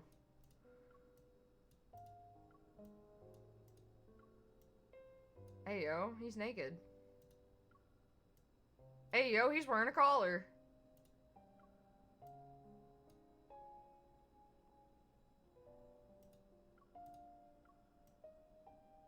I just imagine you getting it followed by a side-eyeing you. Magnum opus, huh? Shared bliss. Searing touch. Night glow. Freefall gambit. Chaotic velocity. And ordinary traces. What about the bond ones? Oh, right. This is just, I think this is just like his story one. I think. But, like, I don't want to do anymore. I just wanted to do the myth story. It was nice. It was a nice one. It had some very questionable, you know, but this was a nice myths like card. But I wish I had the other ones. I wish there was a way to obtain them, but I don't think you can obtain them anymore. I don't think you can obtain the myths after like the event is gone. Also, the line delivery, yeah, I know, right?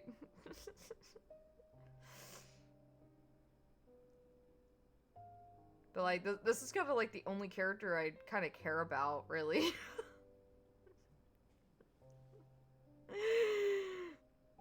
Oh my god. But yeah, I hope you guys enjoyed that. I mean, there wasn't really any gameplay. I know, I'm sorry, but it was mostly all stories. So it was like I did a visual novel and you know, but I mean, I just wanted to do something a little easy, and I thought, why not? Why not do Love&Deepspace? Why not do this? It's all good. It was something different. I mean, it was something a little different. I mean, it was still kind of like a visual novel, but it was something a little different than I've done before. So, you know, I'm glad that you guys enjoyed me doing Silas's Crimson Spirit myths.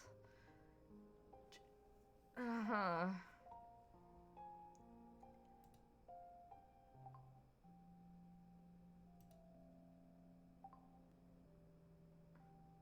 Oh god, Silas is calling me. Okay. You called a dozen times. What's up? Mephisto's at my place, Silas. I know. You know? Well, when are you taking him back? He'll come back when he's bored. When he's bored? Why are you so confident I won't accidentally kill him before that happens? I'd be very impressed if you can kill a mechanical crow. Does he need to be charged? Would he die if he runs out of batteries? Isn't that what you want? You've been looking up N109 Zone's crows, and how to turn off a mechanical crow. I know that you tried to feed him water, knocked on his head, and surrounded him in gems. How did you find out about that? You looked it up right in front of him. Did you really think he wouldn't tell me? Ugh, this crow. Is he actually a person? Wait, no. When are you going to take him back? Mephisto is very useful. He can lock onto targets and detect abnormal signals. He'll come in handy. It's a bit of a waste to give me such a useful crow, don't you think? Don't underestimate yourself. You're more useful than you think. He'll follow you for a few days. No, he'll get in the way of my missions. Weren't you telling me about how you feel like you're being watched these days? Don't use your evol as much. If you need anything done, get Mephisto to do it. Is that why you sent him my way? Do you really think I've nothing better to do than spy on you? But it's fun to hear him tell on you 800 times a day. I'm going to break him open. How can you do that to such an adorable animal? I think we have different definitions of adorable. No, Mephisto is adorable. Love crows. They're awesome. Why can't you get along with a bird? This is not an ordinary bird. Oh, I locked him outside, and he's mad. Just got his report. He's telling on you. Forget it. I'm calling him back now. I never thought there'd come a day where I'd have to be a mediator between you and a bird. I never thought there would be one day that me and a bird would fucking be duking it out.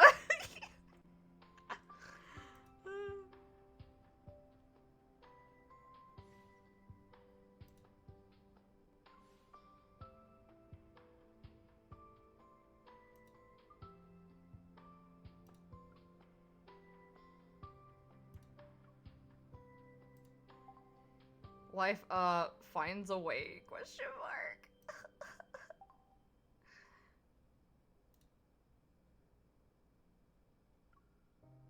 Oh yeah, here's my, like, little office area.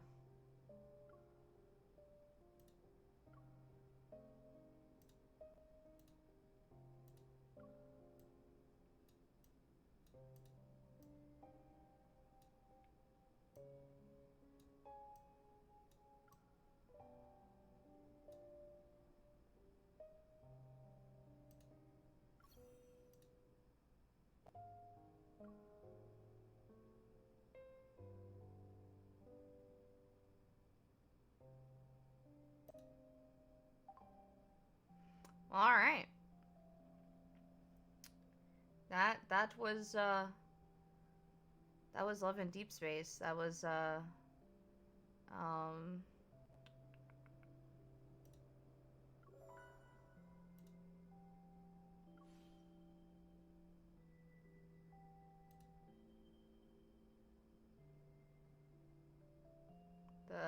Crimson Rapture.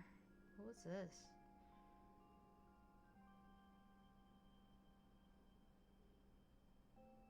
happening? The fuck? What's going on?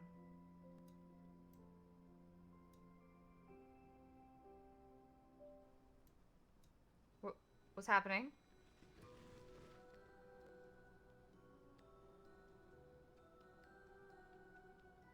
Yeah, that's the opener. Oh no, I'm not doing this.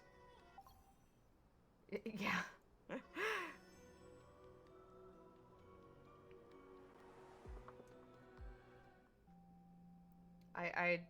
that's the first time I'd ever clicked on any of that, so I had no idea what the fuck that. But yeah, that was that. That was Crimson Spirit. It was a lot of fun to share that with you guys. It was definitely something.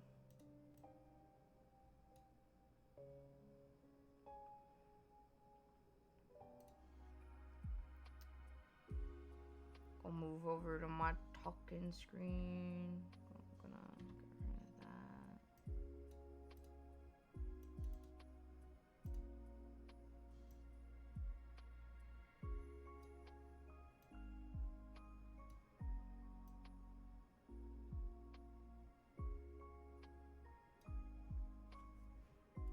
Let's see.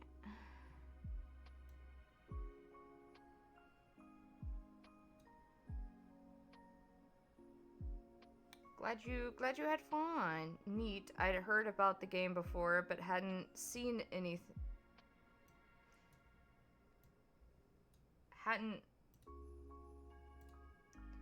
Hadn't seen anything, though I'm still laughing. I called it on the guy. I mean, I will be honest with you. If you know me,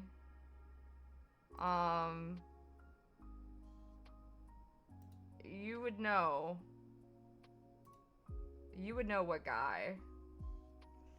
You would know. You would know the guy. That's the thing. If you know me, you would have found out right the fuck away who it was. Oh Lord. I'm learning, it seems.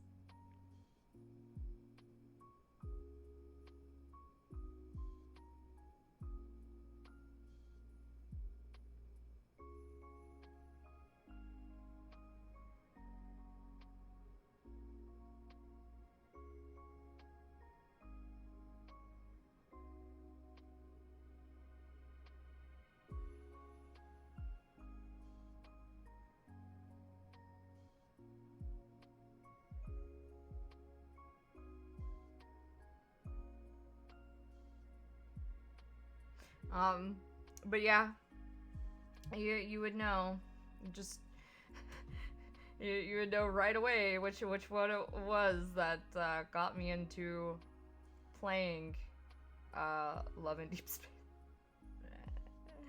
But yeah, I'm really glad that you guys had fun with me. Maybe I could do this again some other time. Maybe actually do more of the story and actually get into, because yeah, like the actual story, it's still kind of like a lengthy, kind of like visual novel type, but there is some gameplay. There's actual gameplay. There is actual gameplay, and it's not bad. It's not bad gameplay actually. I had never experienced one of the card stories like that, so I didn't know that there wouldn't be. I didn't know that it was just nothing but a fucking visual novel at that point. But there's gameplay? Gasp. I know, right? Holy shit, there's fucking gameplay, dude. But yeah, maybe next time, you know, if I'm just not feeling up to really doing a whole lot, I could just do Love&Deepspace and do the actual story and do some of the gameplay that they have in there. I mean, it's really short, like, kind of gameplay, especially like if your cards are leveled up, the memories are leveled up, but especially like, I guess like the myth memories are kind of like OP kind of. But you do you, I support and try not to be too disappointed. I was wanting to try to get back into doing more Final Fantasy IX, and I kind of just got fucking trampled on. So I still wanted to stream. I've felt really bad about not streaming all that much this month.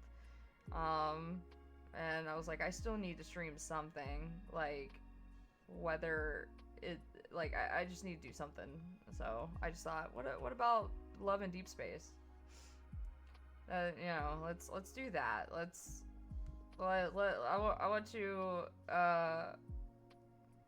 I want to introduce people to a game that I've been kind of obsessed with lately. But yeah, I'm glad you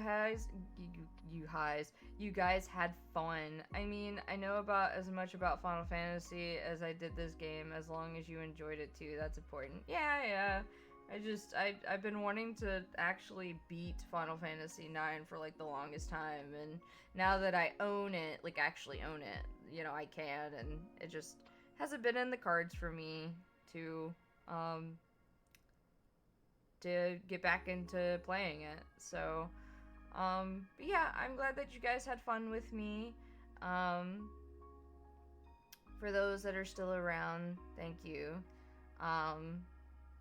I want to thank Escape, Seagoat, Just Blebby, Jojo, Pichu Lover, Angel Lover, and EC for, you know, you guys talking to me in chat and having fun with me, and, you know, letting me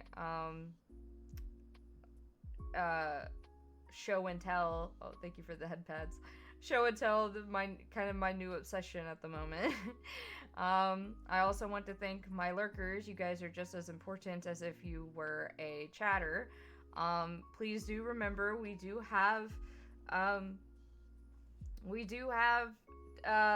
some redeems for the lurkers, so that you guys could count as a view, since Twitch wants to play that game. And they are 1 channel point each. There is WAO-N and Great Googly Moogly. So, you know, if you want to be counted as a viewer, you know, try to pop those, like, every hour, you know, because you have to kind of, like, interact. I think you have to interact, and if you don't after an hour, you no longer count as a view or something like that. But, you know, you also don't have to if you don't want to. Like, they're just there for you guys, you know, that want to, you know, who want to be counted as a view, because, you know, lurkers are technically, like, the backbone of Twitch. Like, there are more lurkers in a lot of streams compared to actual chatters, so that they are kind of the backbone of Twitch. And the fact that Twitch wants to exclude you guys is kind of, you know, dumb, just because they don't know how to properly deal with the bot problem. So, you know, I just want you guys to count, but again, you don't have to if you don't want to, so always remember that. So yeah, tomorrow I will be doing some more Mamiya.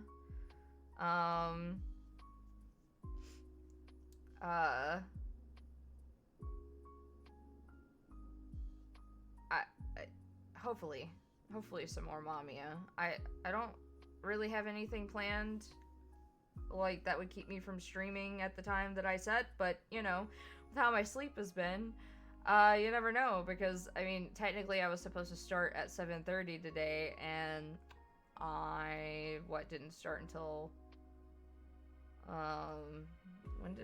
when was it that I started? Was it